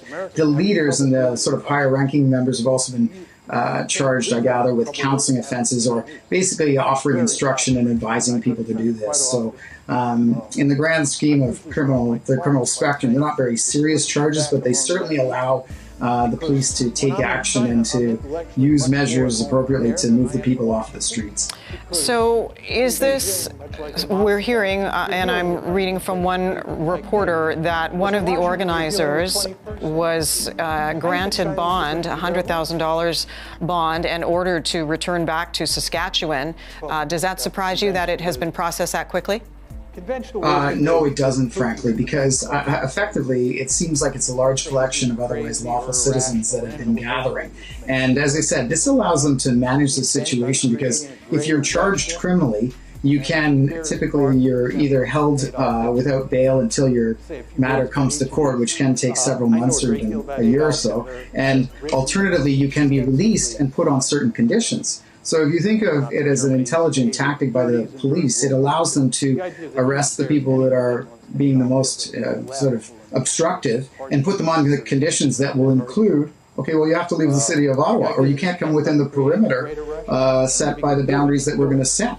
So if they do breach that order and then come back into the city of Ottawa, then what would ultimately happen is they would be breaching a court order subject to more criminal offenses and charges. And so, as I said, it can be really utilized here as a mechanism or tool that if the people are going to say we're not leaving, they can be charged, and then they're either going to stay in jail or they're going to utilize these conditions like you mentioned where they're turned around very quickly and released, but they've got to leave and get out of the city of Ottawa. Right, and so we're showing some pictures on our screen right now. The ones on the bottom left are from earlier today. The one on the right is a live shot. But bottom left, there was some pushing and some shoving. It got a little testy around 5 o'clock this afternoon, but it seems to have mellowed a little bit. For those protesters, and police tell us that some 100 people were arrested. If they were not the organizers, Monty, what will tonight look like for them? So they were arrested, they were charged, then what happens? So what happens maybe they is, weren't charged. Well, I presume what would happen is this. The police would arrest them on scene, probably handcuff them, take them to the local police detachment there in Ottawa, which I believe is on the south end of Elgin Street. They would be processed, and it's at that point that, again, they can either have them held for a bail hearing in the Provincial Court of Justice, which is also on Elgin Street, very close to where people are demonstrating, or they can release them from the station on a promise to attend court at a later date and put them on effectively what's called an officer's undertaking or a set of conditions requiring them to comply with those conditions in order to be released. And that, as I said, would likely be used to have them sort of depart the city or leave the scene. And what I would think is, I'm curious as to whether or not in the long run these charges actually get prosecuted as opposed to just being utilized now as a tool, because obviously it's a very political hot potato on how to deal with this movement and how they've been dealt with. And it might just be, they don't want to set a bad precedent where they let maybe everyone go, but do they really want to prosecute these people that are just trying to voice their opinion? I think they may just look at the top end and maybe the people that were organizers or people that they felt were significant influencers on making this last as long as it did, but I don't see sort of the average protester being prosecuted in the end. Monty McGregor, criminal defense lawyer. Always great to have your perspective. Thanks, Monty. Jen, thank you so much for having me. No worries. Thanks again. A recap of our breaking news out of Ottawa, where hundreds of police officers continue to stand their ground confronting protesters in the downtown core. And again, on the right side of your screen, a live look. We can tell you earlier today is what you're looking at on the left-hand side of your screen. Some 100 arrests have been made. 21 vehicles have been towed. But a lot of protesters remain defiant, saying they will not leave. Our extensive coverage of this unfolding story continues right here on CTV News Channel. Stay with us. We did not think Russia was after the crisis broke out on February 22nd. then decided that Russia was aggressive. We then decided that Russia was bent on creating a great yes. By the way, this is why all of them was caught with their pants down when this crisis broke out. Entrepreneurs are building the way forward, and BDP is all for it. All for driving the economy and delivering value beyond profit. All for building businesses that are more sustainable and inclusive. All for helping you grow every step of the way. Given that we're incapable of blaming ourselves because we never do anything, you all know that. All the problems in the world are caused by everybody else, never by the United States. Because we're a benign hegemon. Well, we're the good guys and they're the bad guys. And they're misbehaving, bent on creating a greater Russia. Oh my God, this is the 1930s all over again. Any sort of concession over 1938. Waterpick Sonic Fusion 2.0 is here. You can now brush and flush at the same time. With 3 cleaning modes, Sonic Fusion cleans deep between the teeth and below the gum line where other products miss. The reason you're playing the reason it's clinically proven to remove up to 99.9% of fat from treated areas and improve gum health. Basic mindset. Upgrade your oral care. Go online or ask the dental professional about Waterpick Sonic Fusion. My argument is when security considerations are at stake, when core strategic interests are at stake, and there's no question, ladies and McLaren Superfries. Golden, crispy, delicious. Fries versus everything. So you can inflict a lot of pain on the Russians. And they're not going to quit because Ukraine matters to them. And by the way, Ukraine doesn't matter to us. You understand that nobody calling for us to fight Ukraine. Even John McCain, who up until recently has never seen a war he didn't want to fight, is not calling for using military force in Ukraine. Good, right? What John McCain is saying is that Ukraine is not a vital strategic interest for the West. That's what he's saying. It is a vital strategic interest for Russia. They've made that perfect. Excellence Creme by L'Oreal Paris. 3 steps for 100% great coverage and rich radiant color. I showed you that slide. Excellence Creme by L'Oreal Paris. How much economic leverage the Russians have because of all that PC Optimum natural got my gas son going Owen west. eating more vegetables. He wanted a Nintendo Switch system to stop his drug money. And knowing how my PC Optimum app works, I noticed him putting more stuff in the cart. At home, he always finished his plate because he had a goal in it. Thanks, parents. Goals are good, and so are vegetables. If you've got a PC story to share, suggestions, or even a complaint, let us know, because that's how we make things better. In healthy food choices, highly list the PC Optimum point.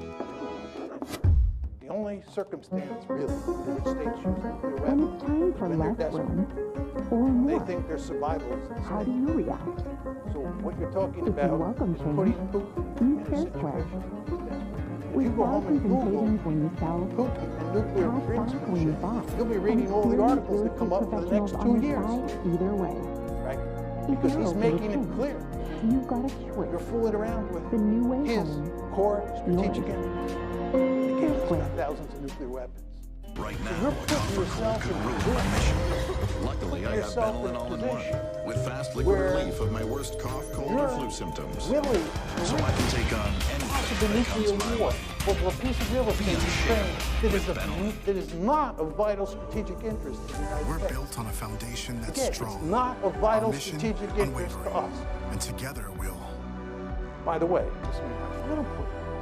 beat What's as really amazing one. about all of this is that we were talking about We incorporating know you see your pet like no one else Ukraine does. So feed into them like NATO no one else can. when we have now using acknowledged natural by options with not purposeful taking ingredients military action so you over can Ukraine choose what's that it's best not a for your vital pet. strategic interest. Learn more You at understand that when you incorporate longpetfoods.ca. Ukraine into NATO, you're giving them an Article 5 guarantee, which says you'll come to their defense if they're attacked. You only give Article 5 guarantees to countries that are of vital strategic in a interest. pocket. Like Germany McCain during the pizza Cold War. pockets. What were we doing? Giving an Article 5, thinking about giving an Article 5 guarantee to a country. It's not a vital. Hello and welcome to CTV News Channel. I'm Jennifer Burke. Here's what's making news right now. I'm not a mean person. I'm a peaceful person.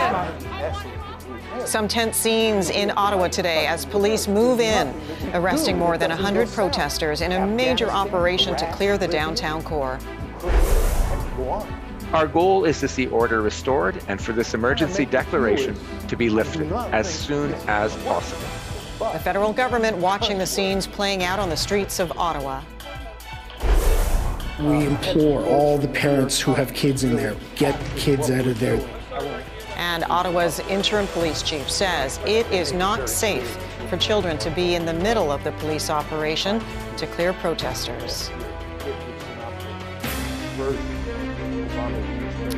We want to thank our viewers for staying with CTV News Channel. Our extensive coverage of this unfolding story continues with our reporters on the ground in downtown Ottawa and experts at the ready to help us understand the latest developments. And as we take you to the center of it all right now, we will remind you it was some 22 days ago, on January 28th, that the so-called Freedom Convoy converged on Ottawa, initially to protest the federal government's move to require Canadian truck drivers crossing the U.S. border to be fully vaccinated. But as you are well aware, it has evolved into so much more, and it became a lightning rod for numerous frustrations and grievances, not just against the vaccine mandates, but those who implemented them.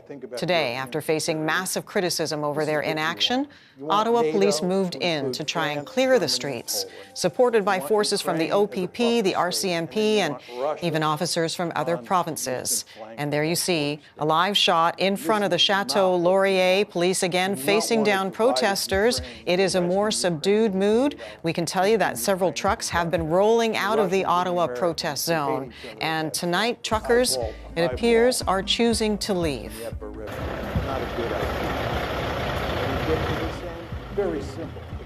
This particular truck cab was heading out of town down Elgin Street towards the highway. There is a sign on the front of the truck that reads, "We will not comply," but it appears this trucker did decide to comply after police asked them to leave. Now, despite the brutal cold, some protesters and police continue to face off near the Senate in Ottawa. Police have managed to secure one intersection, but largely all Wellington still remains a protest zone.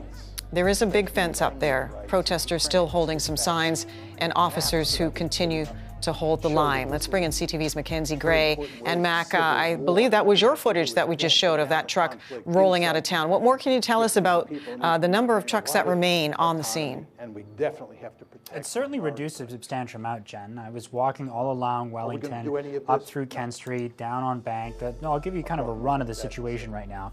From where the police are at the Chateau Laurier, across the streets, the Senate, they need to move up a substantial amount more, about 100 meters or so, to come to the next trucks. There's a big wagon of some kind that's about, I'd wager, 50 feet long, that's kind of crossing the intersection. That will be the next kind of vehicles that the police run into. So it's going to be a while before they can get to those vehicles, because we've seen them kind of moving slowly through the area.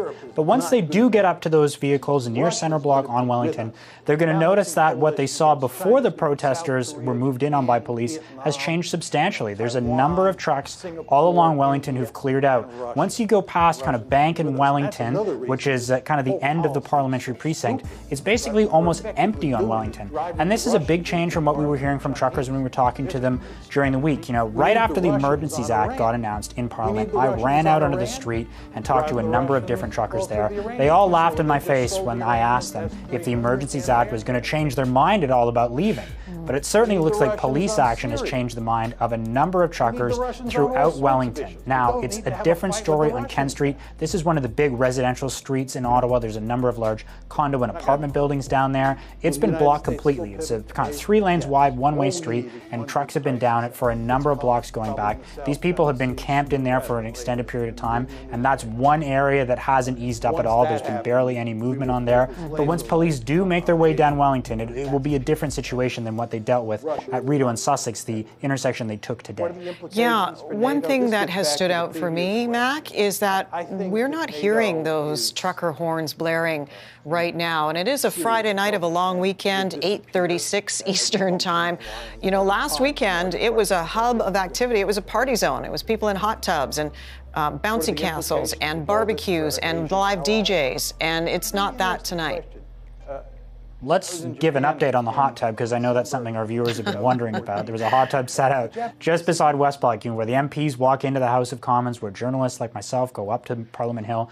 That's where the hot tub was. Earlier today, I saw it deflated with some water just kind of spewed out onto the street. It's now frozen. I was just there about maybe an hour and a half ago. The hot tub's been packed up and been put into the car. Bouncy Castle right across the street, it's been deflated as well. So the two kind of symbols of the party in Wellington have come down. Earlier today, people were still dancing and partying right at Wellington and Metcalfe, right in front of the center block. We've seen pictures of that going around constantly, of DJs at night, loud music, the horns honking in that area. So that's kind of tamped down a little bit, but throughout most of the day, while there were arrests about 150 to 200 meters away down at the Chateau Laurier in the Senate, where we're seeing these live pictures now, people were just still partying up the street there. So it's this weird kind of two universes where the police are moving in at one end and just up the street, the party is continuing. But that mood is definitely changing a bit on the street now. I think a lot of people realizing that the end of the protest is near. Okay, Mac, I'll leave it there for now because I want to bring in Jeremy Sharon. But thank you for your reporting. We'll check back in with you later. CTV's Jeremy Sharon is also in Ottawa. I know you were out on the streets as well, Jeremy. And so as we show the pictures in our bottom left corner there, our viewers can see in front of the Chateau Laurier, there doesn't seem to be any movement, any advancement. Jeremy, what is happening there, and what are police, what's the objective right now? Yeah, so that line, that police line that we're seeing in front of the Chateau Laurier has held steady now for several hours. We haven't seen any movement there. It's a smaller crowd than we've seen at times, certainly. We saw a lot of people taken into custody tonight. I spent a lot of the day just around the corner from where that police line is. So Rideau and Sussex is just a few steps back from there. That has been a popular spot for protesters to gather. We've seen live DJ concerts at times there. And then just steps away from there, police had been at Colonel By and Daly, had been holding a kind of processing center throughout the day today, processing protesters that were being arrested, taking them out. Late tonight we saw probably more than 50 protesters being shuttled into a bus, an OC Transpo bus that was being used, whether that was just to keep them warm prior to taking them away, or whether that bus was actually going to be used to transport them. But we have not seen much movement on that police line in front of the Chateau Laurier, although they've made significant progress throughout the day. Police took over the intersection of Rideau and Sussex. Trucks still remain there, but protesters are not there at all. We have been able to get through there throughout the day today as we've traveled throughout the city. Police have let us through with our credentials, our media credentials, but that area is completely closed off to the public. So just steps behind the Chateau Laurier, where that main line is, towards Rideau and Sussex, towards the Byward Market, is totally in police control. Nobody has access there. Yeah, it's interesting. The interim chief used those words today. They are in control of the situation. And so I'm curious as to, what the next steps might be. Is this just a waiting out the protesters? It is a cold night. I'm sure people are getting hungry. They need somewhere to go to the bathroom. Is this just a tactic by the police to slowly inch forward and hope that people start to trickle away and fall off and head home for the evening? It certainly could be. I must say, being out there for several hours today, I was cold, I was hungry, I needed a break. Yeah. You would think that the protesters would feel the same way, but they are relentless. I felt that way at times where we've been out in minus 30-degree weather throughout the last 3 weeks, and protesters have stood their ground. They've stayed where they are. They're holding the line, as they say.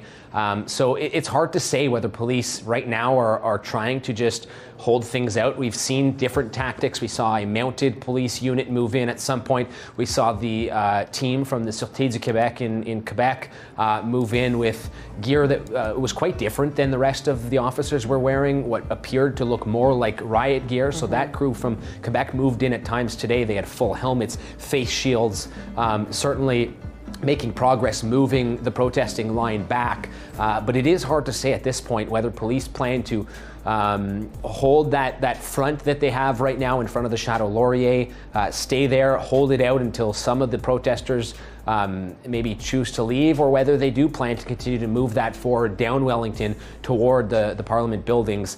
We don't know for sure. We'll continue to watch that, of course, but exactly what their plan is, we don't know. They haven't really, police have been very quiet about the specific details of their plan. Of course, we know most of the downtown is basically shut down right now. Getting to work today was a challenge. They have 100 checkpoints in around this secure zone that police have set up. Getting in, you have to show proof or explain why you're coming in, or you have to live in the area. So they have full control. The scene here in downtown Ottawa is like nothing I've ever seen before, like nothing most people in the city have ever seen. Police really are taking control, and they're moving step by step. They've arrested, as we know now, over 100 protesters. We have seen some movement with vehicles. The intersection of Rideau and Sussex, as I mentioned earlier, has been a hot spot throughout the last few weeks for protesters, spending a lot of time there. We're seeing some movement there now. There were a few RVs near that intersection. Those have now been cleared out by police. We know that police moved people out of those RVs, arrested some people, and got those RVs out of there. We've seen a little bit of movement at that intersection as well in terms of trucks and vehicles over the last several hours. CTV's Jeremy Sharon, really appreciate your reporting tonight. Thanks so much. We want to recap this breaking news out of Ottawa, where hundreds of police officers are confronting protesters in the downtown core. It is a standoff, it seems, for the time being. You're looking at a live look outside of the Chateau Laurier. At least 100 arrests have now been made, as our reporters on the ground have been telling us. Some 21 vehicles have been towed. Many appear to be leaving of their own volition, but protesters say they are defiant and they will not leave. We will continue to cover this story for you here on CTV News Channel. Stay with us.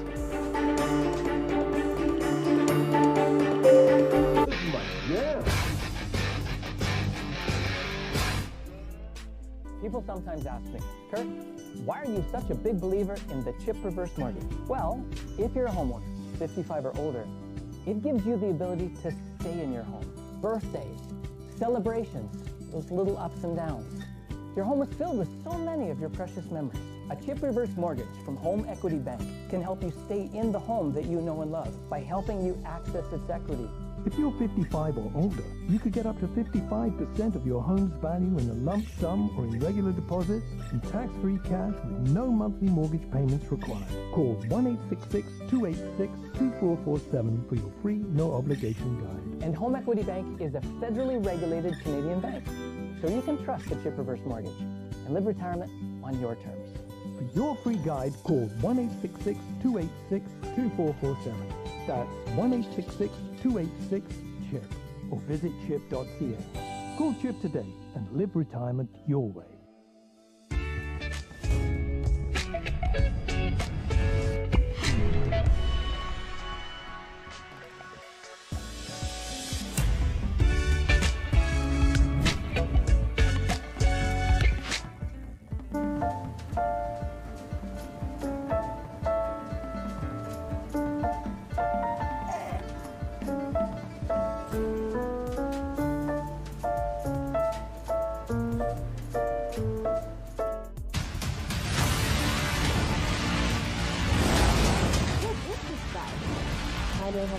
Crime. This February, don't miss out. Get Crave. Plans for mobile starting at $9.99. Kimmy, I'm here. Reopen Restream on desktop. I'm a voice screen interpreter. I may have heard a crime. I have to know what we're dealing with. We're dealing with what sounds like a premeditated murder.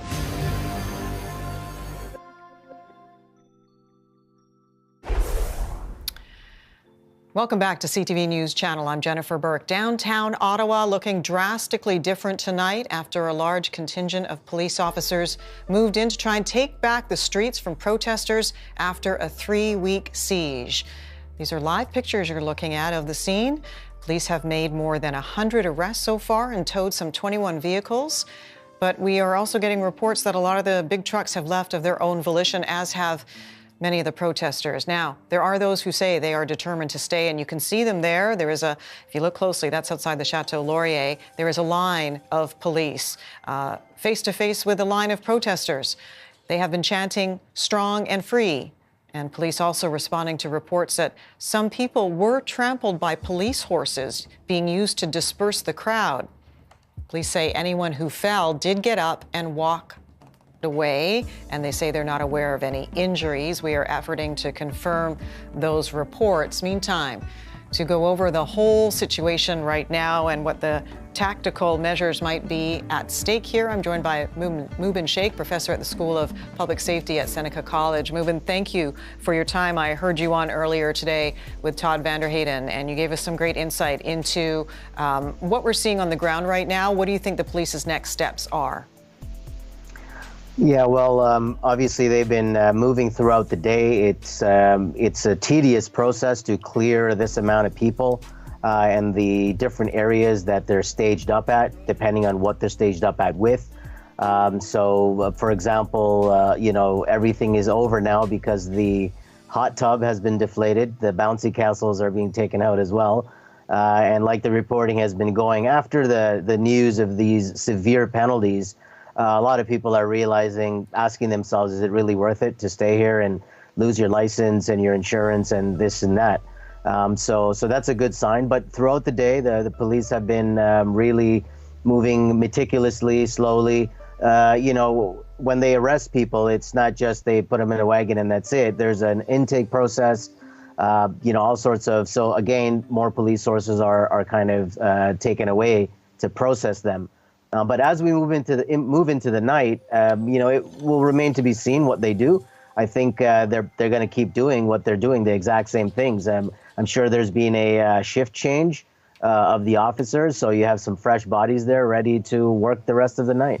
So I wanted to ask you about that because, you know, part of this is wearing down the protesters' sort of fortitude, I guess, right? Because they're standing out there in the cold. It's very cold in Ottawa tonight, and they're probably not getting a lot of food. There's nowhere for them to go to the bathroom. The police are facing the same thing, but they have reinforcements. So are they able to swap out officers even though they're standing the line there? Yeah, they can swap out officers all the time. They have, you know, I won't go in exact, you know, locations and whatnot, but the standard procedure is going to be to have multiple teams moving on multiple fronts, and they will have reinforcements for each of those moving parts. So certainly, you know, the police will be able to stand the line, so to speak, much longer than the protesters.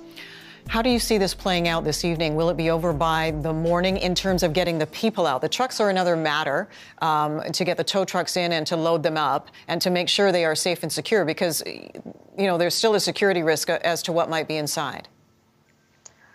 Yeah, I think they would like for it to be over tonight, but I don't think it will be over tonight. I think it will just keep dragging on. The police want to facilitate, let's say, the cooperative departure of as many people as possible.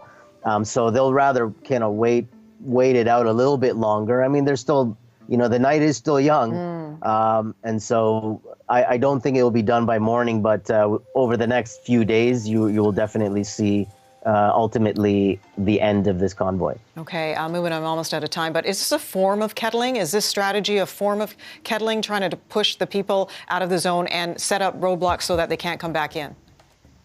Yeah, that's more like a diversionary tactic just to get, large groups of people moving. The thing with kettling is it's particularly known for very aggressive police insertions into the larger group, pulling people out, and just keep doing that over and over. Okay. I appreciate the explanation. Mubin Sheikh, professor at the School of Public Safety at Seneca College. Thanks again. Thank you for having me. Okay, and we continue to follow breaking news out of Ottawa this hour, obviously, where you see those officers there standing their ground, confronting protesters in the downtown core. We'll continue to bring you these live looks. The movement of police has been slow and methodical, as you heard the professor say. This is part of their tactical maneuvering as they continue to try and drive protesters out of the area. You can still see trucks, though, even though some have left. We've got reports of at least 21 vehicles being towed, others leaving of their own volition. We'll continue to follow this developing story right here on CTV News Channel. Stay with us.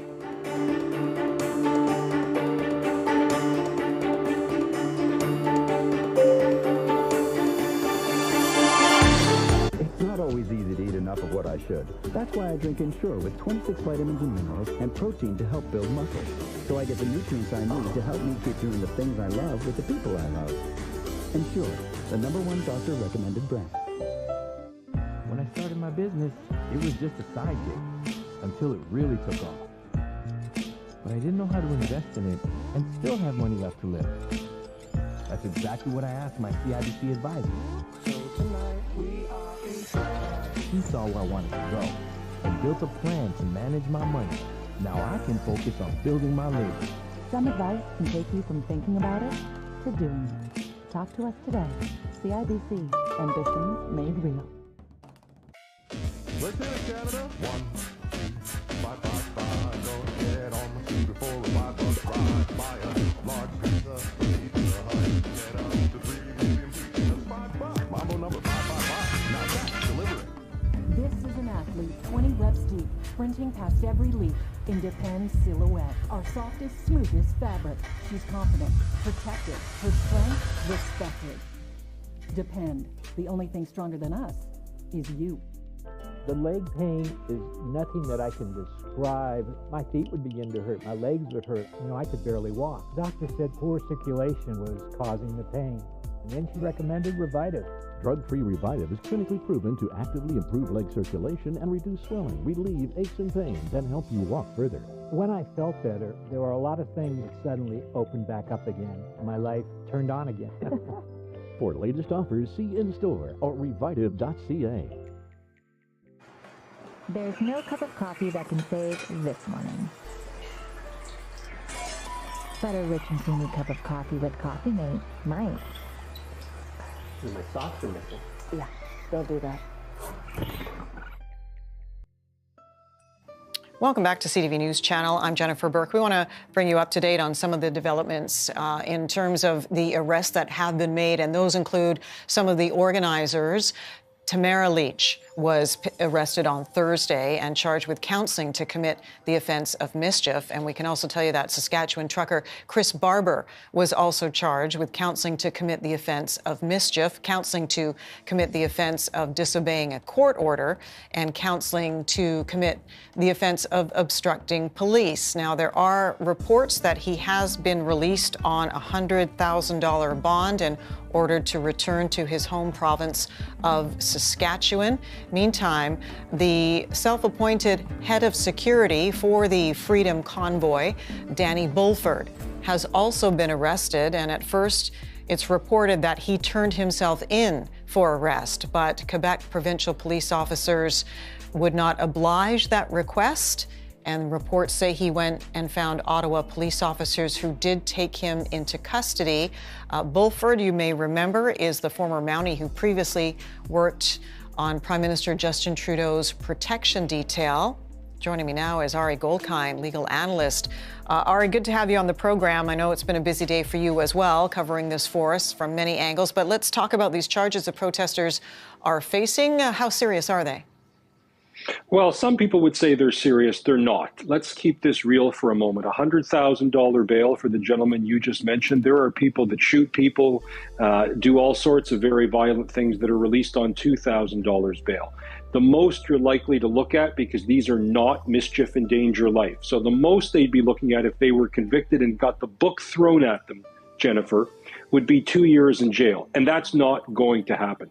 And the word mischief, by the way, again, sounds like something, your 3-year-old, if you're watching this, would be doing. It's not. It's really about interfering with property, interfering with the ordinary and obvious use and the lawful use of property. But it's amazing when we call this a national emergency, literally the end of democracy, as some people say it, the January 6th of Canada, that we have 100 people essentially charged for quite low-level offenses. I'm not saying they shouldn't have been charged with that. I think the police action today, by and large, but for some visuals we saw of the horses, the police action today was meticulous, restrained, reasonable. I think a lot of people conflate the police response to the issuance of the Emergencies Act and the fact that that's in place. Mindful, as you know, Parliament didn't sit today. They all took the day off, which I thought was a national shame. But from a legal point of view, these are not the most serious charges in the criminal code. But certainly they need to get those people and those trucks out of there. Where's the deterrence then, if these are not necessarily strong charges, or if that the people who are arrested this evening, and they say there's over 100, might not even face any charges? They might just be released on their own recognizance. Yeah, as they should be, quite frankly, as long as they agree to the terms and conditions. Some of them will probably be, don't be in Ottawa, or be within, 100 miles or 100 kilometers, if we're going to use the Canadian term, away from the zone that we're talking about, this no-go zone. In terms of deterrence, that's a very interesting question, because while I've just said a moment ago that the charges don't appear all that serious, being involved with the criminal justice system is serious. Having to retain a lawyer is serious and potentially expensive. And remember, while I've just said that these people are very unlikely to serve jail time, and I'd look for a lot of these charges to be disposed of prior to trial, if you breach a bail, if you get caught not listening to the conditions you signed tonight, and by the way, it took far too long for at least one of the people to be released today. This is not the Paul Bernardo hour. If you breach those conditions, you could be looking at 15, 30 days in jail, particularly in front of Ottawa judges. Let's not forget the reality of the human component here, in front of Ottawa judges who have probably themselves been obstructed from getting to work and watching this. That being said, you had to get these people out. You had to put an end to this. You have to get the trucks out. Like, they act like moving these trucks is like putting a man on the moon. It's not. But quite frankly, that again, many Canadians confuse the police response with the use of the Emergencies Act, which is a legal issue that will stay with us for a very long time. Lots to discuss. I'm out of time, but I appreciate yours. Ari Goldkind, legal analyst. Good to see you. Thank you, Jennifer. Okay, as we head to break, we'll continue to follow this rather tense situation unfolding in Ottawa this evening as hundreds of police face off against protesters. You're watching CTV News Channel. Stay with us. We will bring you up to date on everything that has unfolded in the last 14 hours right here on CTV News Channel.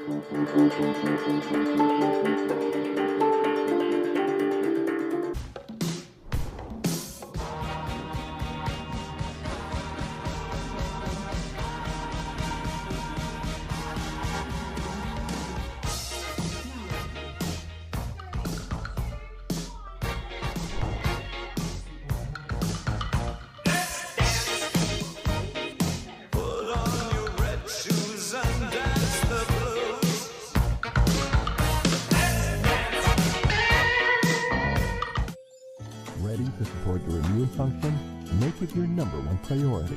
Nature's Bounty has a variety of products to help support your immune function. From gummies to soft gels, there's something to suit your needs with Nature's Bounty.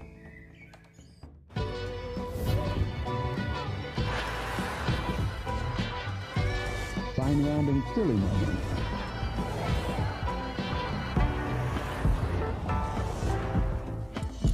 Really stylish moments. Relaxed and safe moments. Find your RS moment. Introducing the 2022 Chevrolet RS lineup. Find new roads. Wow, no braces, all that music at your fingertips. I wasn't so lucky. 1, 2, 3. Invis is not your parents' braces. Invis is customized treatment. Join the movement. Talk to your doctor or visit Invisalign.ca. To Father Brown. You're the then I where this is going. It's murder. I'm asking you to trust me.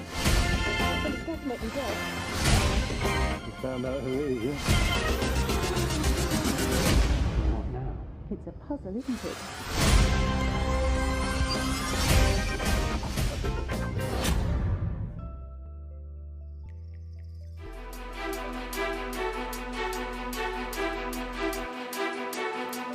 Welcome to CTV News Channel. I'm Jennifer Burke. Here's what's making news right now. We're now getting into a more hardened group that are entrenched, that don't seem to have any regard for the rule of law.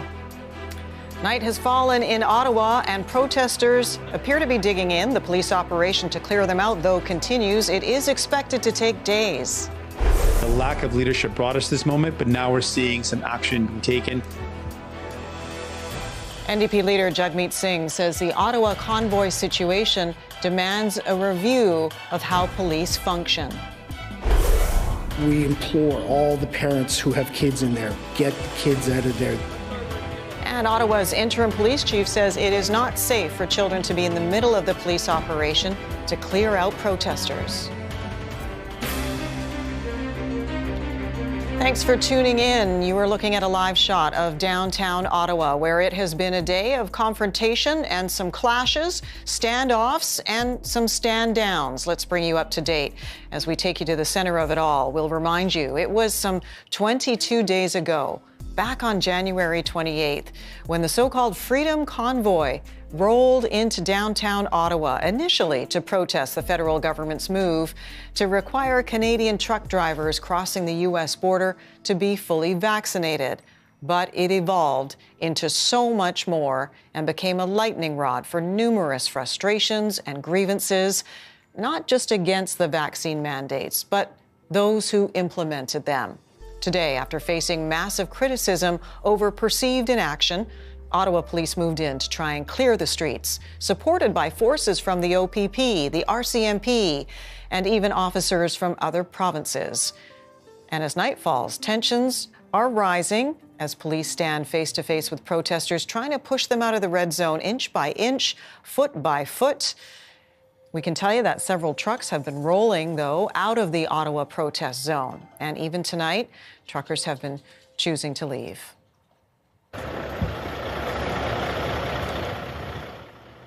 This truck, for example, was heading out of town down Elgin Street towards the highway. You can see the sign on the front. It reads, "We will not comply."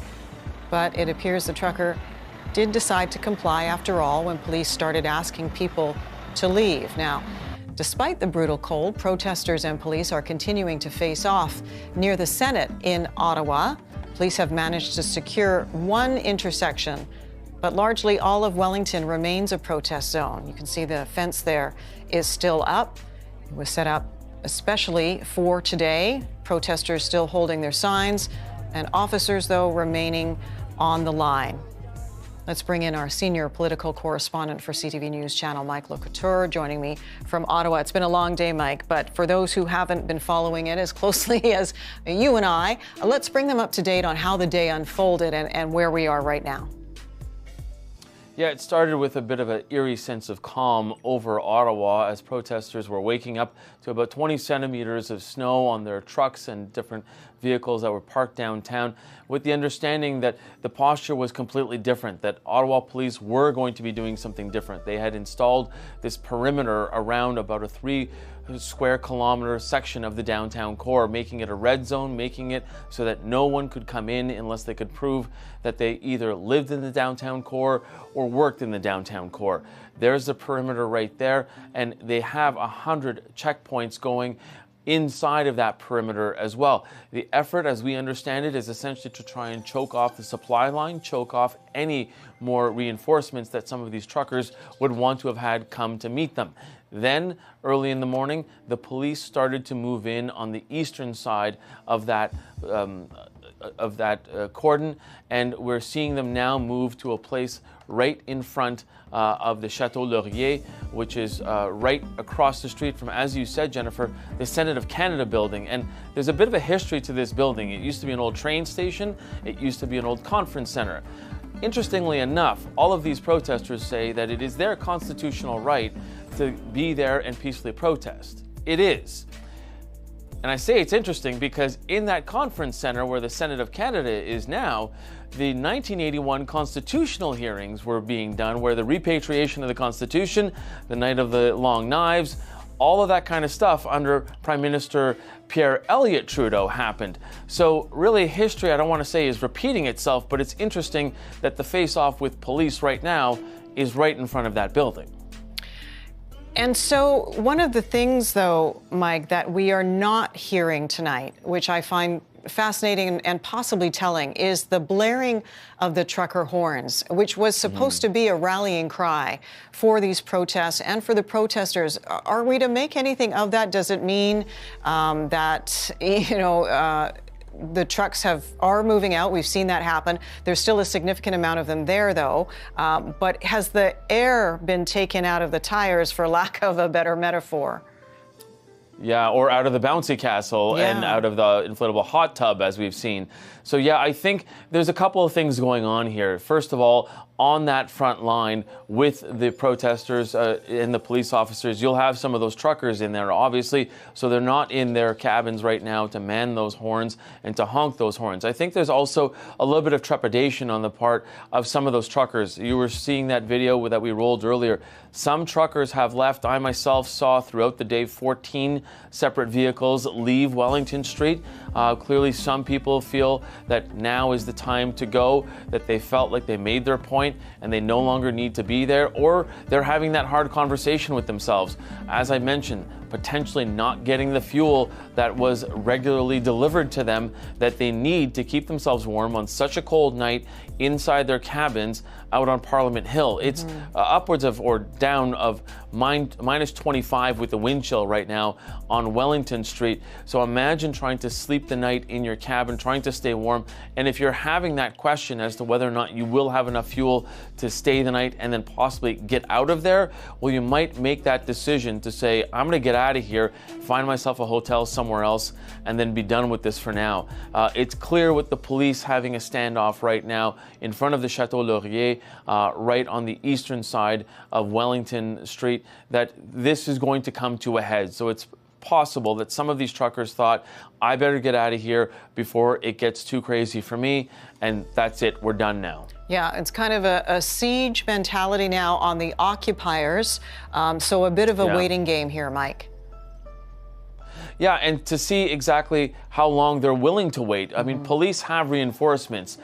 We don't have any part of the police plan, but we do know that multiple detachments from multiple places around the region. We know that the Sûreté du Québec, the Quebec Provincial Police, have sent at least two busloads from Montreal of officers. We know that all of Ottawa Police is, sort of alert and on the clock at this point. And then we've seen other badges from, detachments in Durham. We've seen from a number of places, in the region, dispatched there.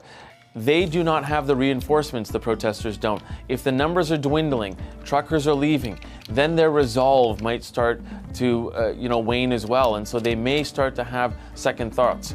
I'm not sure how long protesters can stand out in this cold, because there are not more of them. There are not different waves of them that would retake that line.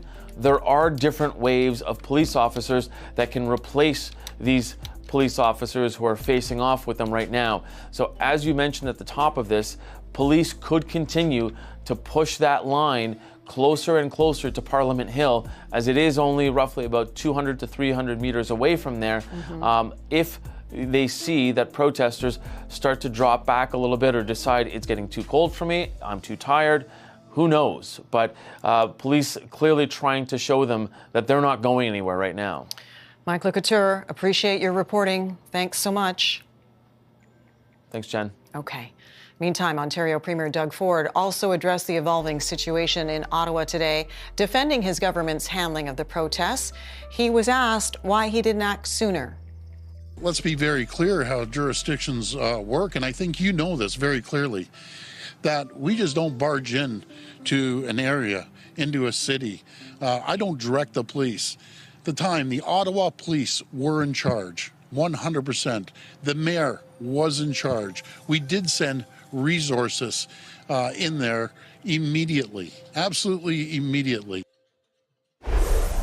And again, a live shot right now. You're looking at the Chateau Laurier, where police are facing off against protesters.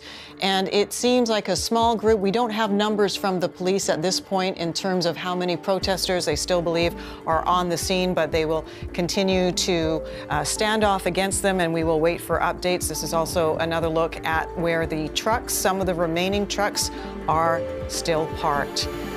We will bring you much more of this developing story. Stay with us. You're watching CTV News Channel.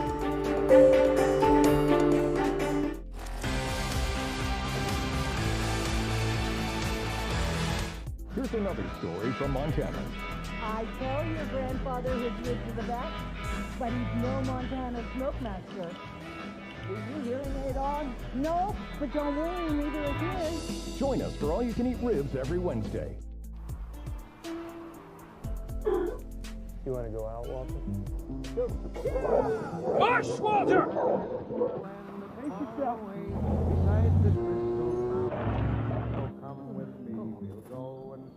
That's incredible. Oh yeah, it's a Chevy Silverado Trail Boss. This thing's built for off-roading right from the factory. No, I meant the cat. It's like nobody's seen a cat before. The Chevy Silverado Trail Boss.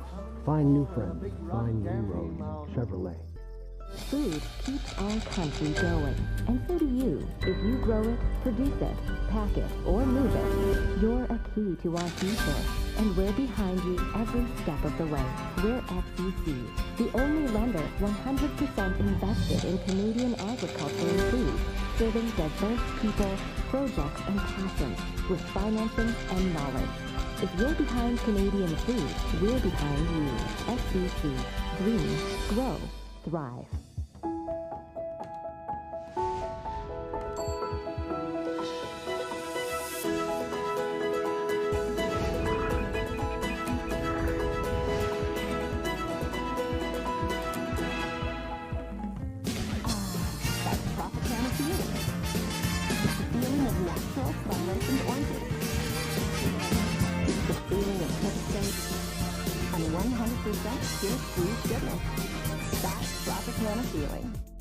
Get up, get moving, and gradually reduce gray the easiest way. Just step into the shower with Control GX, the first and only shampoo that blends away a little gray with every wash for a subtle, natural look. Control GX from Just for Men. The first ever lecture from Mars that doesn't compare with this breakthrough. We discovered that Canadian University alumni can save a bundle on home and auto insurance. What is that? It's incredible bundled savings for alumni. Take a moment, save a bundle. Visit sonnet.ca. Think you know retirement living? Think again. At Chartwell, support is more than care services. It's knowing you can count on us to be there when you need us and all the time in between. Visit chartwell.com today. Welcome back to CTV News Channel. Ottawa police are stepping up enforcement, making more than 100 arrests and towing some 21 vehicles, trying to clear protesters who have occupied the Capitol for 3 weeks now. This is a live look at one of the streets that we have become so familiar with, seeing those trucks parked in a strategic fashion to avoid being towed. Some are leaving of their own volition. We can tell you there have been some clashes between police and protesters, police saying they have been assaulted, in some cases by protesters, some who also tried to seize their weapons. Meantime, protesters have said they have been pepper sprayed in some instances. Others claimed they were trampled when the police horses moved in. Meantime, police continue to urge protesters to remove any children from the scene. Joining me now is Senator Vernon White. He is also a former Ottawa police chief. Senator White, good to have you on the program, and I appreciate your insight being a former police chief. Give me your opinion on how things are being handled today. I think it's progressing very well, actually, much smoother than I anticipated. I didn't know if they'd get as deep into the group of protesters that they have, so I'm glad they are. And overall, I think the number of protesters who have left on their own, I think, is encouraging. And those who have not will be removed by force. So yeah, no, I think it's going very well. We continue to show the picture of the police line in front of the Chateau Laurier. What is, from your experience, the methodology here, and what will come next? Look, I think they're pushing for land right now. They'll just keep taking property, and as long as people continue to push back, they'll be removed and arrested. I anticipate at some point here that a number of the people that are, after they see a number of their friends arrested, some of those people will also decide to leave. You can see in one of the photos I saw, there's a number of people standing further back. I think those people are probably not looking to engage, and they may actually change their mind. So I think this is a really good look. It's being run very clean, very well, very smooth. I think Ottawans can be proud of the manner in which the police are operating. And overall, I think this is the best we could ask for. And I think as long as the public understands this will still take a while to get everybody else out of there and get all of the equipment out of there, I think we'll end up with a very positive conclusion. You say you're surprised. Were you anticipating more clashes, more of a pushback, or problems with the trucks there themselves?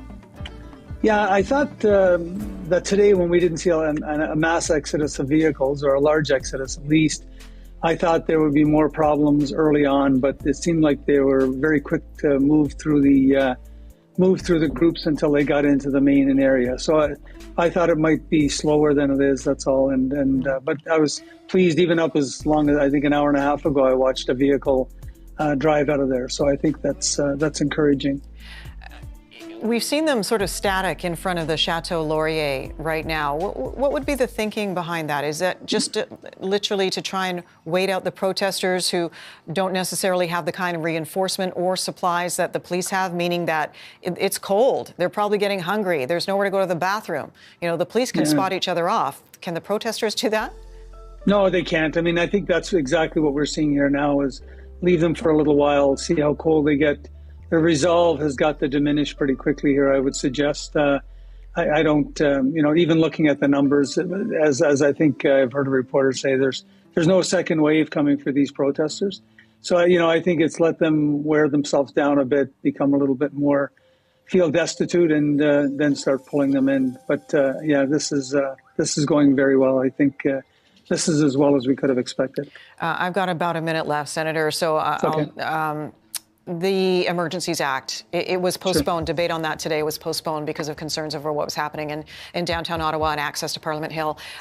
It's supposed to resume on Monday. If this protest is cleared, is there even a need for the Emergencies Act to be put forward? Well, I think it has to be put forward. We must continue with this. We can't put it forward and then pull it back and suggest that we didn't, it solved its problem by otherwise, I think every time you could last for the 7 days. I'm also not convinced we're done. I still believe we'll see some more protests.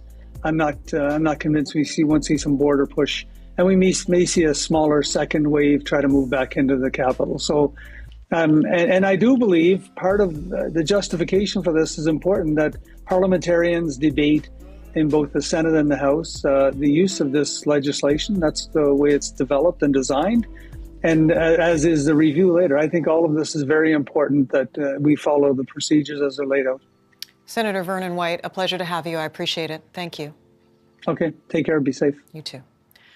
Meantime, NDP leader Jagmeet Singh says the occupation and insurrection by protesters in Ottawa was a failure of leadership from the Prime Minister and from police. He says police knew the convoy was headed to Ottawa and they should have stopped it from getting there. He says it raises questions about how police assess threats. I think, one, we need to understand that when there's a serious threat to our democracy, we've got to take it seriously. Secondly, we've shown a great solidarity in this struggle against the pandemic, and that is the story of this pandemic, the solidarity. Thirdly, I think what this has shown is that there's serious problems with policing that take certain threats that are not very serious very seriously. Think about land defenders and racialized people, and they completely change their approach when it comes to this type of convoy and this occupation.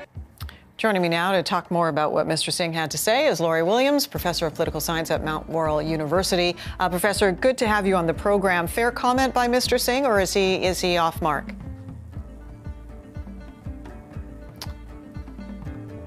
Laurie, hang on a second. We couldn't hear you for a second. I'll ask you to start again, if you will.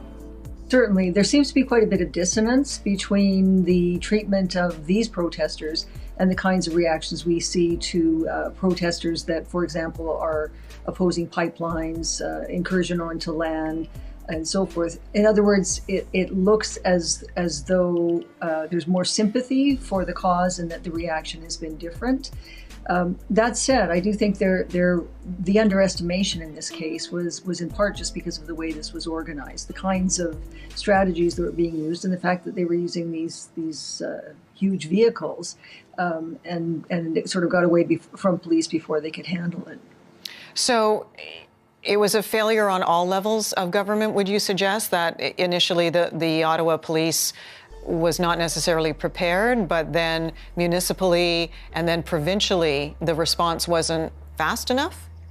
Well, not only that, there was a lot of finger pointing, people saying, well, we can't do it, someone else has the jurisdiction and so forth. And if nothing else comes out of the invocation of the Emergencies Act, the debate that follows, and in particular, the inquiry that is required after all of this is settled, if nothing else comes out of that, then some clarity on how to defend the nation's capital is, I think, extremely important. This inability to coordinate strategies between different levels of government, different police forces, and so forth, I think is quite problematic. It's not the first time we've seen it, but it's certainly the worst. We've seen it, and that's something that has to be looked at very carefully. Lori, how politically damaging is this for all the parties involved, but primarily the Liberals and the Conservatives, because both use this or seem to use this to try and make political hay? Absolutely. And of course, they're both accusing the other side of doing this, but there's absolutely no question that the Prime Minister, at least initially, was using this to sort of drive a wedge between what he was describing as fringe elements and associating Conservatives with them as a means of sort of making the Conservatives look scary. And the Conservatives, in trying to cozy up to some of them, may have put themselves further away from that sort of more moderate voter that they need to win in the next election. And of course, that's not ultimately good for democracy if the government in waiting isn't a party or doesn't have a leader that Canadians can trust as a possible replacement for the Prime Minister. How, and I don't mean this to sound flippant, but how grateful do you think the Liberals are that they called that election and they won't need to call another one for a while unless the government falls, but that's not likely to happen in the next year or so. They've bought themselves some time here. They have. And I mean, I think that was the strategy all along. I think they calculated that their sort of honeymoon with these restrictions in particular was starting to wane, that people were getting tired, as we have seen that they are. They do have more time, but I think that the government has got to respond to the ordinary Canadians who are wondering about some of the restrictions that didn't make a lot of sense to them. The 20,000 people allowed to go to a hockey game and not being able to have 10, 11 people for family dinner or whatever. And it's interesting because a lot of those regulations were coming at the provincial level. Right. And this sort of has, the flashpoint here has been around an attempt to beef up the border protections, and that's been what sort of sparked this reaction ultimately. But these long-standing feelings that people have about being locked down for so long, that and the economic implications of this, and of course specifically about the Emergencies Act and its longer term implications, all of those will have to be taken very seriously by this government. And if they try to just sort of lob it off on opposition parties or dismiss them as fringe elements or violent or misogynist or racist or whatever they want, that's not going to work. They've got to really try, as they're saying they want to, rather than accusing others from being polarizing, they've got to try and reach across some of these divisions and respond to the concerns Canadians have. Lori Williams, Professor of Political Science at Mount Royal University. Thanks as always for your time. Thank you, Jennifer. Okay. Meantime, let's talk about arrests. We can tell you that one of the most visible leaders of the so-called Freedom Convoy protests was arrested today. Pat King recorded himself on video the moment it happened. I'm being arrested by these officers right now. This officer here, they've cornered me, had me at the ready, and I'm being arrested. Also tell you the other organizers arrested included Tamara Leach, Chris Barber, and Danny Bulford. We are continuing to follow the breaking news out of Ottawa this hour, where hundreds of police officers continue to stand across from protesters in the downtown core. We're looking at a live look, first of all, outside the Chateau Laurier, and now here where the trucks have massed along Wellington Street. We will bring you the very latest here on CTV News Channel. Stay with us.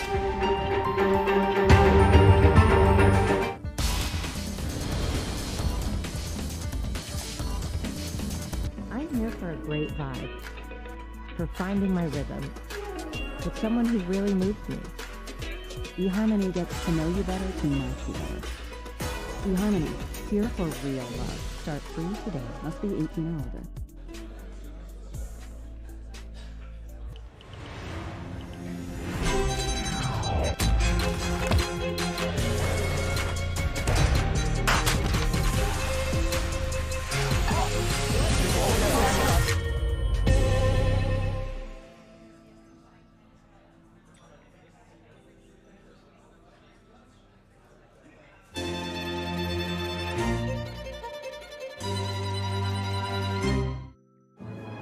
threat to you, Mike. Leonardo said it's time to finish this. Oh, I have this too. Let's raise the stakes. Fun. How about that? I see your 4K smart TV. Do you? And I race you. The cashback I got from buying all this went back to 10.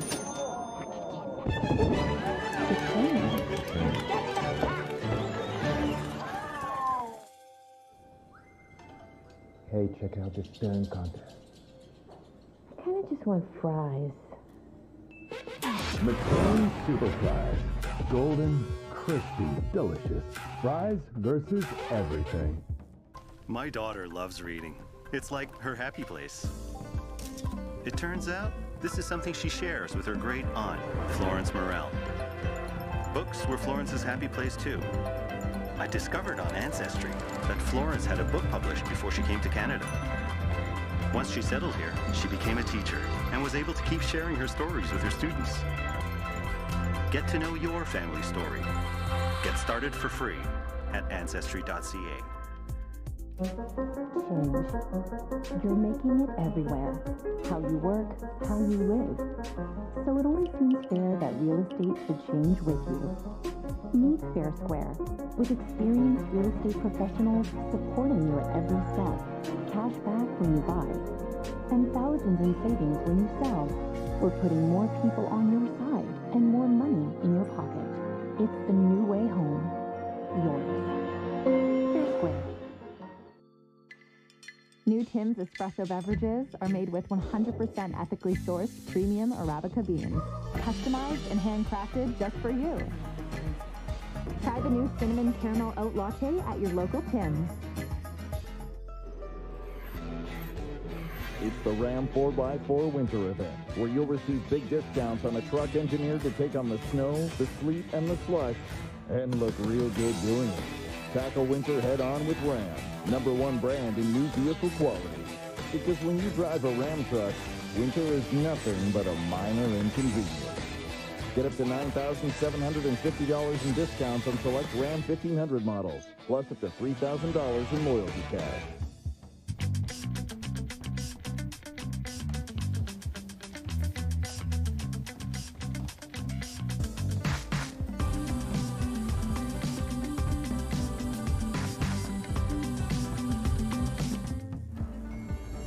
Let's face it, there's a lot of financial noise out there.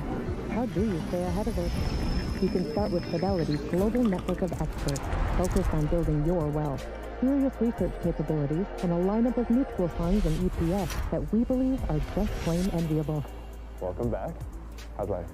After seeing my Fidelity portfolio, I couldn't be better. Do what over 1.5 million Canadians have already done. Let Fidelity Investments help you make the most of your hard-earned money.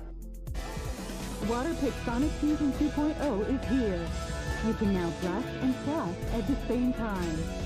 With 3 cleaning modes, Sonic Fusion cleans deep between the teeth and below the gum line where other products miss. It's clinically proven to remove up to 99.9% of plaque from treated areas and improve gum health. Upgrade your oral care. Go online or ask your dental professional about Waterpik Sonic Fusion.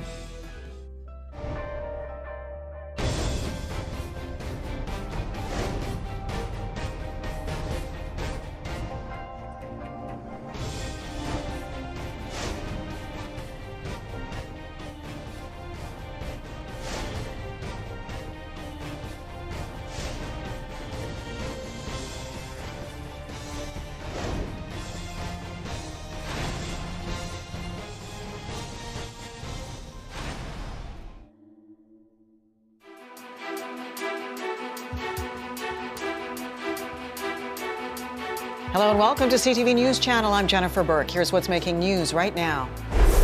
I'm not a mean person. I'm a peaceful person.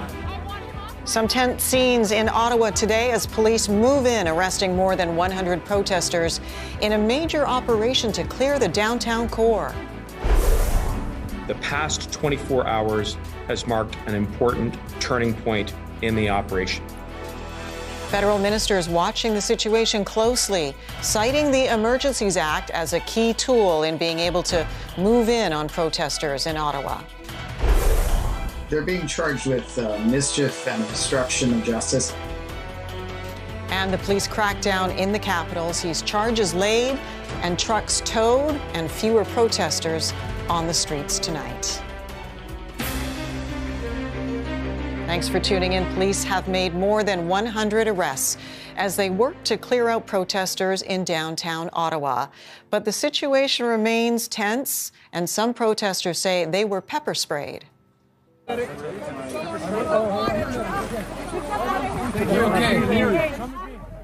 This woman says she needed water to flush her eyes out after being sprayed. Police say some protesters, though, have also been assaulting officers and even tried to remove officers' weapons. And they say a bicycle was thrown at a police horse. At least 21 vehicles have been towed.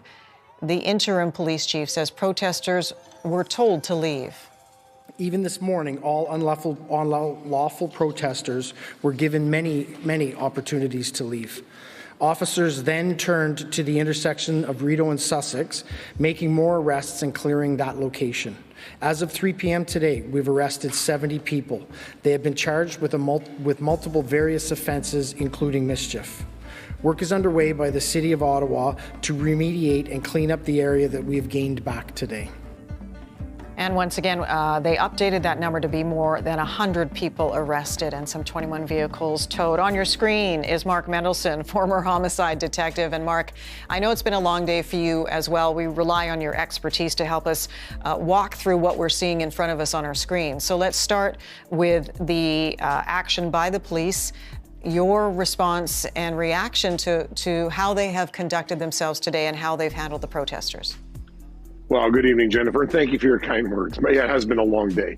I think by and large, things have gone as well as could possibly go for the police. I mean, they had an operational plan for in place for the last couple of days, starting with a clear and concise communication to all of the protesters and all the demonstrators as to what laws were going to be violated should they remain in the area. And that was followed, of course, by the second flyer, which was now in red, which indicated the charges that they would be facing, or the various charges they could be facing. And in addition to that, the construction of what we're all calling the red zone and what was expected of people. So there was no surprise as to what was going to take place. There should have been no question in anybody's mind as to what was legal and what was illegal. And if you want to dispute that, that's what the courts are for later on. But for today and for yesterday, that's the law as it stands in terms of police enforcement. So no surprises to anybody. Yet they decided, of course, that they were going to have that confrontation with the police. And as we've said for days now, that there were going to be a tremendous amount of uniform resources sent to the city of Ottawa, both from Ontario, Quebec, and the RCMP, right across the country. Horses and other tactical units as well. So no surprises. Okay, in terms of the operational plan, yes, of course that was kept private amongst those who are implementing the police protocol. So we had a situation. There's lots of yelling and screaming. None of which is really going to trouble the police. I mean, police in Canada are used to demonstrations, certainly in Ottawa and Toronto. It's an everyday occurrence. I think there was a tremendous show of force by the police. Last night, as you know, Jennifer, they arrested some of the key figures, some of the talking heads, some of the motivating individuals behind the protesters and demonstrators. And that, of course, followed up with further arrests today, like Mr. King.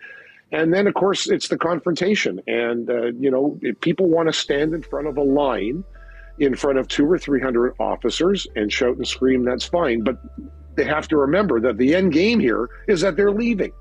And, and if you're going to push up and push up and push up, eventually both sides are going to meet and there's going to be an interaction. And, as you mentioned, over 100 arrests so far. Mm-hmm. And I would expect there will be more. As the night goes on and into tomorrow. So we shouldn't be surprised with this. The good news, a lot of people have left. Yeah. The vehicles and the trucks have been moving out on a fairly regular basis, if not being towed out. And that's a good sign. in terms of this operational plan and how it's played out to sort of give back the streets to the people of Ottawa. But we've got to watch this play out. It's cold tonight. These people are getting hungry and they're tired, and a lot of them don't have accommodation. And that, maybe that's something they should have thought of before they engaged in this, new process here. But we're going to have to see how it's going to play out. But I suspect that these confrontations will take place throughout the night and into tomorrow. Okay, Mark, I appreciate your insight as always. I'm going to let you go here. We have to take a quick break. Mark Mendelson, former homicide detective, thank you for being with us. We will be right back. Stay with us.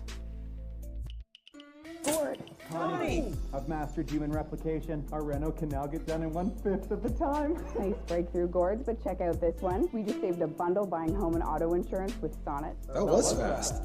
Take a moment, save a bundle. Visit sonnet.ca. This is an athlete, 20 reps deep, sprinting past every leaf in Depend's silhouette, our softest, smoothest fabric. She's confident, protected, her strength respected.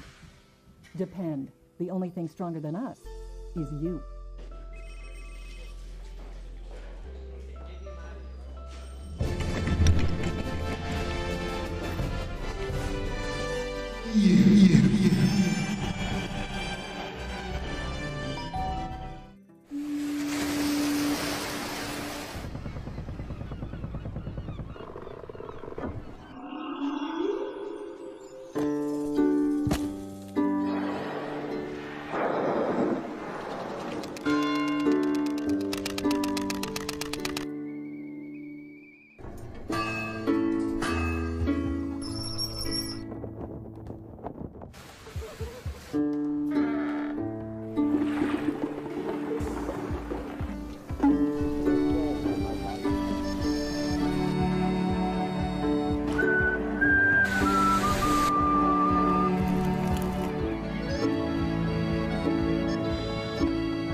Newfoundland and Labrador.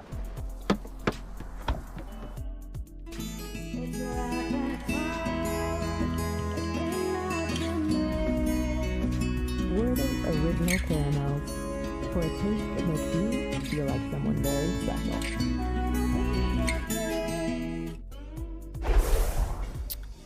Welcome back to CTV News Channel. Ottawa police are stepping up enforcement, making more than 100 arrests and towing some 21 vehicles, trying to clear protesters who have occupied the Capitol for 3 weeks now. This is a live look at one of the streets that we have become so familiar with, seeing those trucks parked in a strategic fashion to avoid being towed. Some are leaving of their own volition.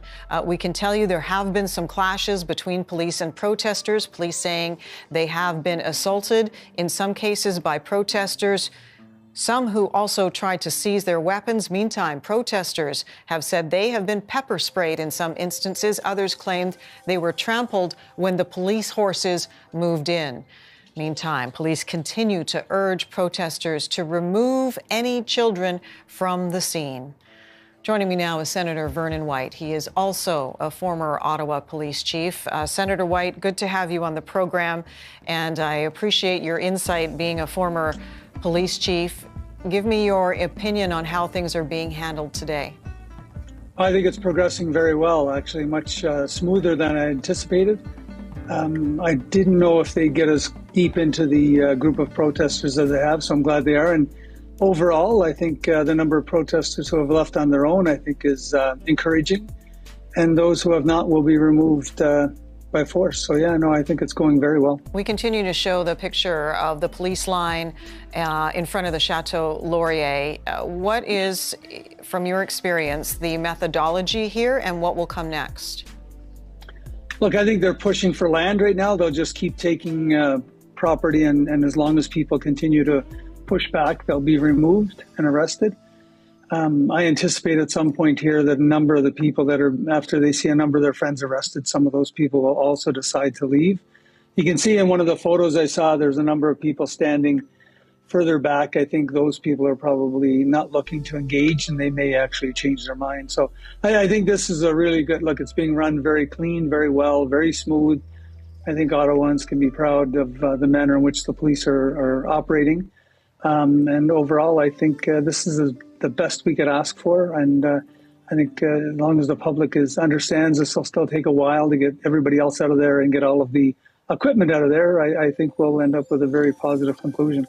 You say you're surprised. Were you anticipating more clashes, more of a pushback, or problems with the trucks there themselves? Yeah, I thought that today, when we didn't see a mass exodus of vehicles, or a large exodus at least, I thought there would be more problems early on. But it seemed like they were very quick to move through the groups until they got into the main area. So I thought it might be slower than it is. That's all. But I was pleased. Even up as long as I think an hour and a half ago, I watched a vehicle drive out of there. So I think that's encouraging. We've seen them sort of static in front of the Chateau Laurier right now. What would be the thinking behind that? Is that just literally to try and wait out the protesters who don't necessarily have the kind of reinforcement or supplies that the police have, meaning that it's cold, they're probably getting hungry, there's nowhere to go to the bathroom. You know, the police can spot each other off. Can the protesters do that? No, they can't. I mean, I think that's exactly what we're seeing here now, is leave them for a little while, see how cold they get. The resolve has got to diminish pretty quickly here, I would suggest. I don't, even looking at the numbers, as I think I've heard a reporter say, there's no second wave coming for these protesters. So, I think it's let them wear themselves down a bit, become a little bit more, feel destitute, and then start pulling them in. But this is going very well. I think this is as well as we could have expected. I've got about a minute left, Senator. So the Emergencies Act, it was postponed. Sure. Debate on that today was postponed because of concerns over what was happening in downtown Ottawa and access to Parliament Hill.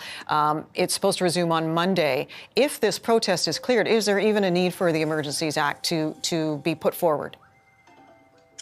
Well, I think it has to be put forward. We must continue with this. We can't put it forward and then pull it back and suggest that we didn't, it solved its problem by otherwise, I think every time you could last for the 7 days. I'm also not convinced we're done. I still believe we'll see some more protests. I'm not convinced we won't see some border push, and we may see a smaller second wave try to move back into the capital. So, and I do believe part of the justification for this is important, that parliamentarians debate in both the Senate and the House the use of this legislation. That's the way it's developed and designed. And as is the review later. I think all of this is very important, that we follow the procedures as they're laid out. Senator Vernon White, a pleasure to have you. I appreciate it. Thank you. Okay, take care. Be safe. You too. Meantime, NDP leader Jagmeet Singh says the occupation and insurrection by protesters in Ottawa was a failure of leadership from the Prime Minister and from police. He says police knew the convoy was headed to Ottawa and they should have stopped it from getting there. He says it raises questions about how police assess threats. I think, one, we need to understand that when there's a serious threat to our democracy, we've got to take it seriously. Secondly, we've shown a great solidarity in this struggle against the pandemic, and that is the story of this pandemic, the solidarity. Thirdly, I think what this has shown is that there's serious problems with policing that take certain threats that are not very serious very seriously. Think about land defenders and racialized people, and they completely change their approach when it comes to this type of convoy and this occupation. Joining me now to talk more about what Mr. Singh had to say is Laurie Williams, professor of political science at Mount Laurel University. Professor, good to have you on the program. Fair comment by Mr. Singh, or is he off mark?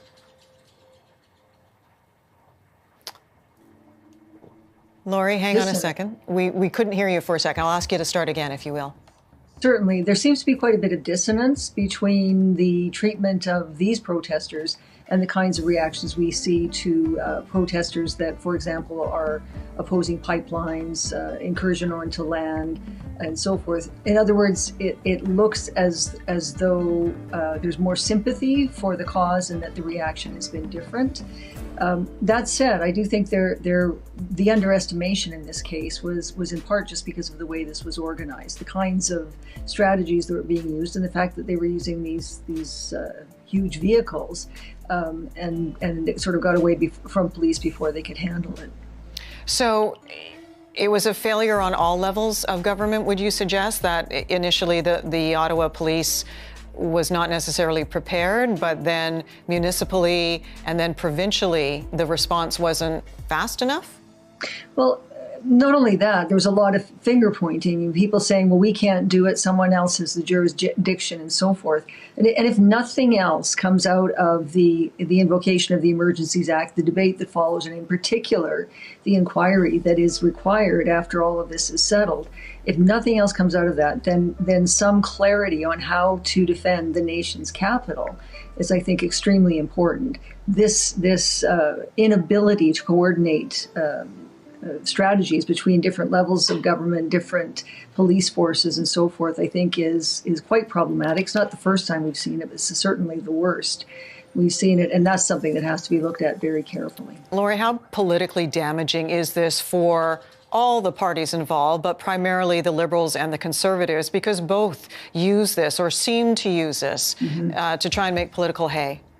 Absolutely. And of course, they're both accusing the other side of doing this, but there's absolutely no question that the Prime Minister, at least initially, was using this to sort of drive a wedge between what he was describing as fringe elements and associating Conservatives with them as a means of sort of making the Conservatives look scary.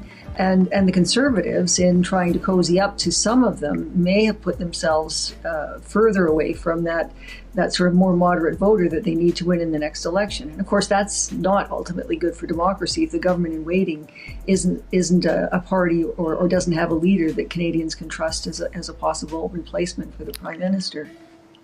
How, and I don't mean this to sound flippant, but how grateful do you think the Liberals are that they called that election and they won't need to call another one for a while unless the government falls, but that's not likely to happen in the next year or so. They've bought themselves some time here. They have. And I mean, I think that was the strategy all along. I think they calculated that their sort of honeymoon with these restrictions in particular was starting to wane, that people were getting tired, as we have seen that they are. They do have more time, but I think that the government has got to respond to the ordinary Canadians who are wondering about some of the restrictions that didn't make a lot of sense to them. The 20,000 people allowed to go to a hockey game and not be able to have 10, 11 people for family dinner or whatever. And it's interesting because a lot of those regulations were coming at the provincial level. Right. And this sort of has, the flashpoint here has been around an attempt to beef up the border protections, and that's been what sort of sparked this reaction ultimately. But these long-standing feelings that people have about being locked down for so long, that and the economic implications of this, and of course specifically about the Emergencies Act and its longer-term implications, all of those will have to be taken very seriously by this government. And if they try to just sort of lob it off on opposition parties or dismiss them as fringe elements or violent or misogynist or racist or whatever they want, that's not going to work. They've got to really try, as they're saying they want to, rather than accusing others from being polarizing, they've got to try and reach across some of these divisions and respond to the concerns Canadians have. Lori Williams, Professor of Political Science at Mount Royal University. Thanks as always for your time. Thank you, Jennifer. Okay. Meantime, let's talk about arrests. We can tell you that one of the most visible leaders of the so-called Freedom Convoy protests was arrested today. Pat King recorded himself on video the moment it happened. I'm being arrested by these officers right now. This officer here, they've cornered me, had me at the ready, and I'm being arrested. Also tell you the other organizers arrested included Tamara Leach, Chris Barber, and Danny Bulford. We are continuing to follow the breaking news out of Ottawa this hour, where hundreds of police officers continue to stand across from protesters in the downtown core. We're looking at a live look, first of all, outside the Chateau Laurier, and now here where the trucks have massed along Wellington Street. We will bring you the very latest here on CTV News Channel. Stay with us.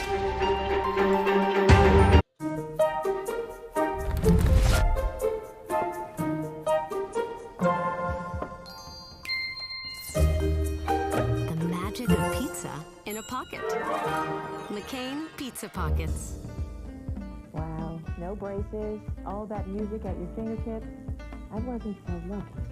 1, 2, 3. Invis is not your parents' braces. Invis is customized treatment. Join the movement. Talk to your doctor or visit Invisalign.ca. Let's shop better by shopping for brands that help us reach our goals. Let's reconnect and celebrate meaningful moments together. Let's shop better at tsc.ca. I'm dramatically holding this bottle, so light hits it just right. People think, wow, he knows what he's doing. When I'm actually pretty lost with my payroll taxes. Intuit QuickBooks helps you stay on top of tax rates. Cheers. Free support for accurate payroll tax setup. Searching for hope in a world in pain? For relief, the brand to try first is dependable and effective Salonpas, the most trusted and fastest growing brand. Let the relief begin with Salonpas. It's good medicine. You're the kind of person who gets things done. You make time for your friends and family, and you take care of yourself.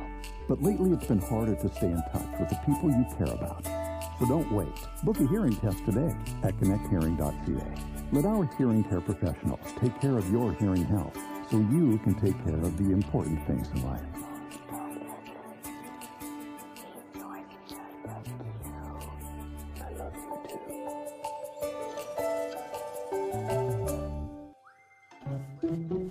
Interrupted by dry eyes? Get fast-acting relief with HydroSense eye drops, made with a naturally sourced lubricant. HydroSense eye drops. Welcome back. Let's bring you up to date on our coverage. Ottawa police stepping up enforcement, making more than 100 arrests and towing 21 vehicles to try and clear protesters who have occupied the Capitol for some 3 weeks. This is a live look at the scene. Right now, you can still see trucks there on Wellington, but it is a quieter night, a more subdued night than we have seen in the past. I want to bring in a senior political correspondent for CTV News Channel, Mike LeCouture, joining me from Ottawa. It's been a long day, Mike. Before I get you to recap, I know that we've got some news about the House sitting tomorrow. What can you tell us? Yeah, it was canceled today for that emergency debate on the Emergencies Act, but here we're seeing on the screen Mark Holland, the Liberal House leader, tweeting out that the House will resume debate on Saturday on the Emergency Act to respond to the illegal blockades. Speaker and all parties did follow the advice of security officials to cancel today's sitting, and Holland continuing that the safety of MPs and all employees is paramount on the Hill. And of course, canceled because of the police operation today.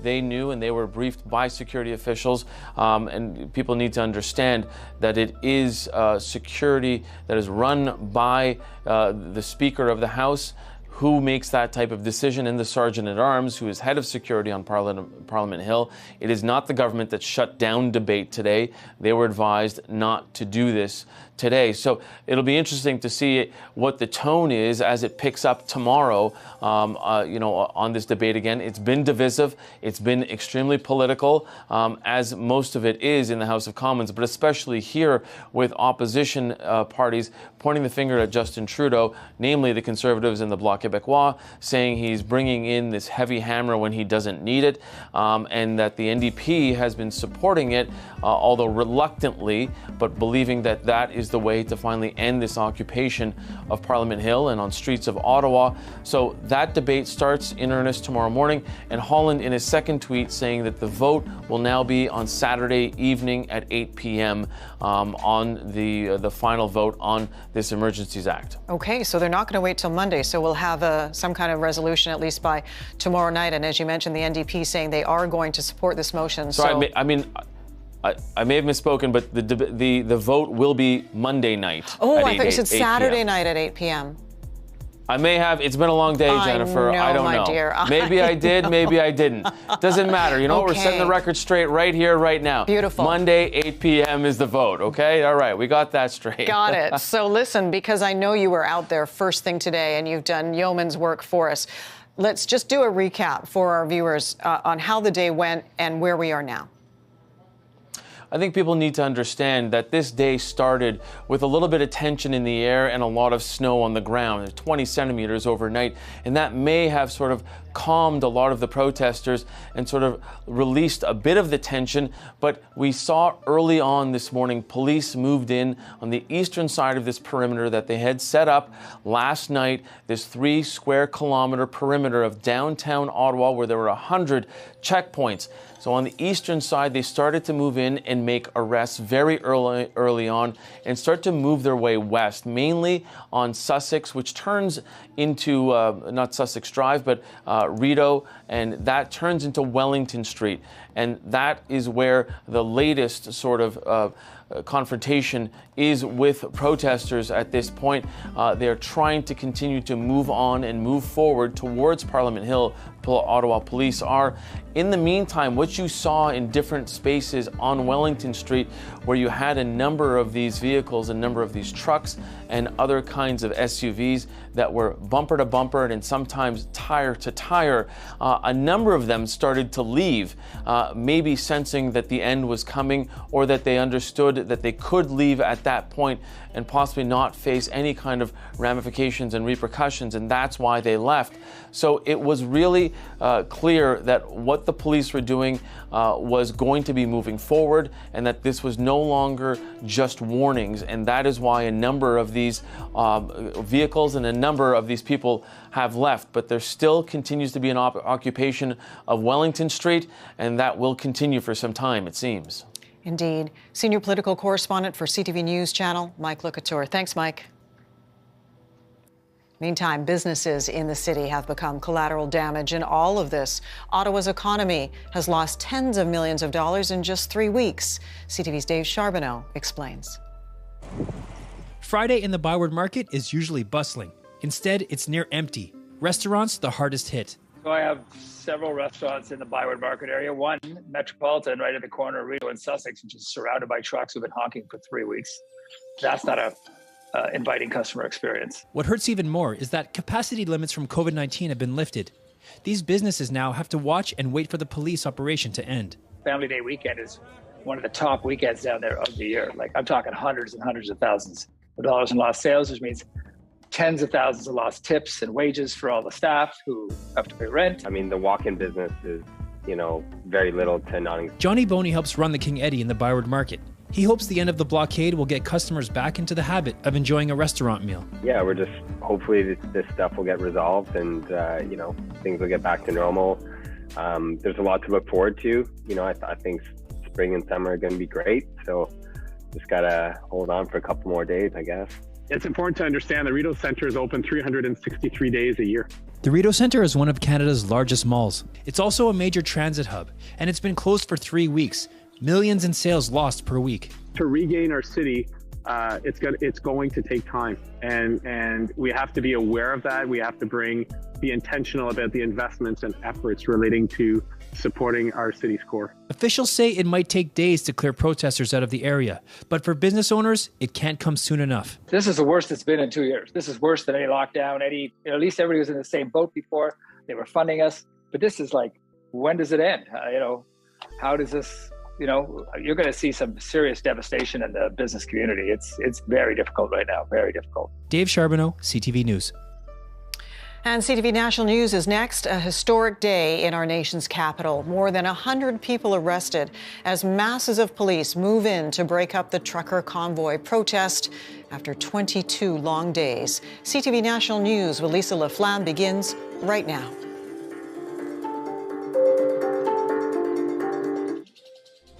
Tonight, the crackdown, police versus protesters in the nation's capital.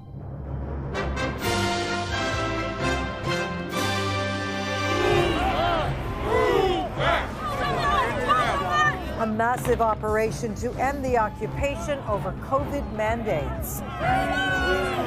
Fear for kids on the front lines. We are seeing children put in harm's way. I'm not letting my kids live in Canada like this.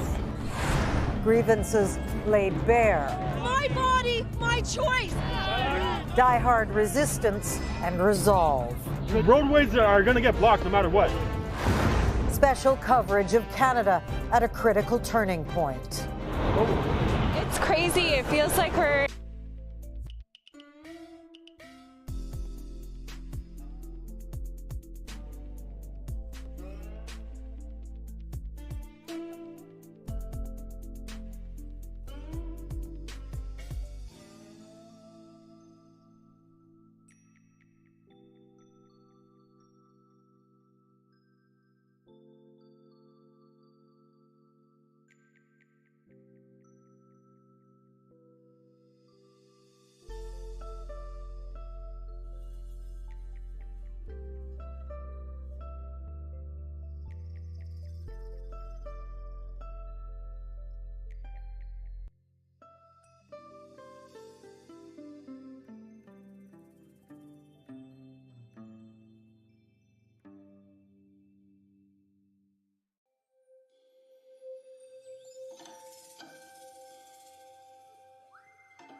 Beijing, China's capital and its cultural nerve center, a modern metropolis with traditional roots.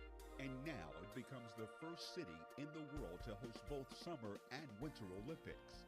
After 14 years, the biggest sporting extravaganza returns to Beijing. Thousands of athletes from around the globe will compete in over 100 events at 3 zones.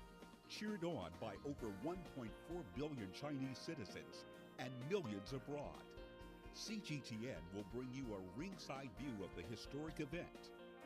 2022 Beijing Olympics, the games that matter, on CGTN. See the difference.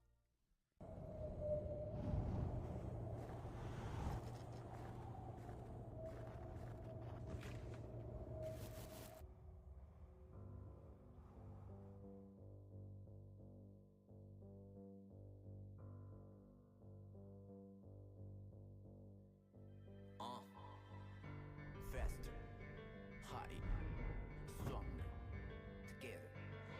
Faster, higher, stronger, together. 只有一个地方你能找到我 ，To the top， 机会挑战重重难度大，脚步丝毫没停下。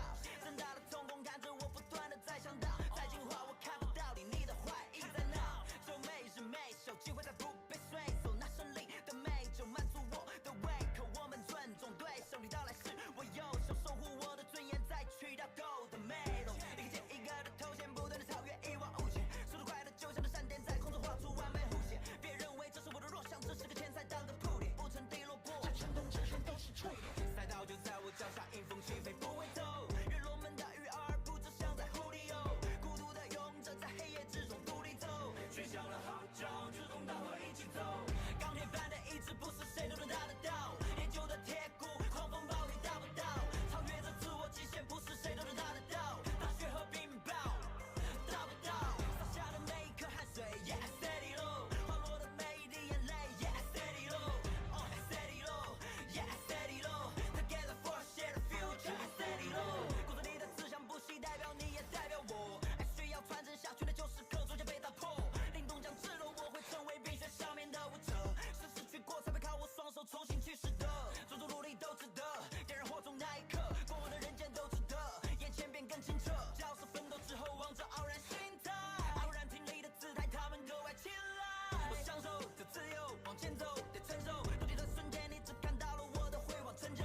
体会不了遭受的沉重，那肩上扛起的沉重，坚持的理由是我的心中承载着冰雪之梦，雪花是你我之间桥梁不分哪一国，语言也不能阻断那燃烧的星星之火 ，Free for myself for yourself，keep a hand up， 要记住 face 是你最坚硬的 back up， 钢铁般的意志不是谁都能达得到，研究的铁骨，狂风暴雨达不到，超越着自我极限不是谁都能达得到，大雪和冰雹达不到，洒下的每一颗汗水 ，Yeah steady low， 滑落的每一滴眼泪 ，Yeah steady low，steady low，Yeah steady low，Together for a shared future，steady low。 Combined is a two-part sport. It consists of ski jumping and cross country. Bravo. Omar Khan, CGTN, Jiangjiakou, Hebei Province. This is one of the most complex and symbolic venue of the 2022 Winter Olympics, and for ski jumpers around the world. You can make it！ 钢铁般的意志不是谁都能达得到，研究的铁骨，狂风暴雨达不到，超越着自我极限不是谁都能达得到，大雪和冰雹达不到，洒下的每一颗汗水 ，Yeah steady low， 滑落的每一滴眼泪 ，Yeah steady low，steady low，Yeah steady low，Together for a shared future，steady low。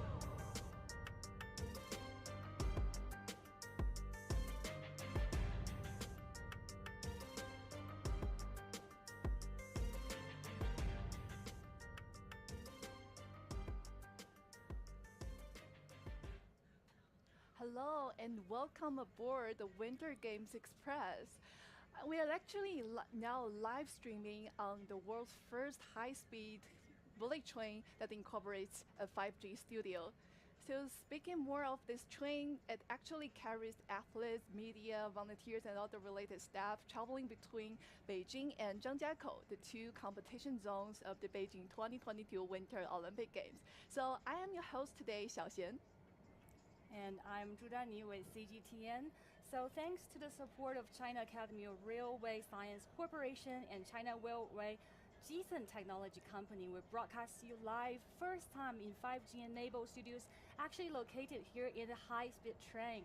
So for the past 15 days, along with the 2022 Winter Beijing Olympic Games, we've already showed you some latest news every single day on the same time, and also talked to some professionals and fans already. But today, for the next 45 minutes live streaming, feel free to leave us comments on all our social media platforms on Weibo, YouTube, Twitter, Facebook, Yang Shipin, and TikTok, and Chinese version of the Chinese version, English version of Chinese Douyin. Right. So actually, we're going to talk about curling today, but it's one of the most popular sports at the Winter Olympics, and even outside the Olympic field, outside the ice rink, it's also trending online thanks to all those viral videos really making those DIY curlings at home. So that's why I'm more than happy to be joined by our guest on board today, Li Yino. He's the president of the Tsinghua University Student Curling Association. Yino. Hello everyone, I'm Li Yino, a sophomore in Tsinghua University and the president of Tsinghua Student Curling Association, and also a member of Tsinghua curling team. How are you feeling right now? Your first time, traveling on this bullet train. Yeah, I think it's amazing. It's so fast, but also so stable. It's very good. That's right. Yeah. So, how about Danny? You've also first time been here in the studio, moving studio on the bullet train, right? Yeah, to be honest, I've been watching like all of your guys' lives for the past 15 days. I always like quite envy and see with such stable signal every day with the very beautiful scenery outside, still like some snow outside we can see. So I think this is a nice chance to do this live here. Yeah, it just snowed a few days ago, and right now the scene along the road is just so amazing. Right. So before we really get to our main topic, we actually want to have a quick review of what have happened, especially in the curling events so far at the Winter Olympics. So joining us online is my colleague Li Zhao. She's been inside the Olympic Village and has been reporting on all the events and following all the events closely. Hi, Li Zhao. Hi, absolutely. I've been following curling for quite a long time. Yeah. Actually, already, I think 10 plus days already. How time flies. And still, I'm here at the Olympic bubble and ready to share you some exciting news about curling, actually. So for curling, we've already done one that is called mixed doubles. Essentially, that's a guy competing alongside with a lady.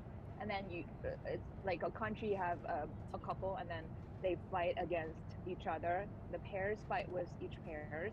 And then for gold, we have Italy, and then silver goes to Norway, and then bronze is Sweden.